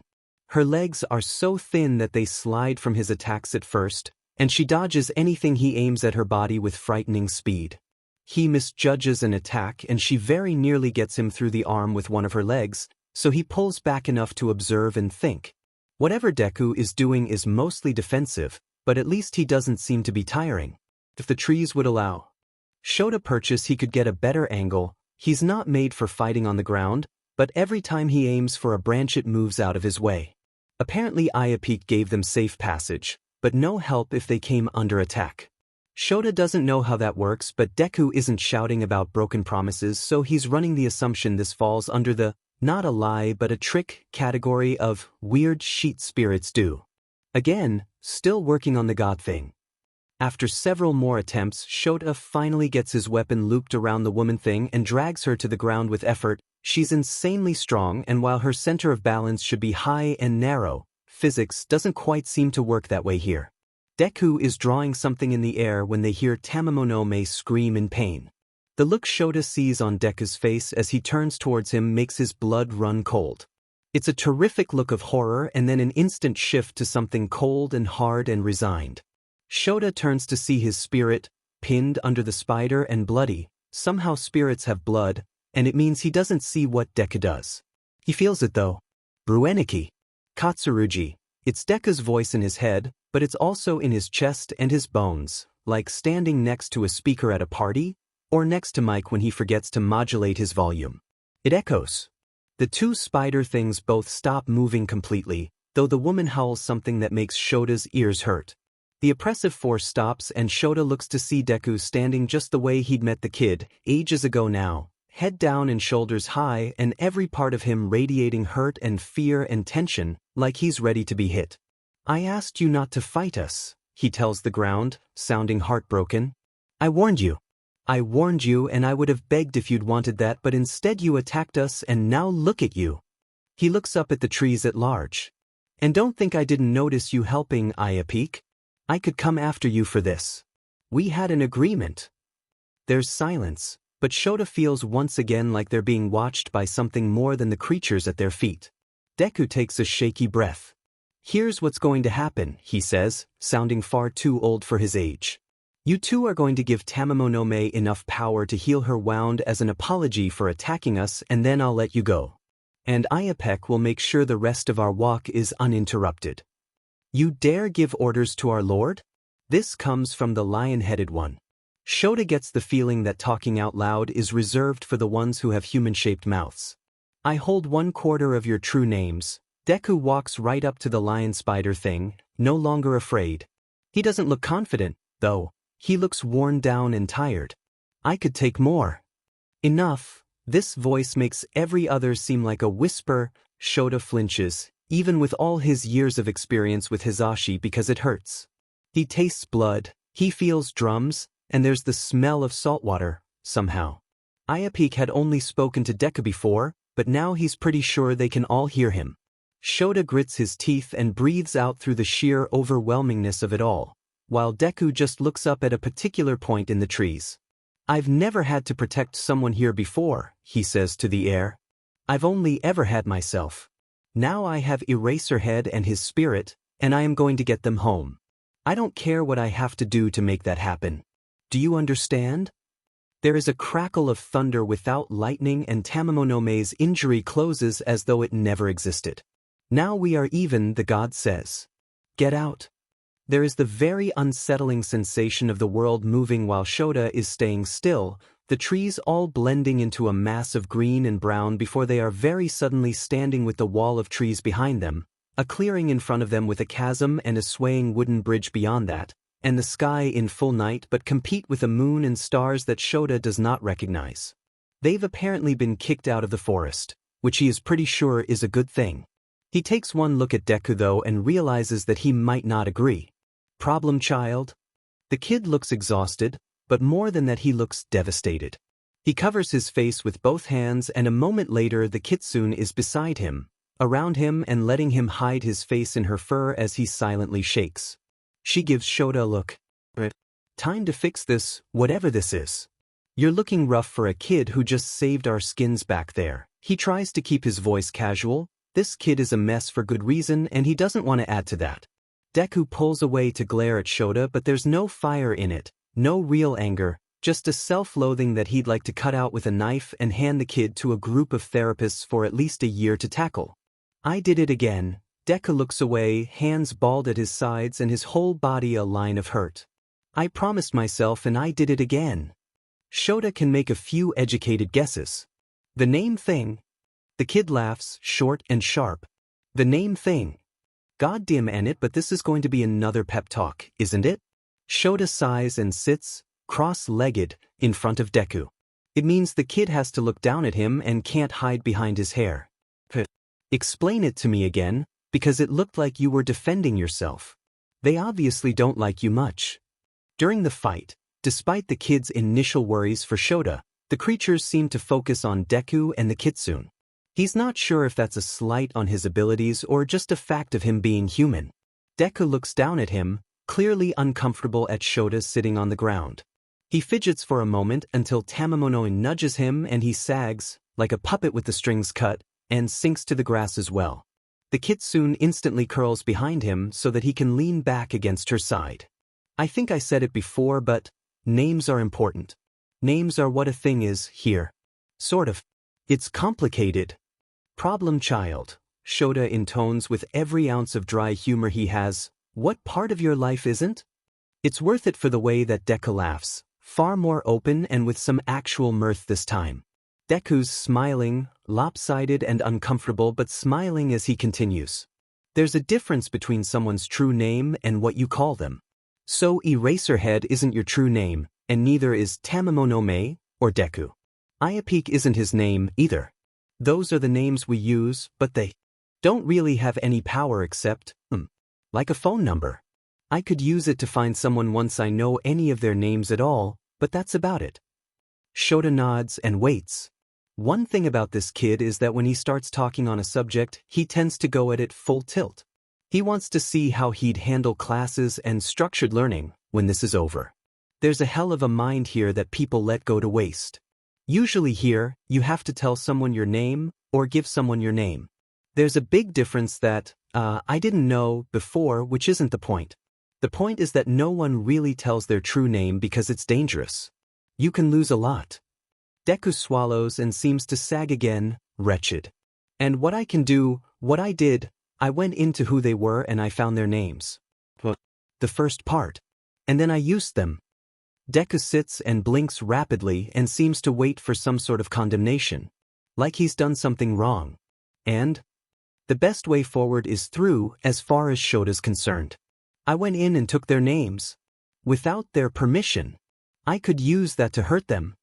But you didn't. Shota pulls a knee up so he can prop his head on it because he's tired. As far as I can tell, you're not running around taking everyone's name just for fun. You're not collecting an army to fight for you or do your bidding. You have an ability and you're using it when you're threatened to protect yourself and others. Would you blame Shinsou if he used his quirk on you, if you'd gone after him with a knife? What? Deku looks down at him shocked. I'd never. And he's training to be a hero, so if he uses his quirk dash. So if someone on the street attacked him even if he wasn't a hero, would you be upset at him using his quirk to stop that fight? No, but it's different. Deku looks, if Shota has to give it a word, panicked. He's come across this sort of thing before. Sometimes you get someone who's built up a specific worldview they need to be true, even if it doesn't always make sense. How is it different, problem child? The kid flails. Because I can hurt them. I could keep using my power, even after the fight. I have hurt them before I knew how things worked. And we've never seen someone get hurt because a kid was learning how to use their quirk, Shota points out dryly. We absolutely weren't just in a whole district covered in immortal plants that no one can weed because someone with a garden quirk had a crisis. Never heard of that happening at all. You're not helping. Deku slams his hands on the ground and, Shota notices with interest, the grass around them seems to wilt a bit. It's different. He's unfazed by the example of teenage angst he's seen far better. I don't think it is, he says, still flat as he can make himself sound. Here's what I see. I've got a kid in front of me who has a powerful quirk. Don't correct me. At the end of the day, it's a quirk, who could use it to F people over, and once hurt someone badly enough he's terrified of using it like that again. So instead of applying it carefully or learning where his limits are, he bottles it up and tries not to use it until he's scared and overwhelmed and he has to protect himself or the people around him, and it gets out of his control. And instead of seeing that as a sign of needing to learn how to work with it better, he takes it as a sign that he's failing to hold it in and is some sort of monster. Deku ducks his head down lower and lower into his chest. What I think, if I was giving an analysis to Principal Nedzu, just for example, is that here's a kid who's so careful about what he can do that even when he's at his worst he doesn't do outright harm. The only thing you did to those two back there dash, and it's really med strange, Shota thinks, that he can't actually recall their names, but then again maybe that's the whole tell and give thing at play, maybe overhearing it isn't enough. You had them at your mercy and all you did was make them back off. You stopped the fight. Everything you tell me says you could do anything to them when you have their names, that you could take their whole names and really scare the shit out of them just with that. And you don't. He shrugs. Deku keeps peeking up at him through his messy hair. I'd say here's a kid with a lot of potential who needs to work on what he can do, but has the sense to limit his harm already. That's something I usually have to drill into the first years, and they usually don't do it naturally until their second or third year if we're lucky. And then there were heroes like Endeavor who never learned or cared. I'm not, Deku shakes his head furiously. I'm not that good. Because you made a mistake? Shota asks. Because this lot calls you names? Tamamone likes you, and I've only known her for however effing long we've been here, but I bet she's a good judge of character. Thank you. She nudges Deku gently, but otherwise lets Shota continue this not as weird as could be pep talk. I'm saying for a kid who wanted to be a hero once, you understand something it usually takes our students their entire academic career to learn, and some of them still don't until they hit the pros. That catches his attention, and Deku finally raises his head to look at Shota full on. He's not crying, at least, even if his eyes are bright. What's that? It's that you keep going. Even when everything is sheet. When people are sheet and when the world isn't fair, you keep going and you do what you can. Kid, look at what you've put up with. This Shota can stress. You've been flat out abused, called crazy, ignored, I'm willing to bet starved. You've been living rough however you've been living, and you're dealing with what seems to be an entire invisible army that doesn't like you or actively wants to do you harm. You face that every FING day, alone. And you still came and gave us back our quirks. Shota wants him to understand this. You walked into a trap you knew was a trap, and you knew we weren't going to let you go, to give me back my quirk you knew I'd intentionally sacrificed. We treated you like sheet and triggered you, and I scared the crap out of you today, and instead of running away, you helped against a god-made villain and saved my life. If you wanted to be a hero, kid, I don't see why you couldn't be. Oh, Shota did not expect tears from that, even though he really should have expected tears from that, because this kid cries a lot, and now he's crying again as Shota pats him awkwardly on the shoulder. Do you mean it? He asks while scrubbing at his face. But I don't have a dash. You can teleport. You can apparently stop quirks. I'd want to work on that not hurting you, but if it was for emergencies that's still a skill. I saw you put out the fires during the fight. You fixed my quirk and you've said you've helped others with theirs. That's more than half of my students can lay claim to. Shota raises an eyebrow as Deku tries to protest and then stops under the force of his glare. I'd say that counts. But the water, that was borrowed. A spirit owed me a favor. I couldn't do it again. Problem child. Shota draws the words out. One of the students in 1B has a quirk that lets him copy the quirk of whoever he touches. If there's no one around, or if they have a mutation quirk, or if they just don't have a useful quirk, he can't do anything. No one says he can't be a hero. Admittedly, there are conversations to be had about Nito's personality, but that's for Can to deal with. Wait, he can? There's a light in the kid's eyes, and Shota thinks finally, but instead of seeing the brilliance that is his pep talk, Deku goes on. Is it skin activated? Does it have to be living skin? What if he touched their hair? If it doesn't have to be alive, he could maybe work from hair, or dead skin, or even nails from a person, right? What about blood? Has he tested it with Dash? Shota holds up a hand and Deku cuts himself off mid-thought. While those are some good ideas I might mention to him and make sure he has thought of the applications, the point was that your quirk of borrowing favors could be read the same way, and that's before you consider the rest of what you can do. The point, problem child, is that you have value and you aren't a monster or a demon or anything but a 16-year-old who needs a few solid meals and probably a lifetime supply of hugs. Deku blushes, his cheeks bright red, but his smile is whole and for the first time looks a little less broken, and Shota's proud of himself until he realizes, problem child? Why are you glowing? You are as well, Tamamono says with such delight she sounds like she's giggling. Oh, this is unexpected but somehow so appropriate. Deku stares at his hands and Shota does the same. What's going on? The kid asks, and it's the first time he hasn't known what was happening here, and that worries Shota more than he'd like, but at least his spirit seems happy about matters. Just a bit of very old magic, she says, radiating smug mirth. We were talking about names before, after all, were we not? That seems to mean something to the kid, who stares at Shota with suddenly huge eyes. Oh my god. What? I think you just gave me a name. Shota thinks about that for one short second. Like hell I did? Problem child isn't a name, it's a title. It's a description. It's dash, names are what a thing is here. FING hell. I didn't mean it. He's not saddling this kid with problem child when he's already using Deku, for goodness sake. It's okay. Deku waves his hands in the air eagerly, still smiling. I know you don't mean it to be mean. I can tell. I don't think you could give me a name I didn't, want. He looks over to the kitsune. She nods, her front paws crossed almost daintily in front of her. Indeed. You cannot give what will not be received. And you cannot take back what has been given. Still smug, her tails smacked the ground behind them. I was once given Tamamo no Mae, and I cherish it above all others. Deku perks up at that, probably at the chance to get the conversation away from him for a while. Who gave it to you?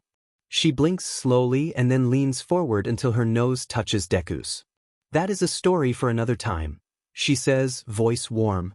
For now, we should focus on getting my human home, don't you think? Oh my god, Deku shoots up to his feet. We've just been sitting and I've been so useless, I'm so stupid I dash. Problem child. Shota can feel the title means something now when he uses it, like the words have weight. We are going to work on your self-flagellation, later, of course, but it's good to plant the idea now. For now let's just get moving, alright? Deku laughs uncertainly, hand on the back of his head, and it looks so much like Shinsou's nervous tick. Shota has to smile. Moving is good, Izuku thinks. They need to keep moving, they have to cross the first bridge and then he knows there's a waypoint into the marketplace. It's a bit of a risk, taking Eraserhead there, but the alternate route would take ages. For now, they need to move forward and Izuku needs to think about what Eraserhead said to him. Was it okay to use his ability? Obviously he couldn't do what he'd done when he was 8, when he'd clung to his mother's spirit and desperately tried to make it his instead. That had been what convinced his mother the spirits were real. Well, that and the way they'd come for him after, as the word slowly spread. But his favors weren't like that, and while he'd burnt himself on Zer, that had been because he'd physically held the spirit and that was his own stupidity, he could have reached out with just his power. And he hadn't done anything to hurt Hitoshi's spirit, or the two in Ayapeak's forest, and he didn't want to hurt them, everyone just always assumed that he would. Was that like having a villainous quirk? Izuku had always argued that no quirk was bad inherently because he'd seen people with terrible quirks and horrible spirits become great heroes or just perfectly normal people. Was he actually like that? But he never took power, and he only took names if he had no other choice. Was self-defense enough? It is a lot to think about. Of course, Eraserhead also seemed to have a lot on his mind. And you're sure it doesn't, I haven't done anything to him, it's not a control thing, or a power thing, right? Problem child is supposed to be a nickname. And it is, Tamamon assures with great patience. You have done no harm. As we have said, only that it was given here makes it special. It makes it real. No one has been able to tell me how real is different from true or any of that, Eraserhead grumbles, and it's actually funny, and maybe strangely nice, how worried he is about something so simple. I don't want to have made things worse. You didn't. Izuku assures all over again as they stop at the edge of the plain, a swaying bridge hanging across the chasm before them. What Tamamo no Mae means is that it's a name I can give out that has meaning right away. Like Deku, or Eraserhead, or even Tamamo no Mae. They're all basically nicknames, but it being real means it's a name I actually use and has power to, well, I could make a contract with it. Like with Ayapeak. My agreement with him was with Deku and I could now use Problem Child instead, but I couldn't use, I don't know, Nanisher and act like that was my name, because it isn't. Names have to have weight, Izuku knows. They have to be something you use and others use for you. The glowing though? You had me worrying that was the spirit world version of, I don't know, I own you now or something. Oh. Izuku laughs at the idea, though he can see why Eraserhead was worried. No, it's okay. I think the glowing was more, this place is special sometimes, it's complicated. Complicated, Eraserhead says, shoulders sagging. Right. Well, if you're sure. I promise. Izuku gives the most reassuring smile he can, and then gestures at the bridge. We just have to cross here, then I think I'll be better able to get us somewhere to get home. Eraserhead moves to stand beside him. Problem child. It makes Izuku smile just hearing it. It's not a mean nickname at all, it's honestly so true, and it feels good that Eraserhead wanted to call him something special at all. This thing doesn't exactly look like it'll support your weight, never mind mine. Izuku looks at the first bridge and then looks at it like he's Eraserhead and sees the problem. At least this is an easy fix. Don't worry, he assures. I've taken it before, and so do other spirits. It's just this old looking because it's the first bridge. It's actually the first wooden rope bridge, Tamamonome offers gracefully. The first bridge that wasn't just a log across the river is much less impressive and is quite far away. Still looks like it's being held together by luck and a prayer. Eraserhead sounds uncertain, surprisingly, and Izuku can admit maybe the bridge doesn't look that reassuring. It probably doesn't help that the chasm that it crosses is really, really deep and the things at the bottom of it aren't friendly. Are those eyes? It's the watching river, Izuku explains. It's pretty nasty, but we're too far above for it to bother us. You just can't look down while we cross, or they'll try to make you jump. Eraserhead looks back at him, and again Izuku's not sure what that expression even is. When the hero doesn't say anything, Izuku shifts, wondering if he said something wrong. Do you not like heights? Eraserhead says something under his breath and then turns to Tamamono. Do I even want to ask why? The bridge. She's having fun, Izuku knows, but he doesn't try to stop her. It must be nice for a spirit as good as this one to really be able to communicate with her human, and that will end when they go home. Oh, when the humans were done with it, the gods thought it would do better here. It is the spirit of the bridge. It will hold. Eraserhead says something like, of course it will, and then nods back at Izuku. So we cross. Why? Just make sure not to look down. You can cross pretty well if you hold the rope and just stay centered, but if you look down, the river will try to pull you in. Eraserhead looks like he wants to say something, but he changes his mind and sets his hands on either side of the rope and starts walking. The bridge sways as they walk, and Izuku focuses on shifting his weight opposite to the older man as they move along. The wooden slats are close enough together that they don't have to watch where they're going, at least. Do you think he's upset at me? Izuku finally caves and asks Tamamonome when they're a quarter of the way across, the kitsune following at his heels. He is upset at himself. He thinks if you are this unflappable here, he doesn't know how he'd teach you in your world. He likes to surprise his students. Izuku feels his face burn in embarrassment. I'm just used to it. I've had a long time to get used to everything here, and besides, he teaches at UA. Tamamonome laughs. I know that, and I dare say he would know where he teaches as well, don't you think? Izuku decides to ignore her because he has no idea what to say about that. He's never going to get into UA. He hasn't been to a proper school in years. They're halfway across the bridge when there's a screech from below. Izuku knows not to look down, but it's exceptionally hard as the sound of wings beat through the air. A moment later, two large women appear, covered in feathers and with wide wings where their arms would be and hooked, black talons for feet. Oh shit, Izuku breathes out. Human. The one on the right has ruddy feathers, the other is a soft sort of bluish gray.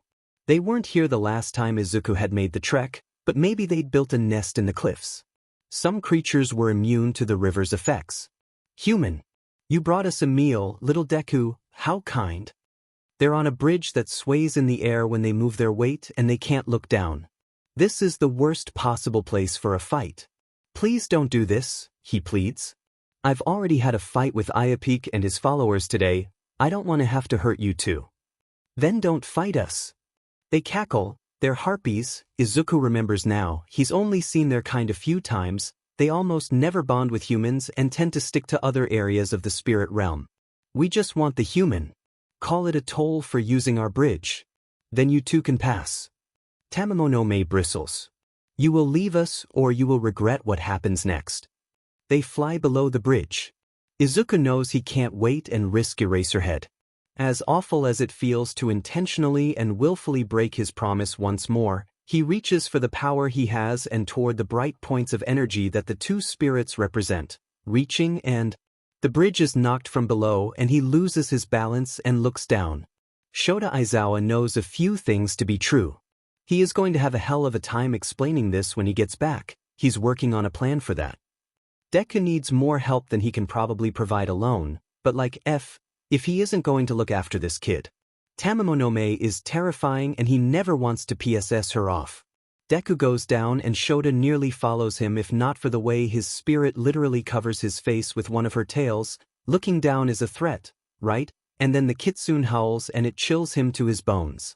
While whatever they'd fought in the forest might have held its own against her, These two flying women seem to have no hope at all. For one thing, his spirit can very nearly fly herself. Shota watches as she jumps into the air and seems to run on nothing to twist and turn and attack the spirits before landing so gently on the bridge that it doesn't so much as tremble under her weight. She glows, which has happened every time he's seen her fight so far, and Shota tries to keep an eye on her and the monster women and Deku without looking down. It's a blessing his quirk is eyesight-based, at a time like this, not that using it has any effect. It means he's incredibly skilled at being able to look at something out of the corner of his eye and follow a fight without changing his focus.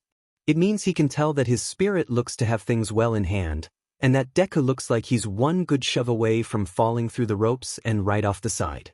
Shota grips the ropes that line the sides and makes his way back to Deku, who's staring down at the river. "Kid," he calls, but there's no response. "Deku." Still no response. Shota kneels cautiously. He's figured out that seeing things out of the corner of his eye is fine, as far as the weird river rules are concerned, which is good considering Deku's still fixated on the water with his eyes glazed. Problem child. Above him are the sounds of Tamamonome and the spirits fighting, far too close.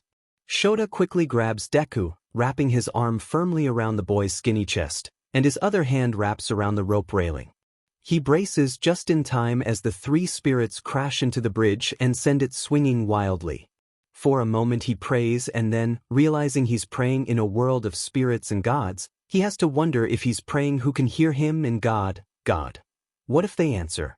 He is so not built for this sort of existential crisis. The bridge holds. Shota's not going to call that a miracle because miracles need gods and still not thinking about it.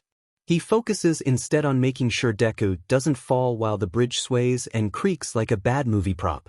He wants to try to cover Deku's eyes and see if that breaks whatever spell he's under, but he doesn't dare change his grip yet.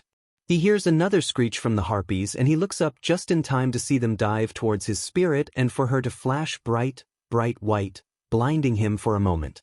His vision is filled with black spots that he has to blink away slowly, but when he does, Tamamonome has settled behind him and Deku, and the women who attack them are nowhere to be seen. The fox spirit licks her lips, showing Fong. They have been dealt with, she informs him, clearly satisfied. I will take the kit. He will not be able to break free of the river's hold until he is away from it. Shota peels himself away almost warily, but can't find reason to argue, not when he really wants at least one hand free to hold the rope. And both would be preferable the way the bridge is still swinging. He trusts her. He can't not trust her. All right, he says, letting go as she leans in. He wonders for a moment how she's going to carry Deku, if she can do so with her mouth without her teeth getting in the way.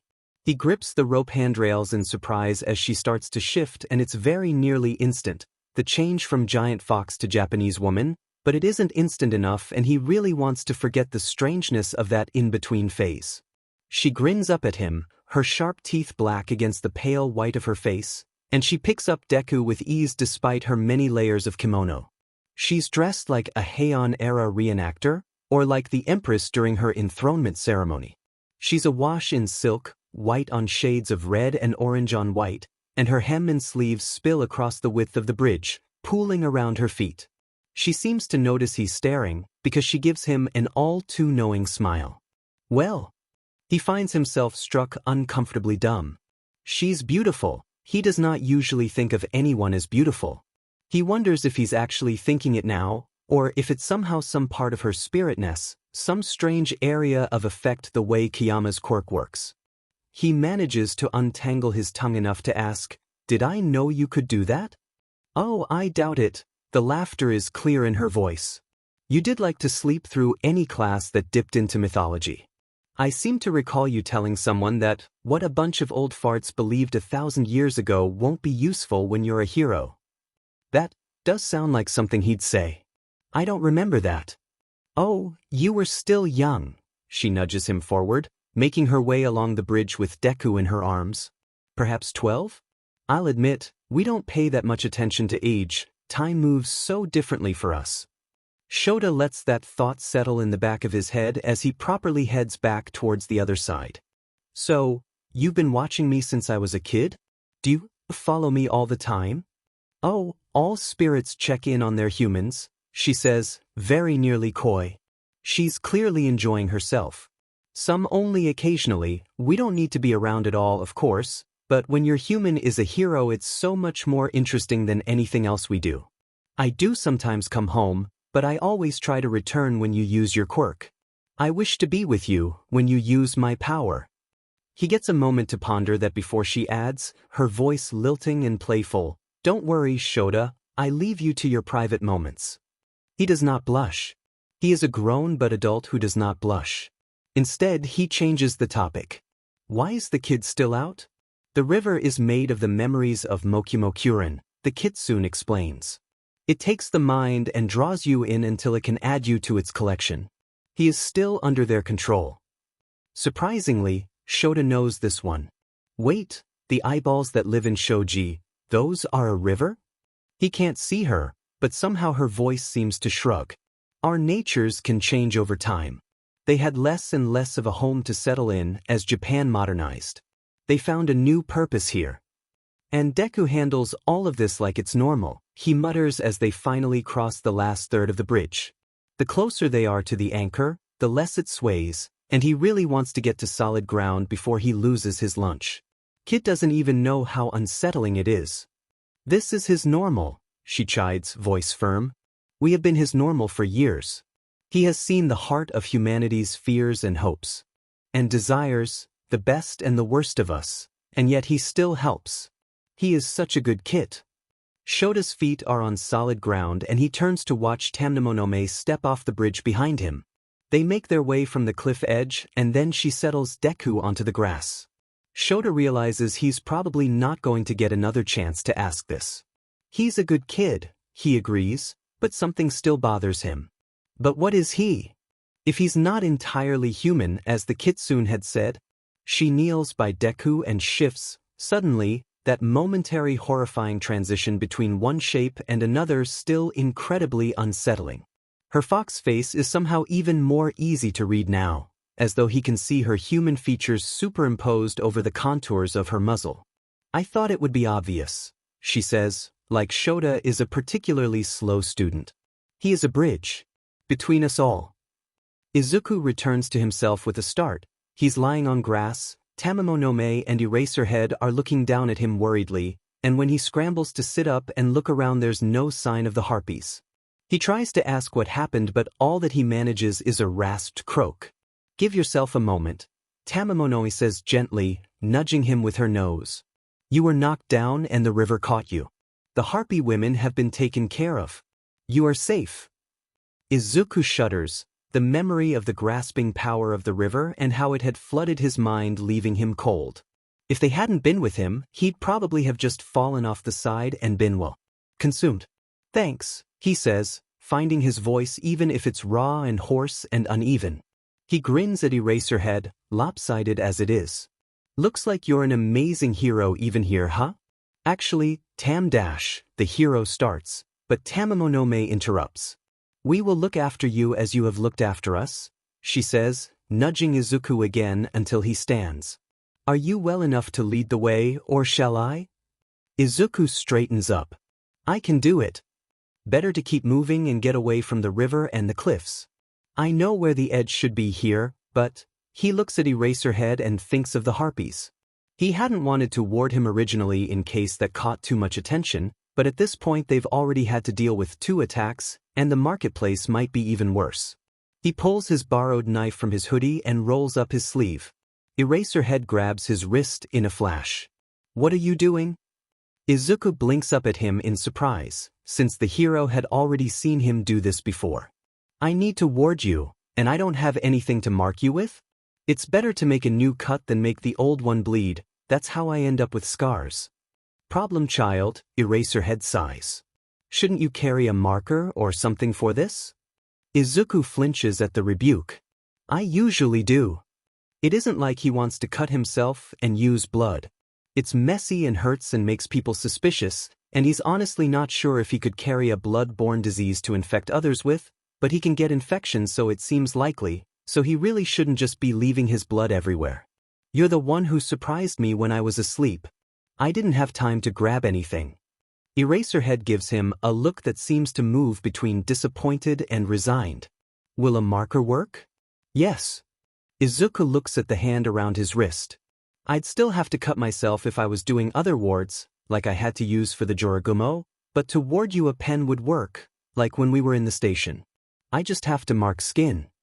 Eraserhead reaches into one of his pouches and retrieves a mini permanent marker. Here. Oh.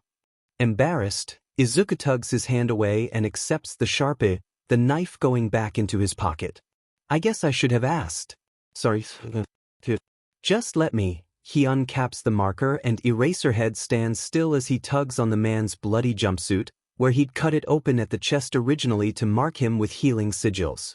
Now he marks out a set of protection wards, the ones he's the most familiar with because he adds them to his own skin every 12 hours the way he's done since he was 13.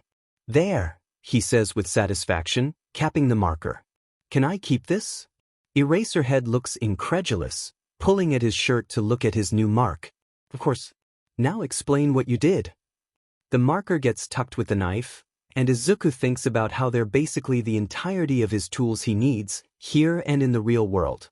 If he was a hero, he'd have some really odd support requests. So there are wards that can keep a spirit from doing harm, kind of. Kind of isn't reassuring, kid. I mean with those, they can't do direct harm to you. Biting or scratching or fire or things like that, because the wards protect you. I also couldn't do anything to you, which is one of the reasons I waited. I wanted to be able to help you if you needed it, but now I think this might be safer. You can protect yourself, you know how to fight, so you just have to be careful not to let anyone hurt you indirectly. And what falls under that? They can knock you back. The blow will knock them back as well, but the momentum is still transferred and they can send you into walls or downstairs. They can pick you up if they do not intend to harm you in the handling. They can crush you. Treat anyone who attacks like a villain and the wards as armor, nothing more, says Tamamon matter-of-factly, then looks at Izuku. The marketplace is near, is it not? I can feel it. He nods. The marketplace is one of the largest hubs in this place, where so many other spaces connect to. He half thinks the river and Ayapeak's forest sit so close because they can take advantage of younger spirits who don't know better and feed on them. There will be a lot of spirits there. It's supposed to be a neutral place, no one is allowed to fight there, but bringing a human is still a bit risky. But they're used to me now, and there's a shrine there I know really well, and will come out in Shizuoka. Eraserhead rocks back on his heels. Shizuoka? That's nearly 500 kilometers away. He pauses and seems to look back at the bridge. If I point out there's no way we've walked that far, it doesn't matter, does it? Magic. Magic. Izuku nods, knowing how the hero must feel, because he'd been in the same place once. He's honestly just hoping they haven't been gone too long. Time gets weird fast here. We should go. Don't you have to draw those things on yourself? Eraserhead asks as Izuku reaches for his hand. Izuku lifts the hem of his hoodie where his own sigils are still present. I refreshed them before I went to bed, he assures. They actually last a lot longer here. I have to redo them twice a day otherwise. He grins a little impishly. I'd get a tattoo, but normal people can't really read these enough to duplicate them, and I don't think I have a steady enough hand to do it to myself yet. Which doesn't mean he hasn't thought about it a lot. Eraserhead looks like he wants to say something and then changes his mind once more, taking Izuku's offered hand and nodding forward. Ahead is a rice paddy with a long, raised road running through it. Lead the way. At least they don't have to walk through the paddy, Izuku thinks. He's taken that road and the insects are terrible. He leads them towards the start of the road and feels for the edge and pushes them through, Tamamonome following at their heels. Shota does not know how this kid is sane, and he's really regretting how badly they handled his first interaction with him. This marketplace looks like something out of a Ghibli film, maybe the one with the dragon if he's remembering right, but it's been years since he's paid any attention to them. The road they're on is paved with ancient-looking cut bricks, and they pass through a huge gate surrounded by massive walls. Everything is made from red lacquered wood and bamboo, beautifully cut stone with ceramic roof tiles. There are paper lanterns and old-fashioned oil lamps providing light. They've stepped into something like sunset, now, and everywhere there are stalls and carts and painted banners and hand-inked posters advertising wares, food, mostly, but also things Shota doesn't understand, the words nonsense to him but clearly meaning something to those gathered around various stalls. And oh yeah, the place is packed with spirits. Problem child, he forces himself to ask, and to sound calm, as Tamamonome comes up next to him, so close her side is against his shoulder. Is this what you see all the time? To his left is a 15-foot-tall locust. To his right are a group of shadow things that are transparent save for the masks over their faces, all kabuki-styled. Straight ahead is a woman who has a snake body below her waist and snakes for hair in an electric blue power suit and the sort of gold jewelry that would make Kiyama envious, haggling with a vendor that looks to be a chest of drawers. Just a wooden chest of drawers. And behind and all around them are dozens of other spirits, all different sizes and appearances and very few of them close enough to humans to feel right. They're all It's like walking into an anti-mutant's worst nightmare. What? Deku looks up at him and then to where Shota's looking and then seems to realize. Oh no, not like this, he assures. It makes Shota feel a little better, until Deku continues. Most spirits only check in on their humans here and there, so I guess the real world looks about 20 to 25% like this? Unless there are a lot of heroes around. Heroes were interesting, Deku and Tamamonome had said. Then the numbers click in and Shoto stares at Deku again. So you're saying when you're walking down the street, 1 out of 5 people has a spirit just there. Deku grins, almost embarrassed. Pretty much? But I'm used to it. Shota has no idea how to respond to that, when he's gotten a good sense of how said spirits react to the kid in the first place. Deku tugs on his hand. We should keep moving, he says, voice still bright. We're sort of obvious and people are noticing. And yes, some of the spirits do seem to be either giving them sidelong looks or staring outright now. The looks range from curious to hostile to hungry, and so Shota follows where Deku leads and doesn't try to let go of his hand as they weave through the crowd of things that range from very nearly familiar to utterly terrifying. It says a lot, he thinks, that his spirit sticks so close to his side even in an area where there is to be no fighting. He suspects spirits can cause a lot of problems that don't fall directly under fighting. They move through twisted paths. They pass a gaggle of spirits that are just tiny peas with wings and everyone rather pointedly says nothing about them. The crowd thins a bit but the stares continue and get more and more pointed, but Deku doesn't stop smiling, it just gets more and more sharp and pasted on. At some point a hand reaches out for Shota and before he can move, Deku's grabbed it by the wrist. It's just a disembodied hand, the fingers wiggling in his grip.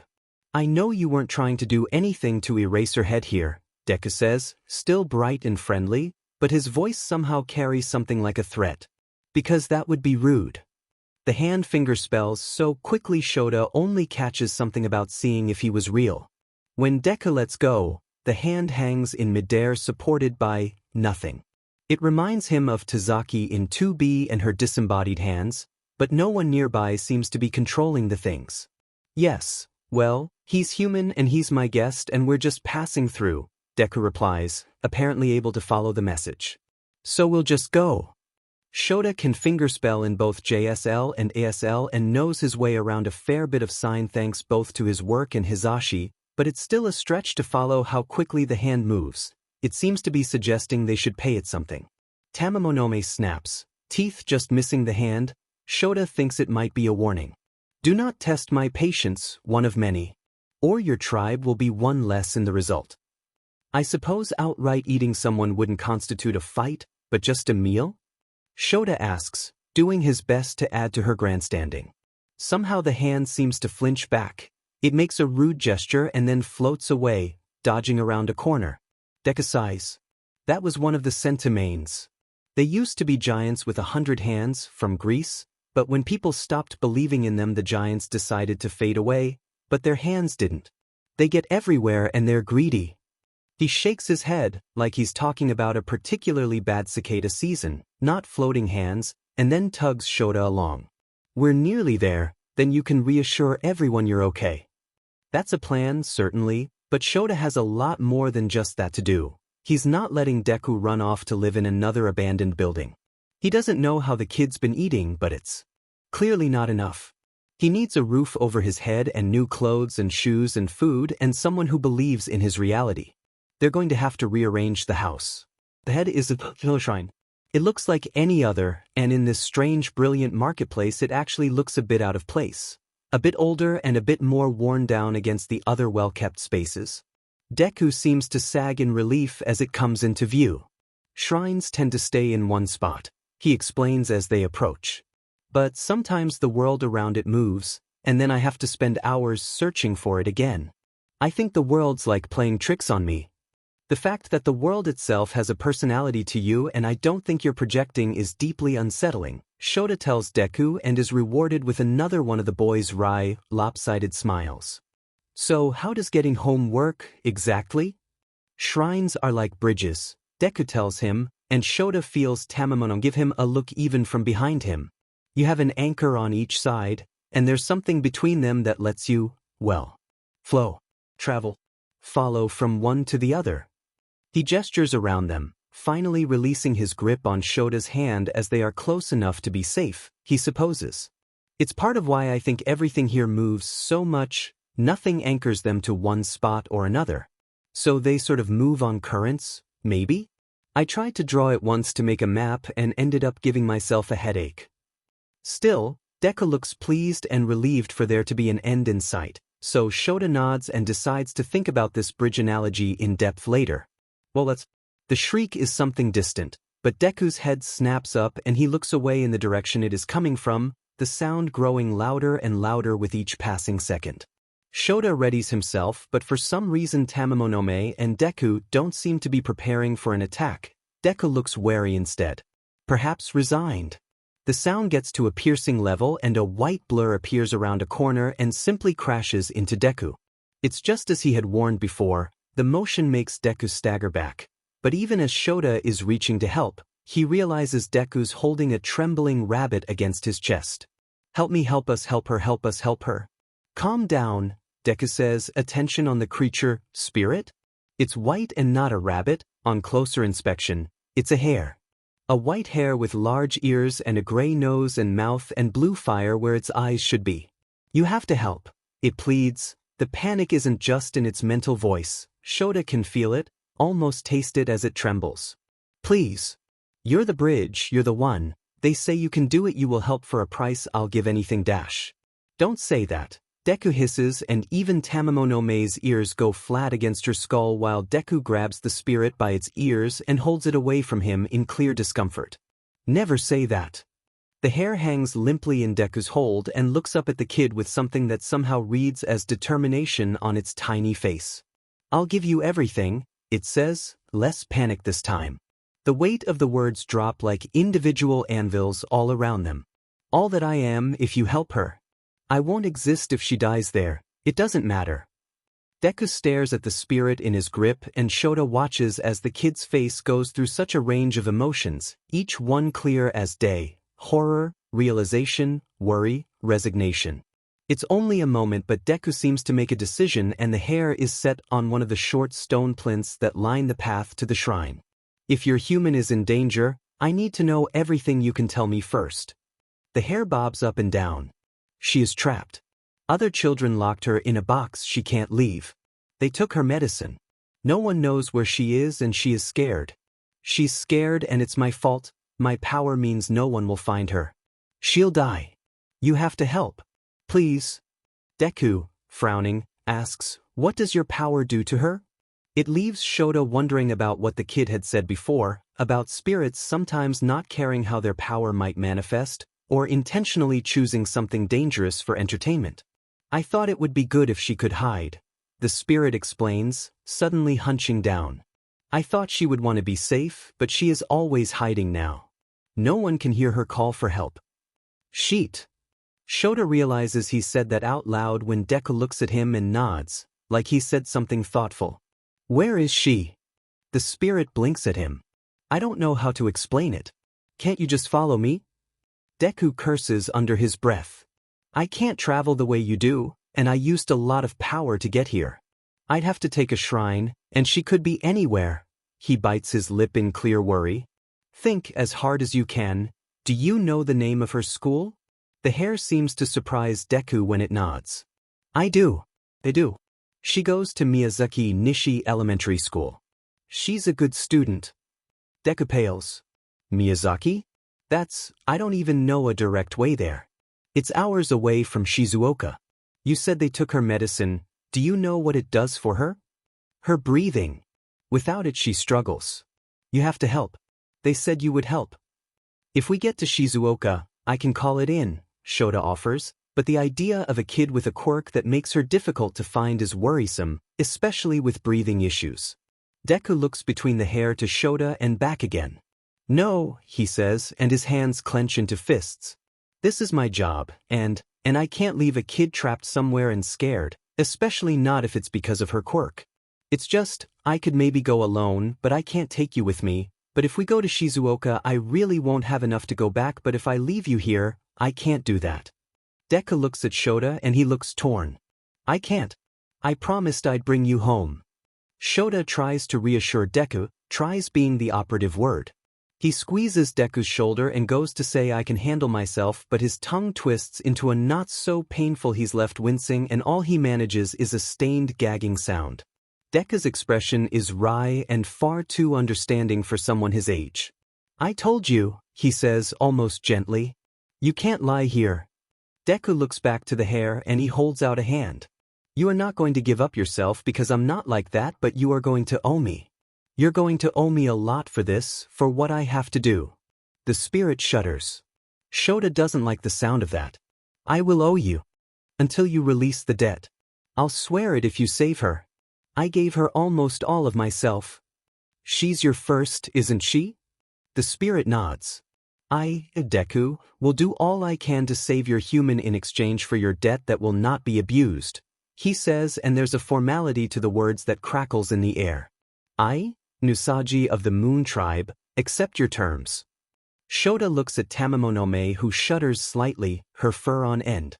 Deku steps away from the plinth and looks over his shoulder at the two of them. Both of you just stay where you are, please. It's going to get weird. That doesn't bode well. What are you doing? Deku shakes his head instead of responding and looks up at the sky. Shota sees him say something, but all his ears hear is the call of a million crows in response. The sky turns black as though a giant curtain is drawn across it. The air is filled with the sound of birds, almost entirely crows, but Izuku knows there are ravens and rooks, jackdaws and magpies and probably more. He'd done all the research he could when he'd finally found his way back to humanity from the spirit realm the first time. He'd thought that knowing about the crows would help prepare him for this, if it ever had to happen again. It doesn't really help. Soon there are black birds on every possible surface and spiraling around them in the sky. The cacophony of sound is nearly overwhelming, but Izuku grits his teeth and waits, staring at the roof of the shrine where he would have just stepped through with Eraserhead and been home, even if he doesn't exactly have a place that is his. The human realm is home in a way this place will never be, and times like this prove why. A mass of birds congregate on top of the shrine, landing in a pile of bodies that grows and undulates and collapses into itself before surging upwards into one huge bird, one huge crow, glossy black from beak to tail and beady eyes looking down at Izuku and their ragtag group with curiosity. I did not think you would ever call my name, Izuku Midoriya, the crow god says, the use of his name twisting in Izuku's gut. You and I had an agreement. We don't have a lot of time for pleasantries, Izuku says even as he bows low. He'd never wanted to speak to the crow god ever again. If he'd had a choice, they'd never cross paths. If he had any choice at all, but he doesn't. He never does. When it's a choice between letting someone else suffer or helping, there's only one thing he can do. He straightens from his bow and meets the god's gaze. Messenger, I need you to take me and Eraserhead to Nusagi's humans safely, quickly. Before she can't be saved. The crow god shifts his weight, head tilting back and forth so it can take in their party. His beak is large enough to swallow Izuku whole. He'd tried that, when Izuku had finally fought himself free of the god's control. Interesting proposition, but I already have your name, unless you have a new one to give me. You don't have something equal in power I could want in exchange. He doesn't have the raw power for travel, Izuku knows all too well, but that's because travel like this isn't what he does, even if they call him their bridge. He could, he thinks, reach out and just take what he needed from the crow god. He doesn't know what that might do to himself or to the god, but he's pretty sure he could do it. It doesn't mean he wants to, or even considers it. He will not take, not unless there is absolutely no other option, and even then, to just take makes him something terrible, no matter what Eraserhead has said. He will not be the monster they want him to be, and he will not offer himself as a servant ever again. I have something else to trade, he tells the crow, their collection as a whole, and ignores the way Eraserhead goes tense, ignores the way Tamamono keeps the hero from interrupting. Crows like bright things. They like entertaining things, like the brilliant and the bold. The god of the crows is brash and cunning and powerful, and Izuku only has one thing he thinks might be enough, to save a girl trapped because of bullies and afraid because of her quirk. He doesn't have the right power, but he does have the memories. He holds in his hand what starts as a spark but flickers like a firework and then turns into a flame, bright orange and smelling faintly sweet. Inside of it is determination, a bombastic personality and a drive to be the best, to be a hero, and all the faith Izuku has carried for years that Bakugo Katsuki is going to be amazing. Of course he got into UA. Of course he's in Class 1A. They dreamed about it when they'd been young, before Izuku was Deku and everything changed. He'd never forgotten, even if he's sure Bakugo has forgotten him. He'd never stopped hoping he'd see Bakugo in his hero costume, maybe training, or when he fully got his license. He'd probably work for All Might. Izuku's never doubted Kaken, that he'd always reach his goals. The flame grows even brighter. In it goes the memories of hearing Bakugo had been kidnapped by the League, the fear and the frustration and the fury as the reporters tried to suggest Bakugo would be a villain, would ever be a villain. Despite all the times Bakugo's spirit, a snake-like bird with human features but a razor-sharp beak, had hurt him, he'd been so happy when it found him to ask for his help. He'd given the hero students the information when he'd realized what they were going to do. They'd be able to help Bakugo more than he could, after all, and Bakugo wouldn't want to be rescued by a quirkless nobody. The flame is almost too bright to look at now. Safe transport, messenger. For myself and Eraserhead. We arrive in time to save her. Time for the gods of this place means almost nothing. And I will give you Kaken in exchange. He lifts the flame into the air. It's this or his mother at this point, and Izuku doesn't know what he'll do if he has to choose between her memory and his morals. A single crow flies forward and is consumed by the flames, but Izuku doesn't flinch. He knows the god is testing the memory, ensuring the value of their trade. Deku, what dash? Eraserhead says, and Izuku realizes he's standing beside him and reaching to touch him, and Izuku can't explain this. Not right now. Not while there's a god he must bargain with and a little girl at risk and a precious memory in his hands, but Tamamono takes the scarf she'd made the hero in her teeth and pulls him back and away. Thankfully he doesn't fight her. This, Kaken. Exchange for safe passage, timed to save the child. She is very nearly dead as we speak, the god intones. There's acceptance in his words.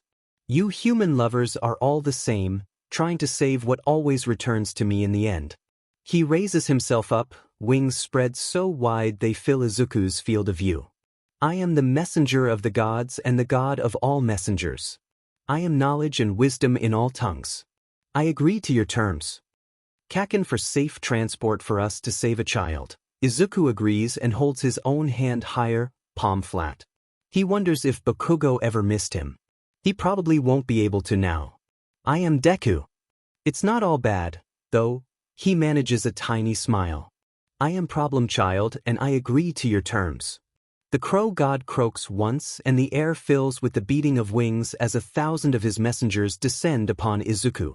He's covered for a moment as they peck at the memory until there is nothing left to remember. When they disperse they leave him with tears on his face that he rubs away. He's crying and he knows, in theory, why he's crying.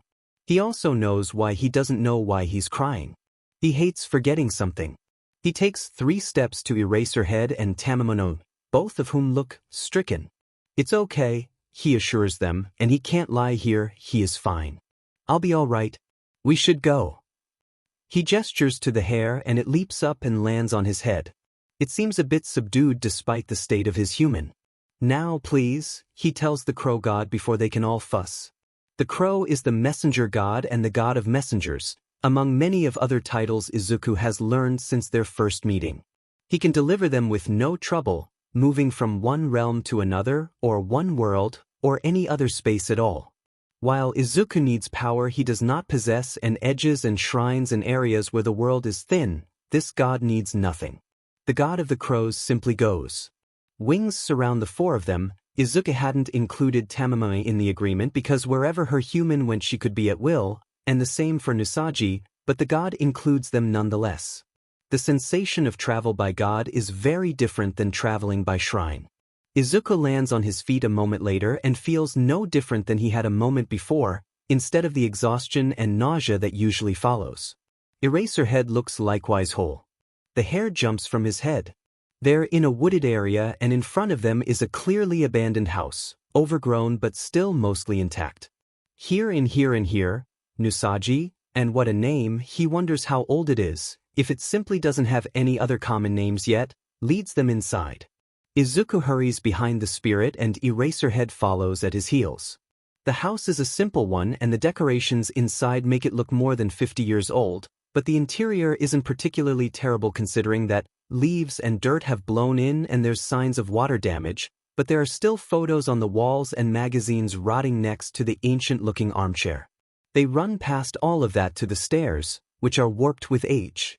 It's worrying but Izuku tests them with his weight on the side next to the wall and it holds enough for him to scurry up behind Nusagi and into what was probably the master bedroom, once. There's a huge wooden chest at the foot of the decrepit bed, with a very new and shiny padlock on the ancient wood. The room is utterly silent even as Izuku watches the padlock shudder over and over again, as if someone were pounding the chest soundlessly from the inside. There's no key to be seen and pulling on the lock does nothing. What's her name? He asks the spirit as Eraserhead thunders in behind him. Yuna, he answers without hesitation. She can hear you, please tell her it's all right. Yuna, it's going to be okay, Izuku calls to assure her as Eraserhead moves him aside. He takes one look at the chest and the lock and then brings his heel down on the metal holding the lock in place. The ancient wood splinters away and they lift the lid to find a girl who can't be more than 8 or 9 curled inside crying desperately and silently and so clearly terrified until Izuku points to Eraserhead and says, "It's okay. He's a hero." She throws herself at Eraserhead and he catches her gently. Izuku watches as he pats her back and tries to calm her, but her breathing doesn't even out. Nusagi, do you know where her medicine is? The spirit, running circles around his human, shakes his head. Izuku sighs and kneels next to her. If she has asthma, this could be very bad. Asking the crow god to bring them in time to save her still allowed far too much to go wrong from this point, really, but he hadn't considered that. He should have. He reaches through the dozens of small tethers that are connected to him. Zahira, he calls out and also gives the name a mental tug. A moment later the spirit, a tiny sylph, appears. Hello again. Can you help her? Her wings flutter as she flies around the girl and Eraserhead, unnoticed, examining Yuna with a critical eye. She nods. In exchange for one of our debts. Yes, Izuku nods. She'd been caught in an old-fashioned spirit trap a year ago and he'd spent the better part of an hour detangling her from it. Her powers were limited to simple fixes and minor healing, but she'd been grateful enough to give him 5 times to call on her. Now would make the 3rd time. She glows and Izuku sets his hand on Yuna's shoulder to channel her power. You're going to feel better in just a second, he tells her. Just keep trying to breathe and it'll get easier, all right? I think she has asthma, Eraserhead warns, looking at the girl in concern. We need to get her to a hospital. I asked a spirit to help, Izuku assures him, and sure enough a moment later they see her take a deep breath, and then another, and her lips look far less blue. There we go. It's all right, he tells her again. My name's Deku, and this is Eraserhead. He's an amazing hero. She begins to sign, which makes sense. If her quirk is so out of control she can't make noise, she probably can't speak. I don't know much sign, he admits, But then Eraserhead is nodding and Izuku realizes that he can when he replies. Deku has a quirk that lets him sense other quirks and modify them, the hero tells the girl, lying easily. That's how we found you. Are you hurt? She holds out her hands and then blinks in surprise at the lack of cuts or bruises on her fingers. Zahira grins and flits about her. That one was all me. No, you meant just her lungs, but the poor thing had beaten them bloody, and how could I leave her like that? Thank you, Nusagi says and bows low to the sylph. She's my first human. I can tell. The sylph zips around the hair. Don't worry, you'll get better with practice. She turns midair and circles Izuku's head. Call on me again when you need me, monster boy. I still owe you. Izuku smiles as she leaves and focuses back on Eraserhead and Yuna, who are discussing where she lives in relation to this old house. If you can walk here from your house, Eraserhead is saying, we can take you straight home, you'll just need to direct us. She nods and tries to stand up, but her legs wobble and she struggles to hold up her weight. She was probably in there a while. Izuku looks at the broken trunk and the new lock. They planned that too. Don't worry, Eraserhead says with a tone that implies retribution, so clearly Izuku feels a shiver down his spine. I intend to investigate that. For now, however, he turns and offers her his back. Climb up. I might look a bit of a mess, but that's because we just came from a villain battle. I'm sure Deku here can explain it to you while we take you home. Of course. Deku can tell the hero is trying to help Yuna feel better. I don't really know sign, but I can finger spell, he tells her as they make their way carefully down the decrepit stairs. What's Eraserhead's quirk? She asks while they step out into the sunlight. Deku wonders what day it is and is almost afraid to ask. They'll figure that out later. For now they have to make sure Yuna is looked after and never has to feel afraid like that again. Eraserhead has an amazing quirk, he tells her as they follow a well-worn trail back to the street. Do you know there are 3 main types of quirks? There's mutations, emitter, and transformation types, and Yuna falls asleep on his back about halfway to her home, a combination of exhaustion and her asthma tiring her out, if Shota has to guess. They're saved from having to wake her by Deku asking her spirit for directions. That's how I found you and the others, the kid says as they head down the street. They must look terrible. Shota's suit is caked with dried blood and has a hole torn into the shoulder, and his pant legs are split halfway up his shins and hang loose, and Deku looks like he's been sleeping on the streets, which he has. They're attracting attention but not enough for anyone to call out, yet. I'm actually amazed her spirit knew her school name. Most aren't good at paying that sort of attention. No, really, he says to the side. Talking to the hair perhaps? Shota sees nothing and feels nothing now. You knowing her school was important. Anyway, they know where their human is, and they can usually lead me to where their human stays or goes to work, but they're pretty terrible at things like distances or time or names of things that would be useful when they ask for help. Speaking of spirits, Shota begins carefully, because Deku seems far too calm after everything that's just happened. You gave something to the crows to get us here. It seemed important. Which is a god-mad understatement, but he doesn't know how else to even begin. Shota hates the fact that this kid had to sacrifice anything for his sake, even if the girl on his back is a testament to why. What was it? Oh, I don't remember.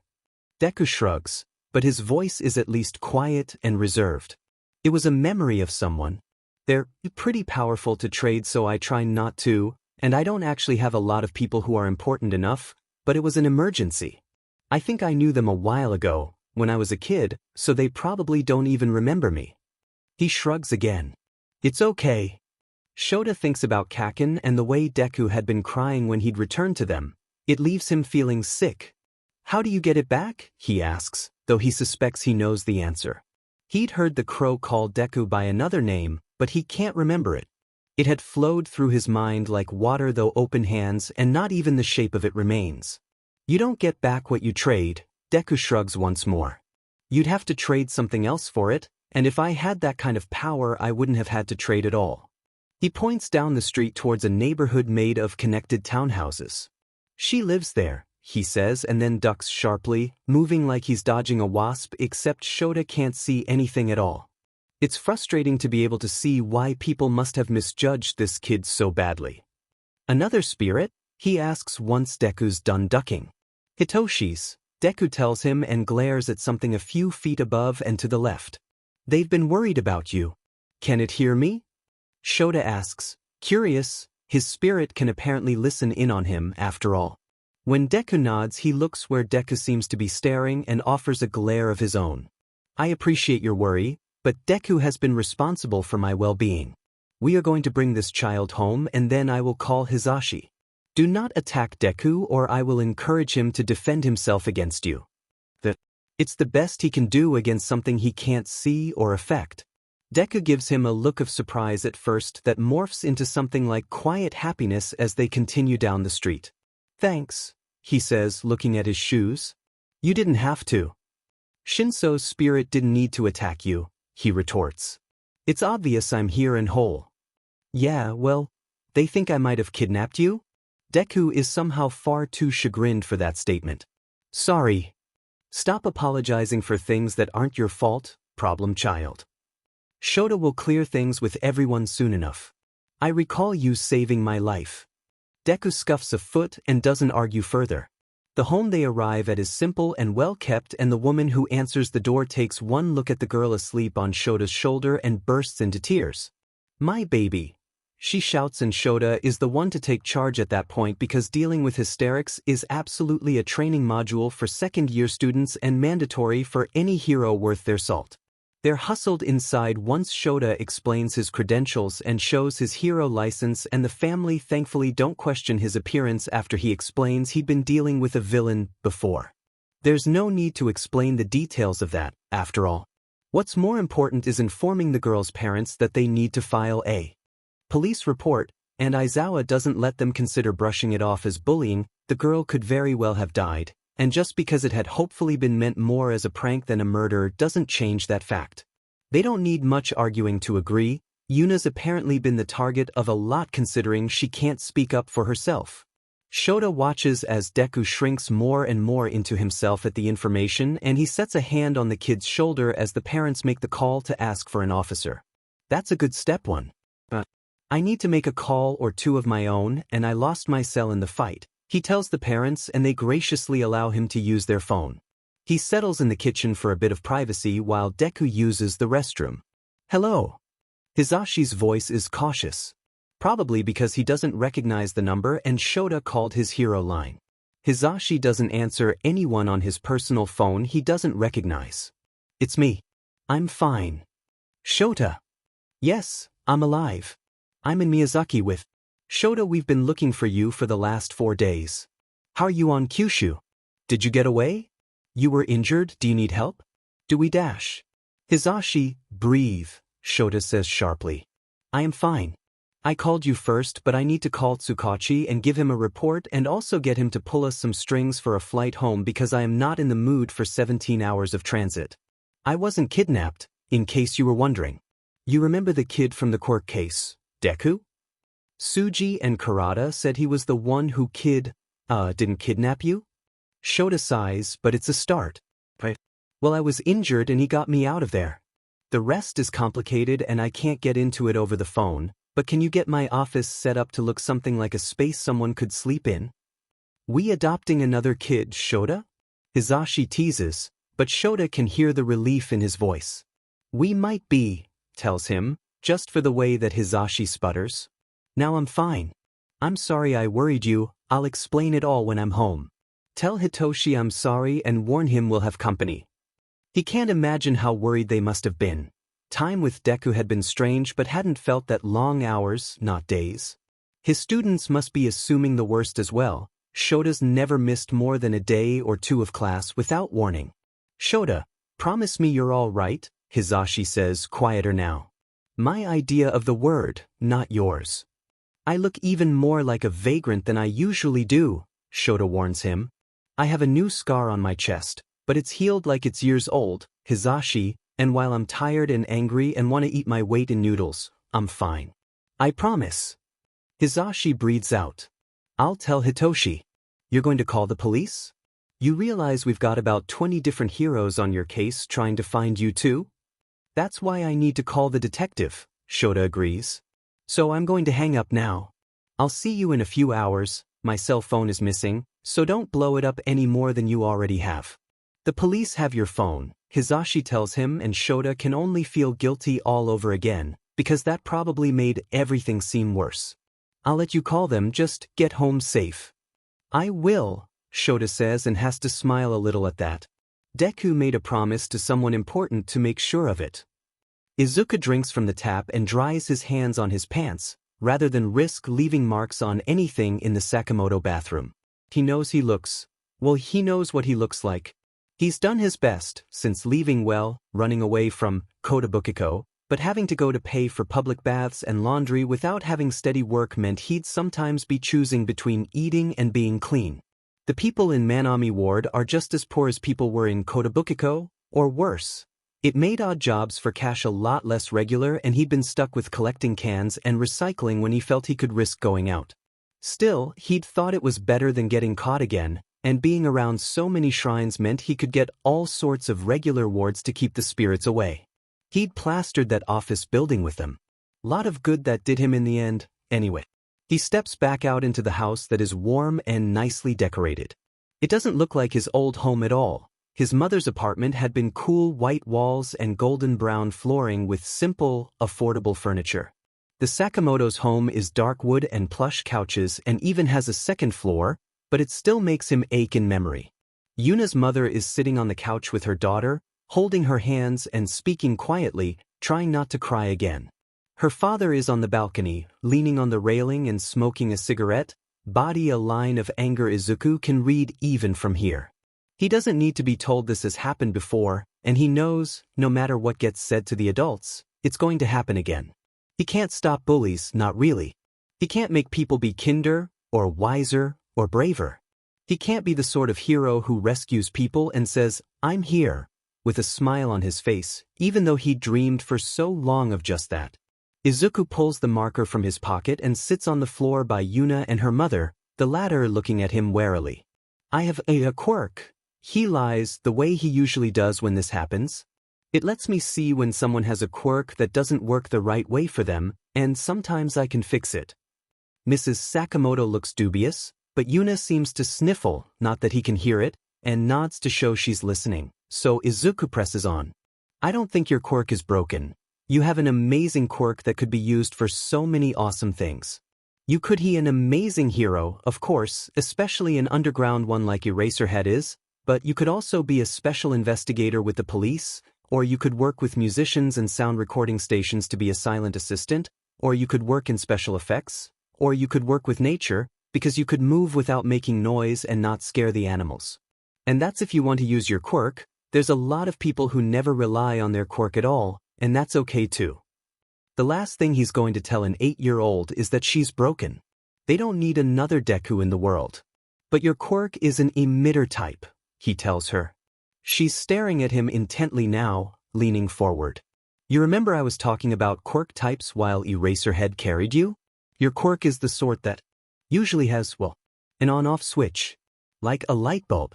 And yours didn't get one. Some people don't, but I bet you know people who can use their quirk when they want to, and stop when they don't, right?" Auntie Maya, her mother, translates for Izuku. "And Ito-sensei. And Chiho." "Well," Izuku takes a breath. I can sometimes help people who don't have that switch, have one. If you'd like. Then you could make noise when you wanted to, and be quiet when you wanted to.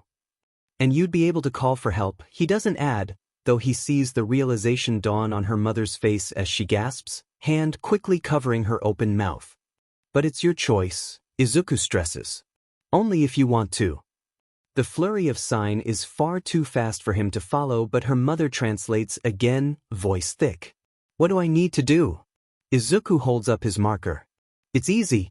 I just have to draw on the back of your hand, then on mine, and you have to stay on the couch for a bit. That's it. It might not work, but I think it will, if you want me to try." She nods eagerly but looks to her mother, who eyes Izuku uncertainly. "Is there any danger?" He shakes his head. "None. I can't hurt her quirk." "Well, he can but he won't. He'd have to be doing it intentionally and it won't happen by accident here. At best she can control it, and at worst nothing will happen." It's a bit risky. He usually does this with kids in playgrounds when their parents aren't around, or to adults who can make their own decisions. He doesn't have a license, of course, but he'll never be able to have one. All right, she says, the decision is snap one and her eyes pleading. Yuna eagerly moves out her hand and goes a little cross-eyed looking at the sigil when Izuku finishes it and adds a matching one to his own hand, tucking his marker away and sitting back on his heels. I'm just going to meditate, he tells them. It's as good a description for what he does as any. You won't feel or notice anything at all. At least he can be sure about that. Going in and changing quirks hasn't ever had any effect on anyone, unless he's gone in to try to stop their quirk, and that's not something he wants to do ever, especially not here.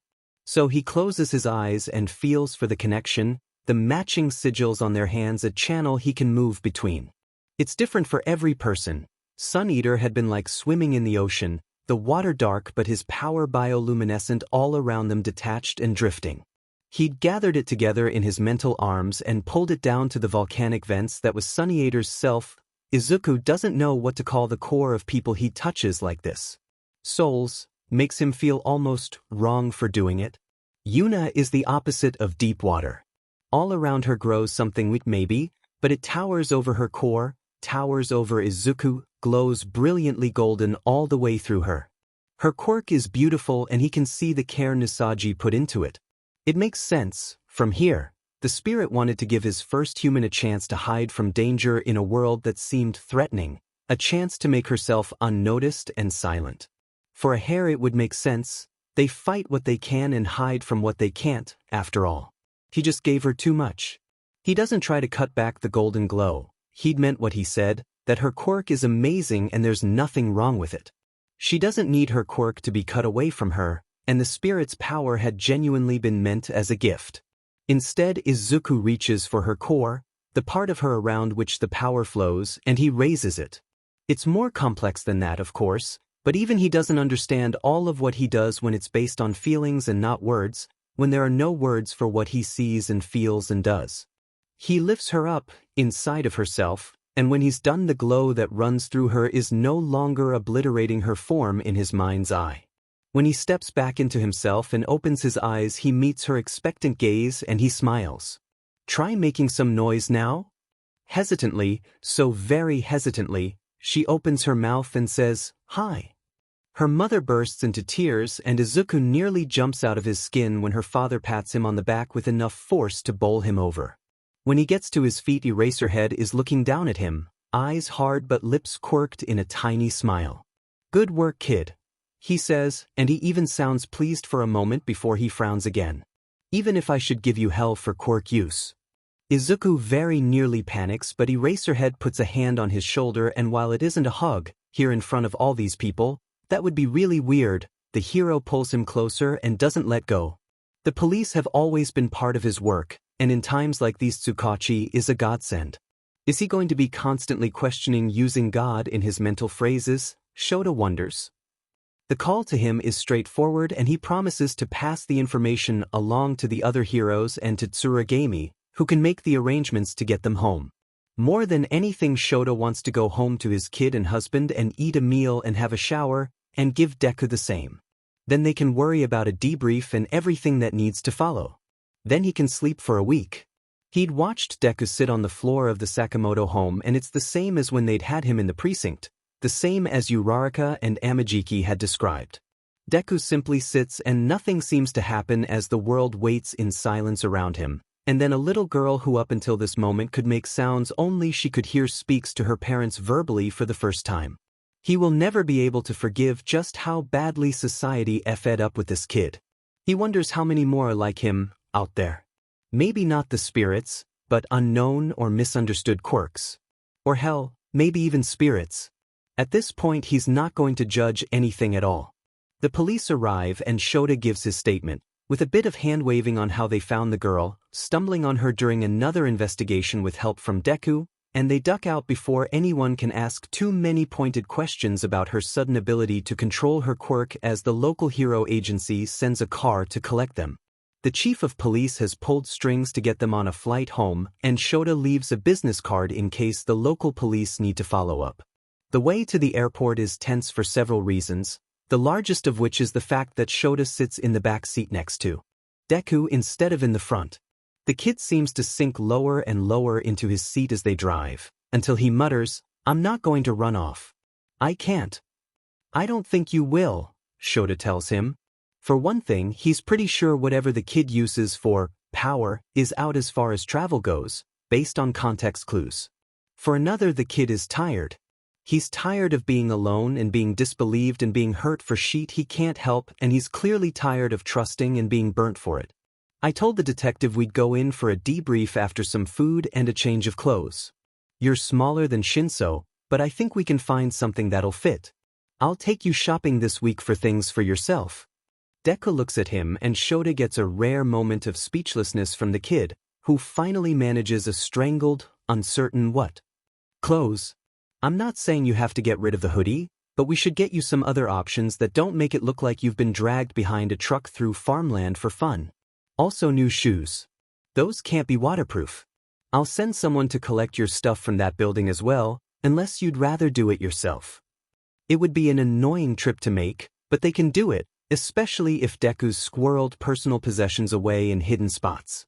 The kid grips the hem of his hoodie and twists it hard enough Shota thinks it might rip. I can look after myself. Bet you wouldn't be able to say that if we took a trip back to the other side? Shota retorts. I'm not dumping you in care, problem child. You're coming home with me. Deku's head snaps up so hard he's surprised he doesn't hear it crack. What? You heard me. Shota meets his gaze and doesn't flinch away at the way Deku's emotions are painted all across his face like a terrible modern art piece. We've got space for you, with some moving around. You need food and a bed and new clothes and people who believe you.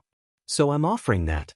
You can stick around. Shinsou actually asked me why we didn't believe you. To begin with, I should have listened to him, and he and Hisashi, that's present Mike, will believe me about you, so that's 2 more people who will listen to what you say.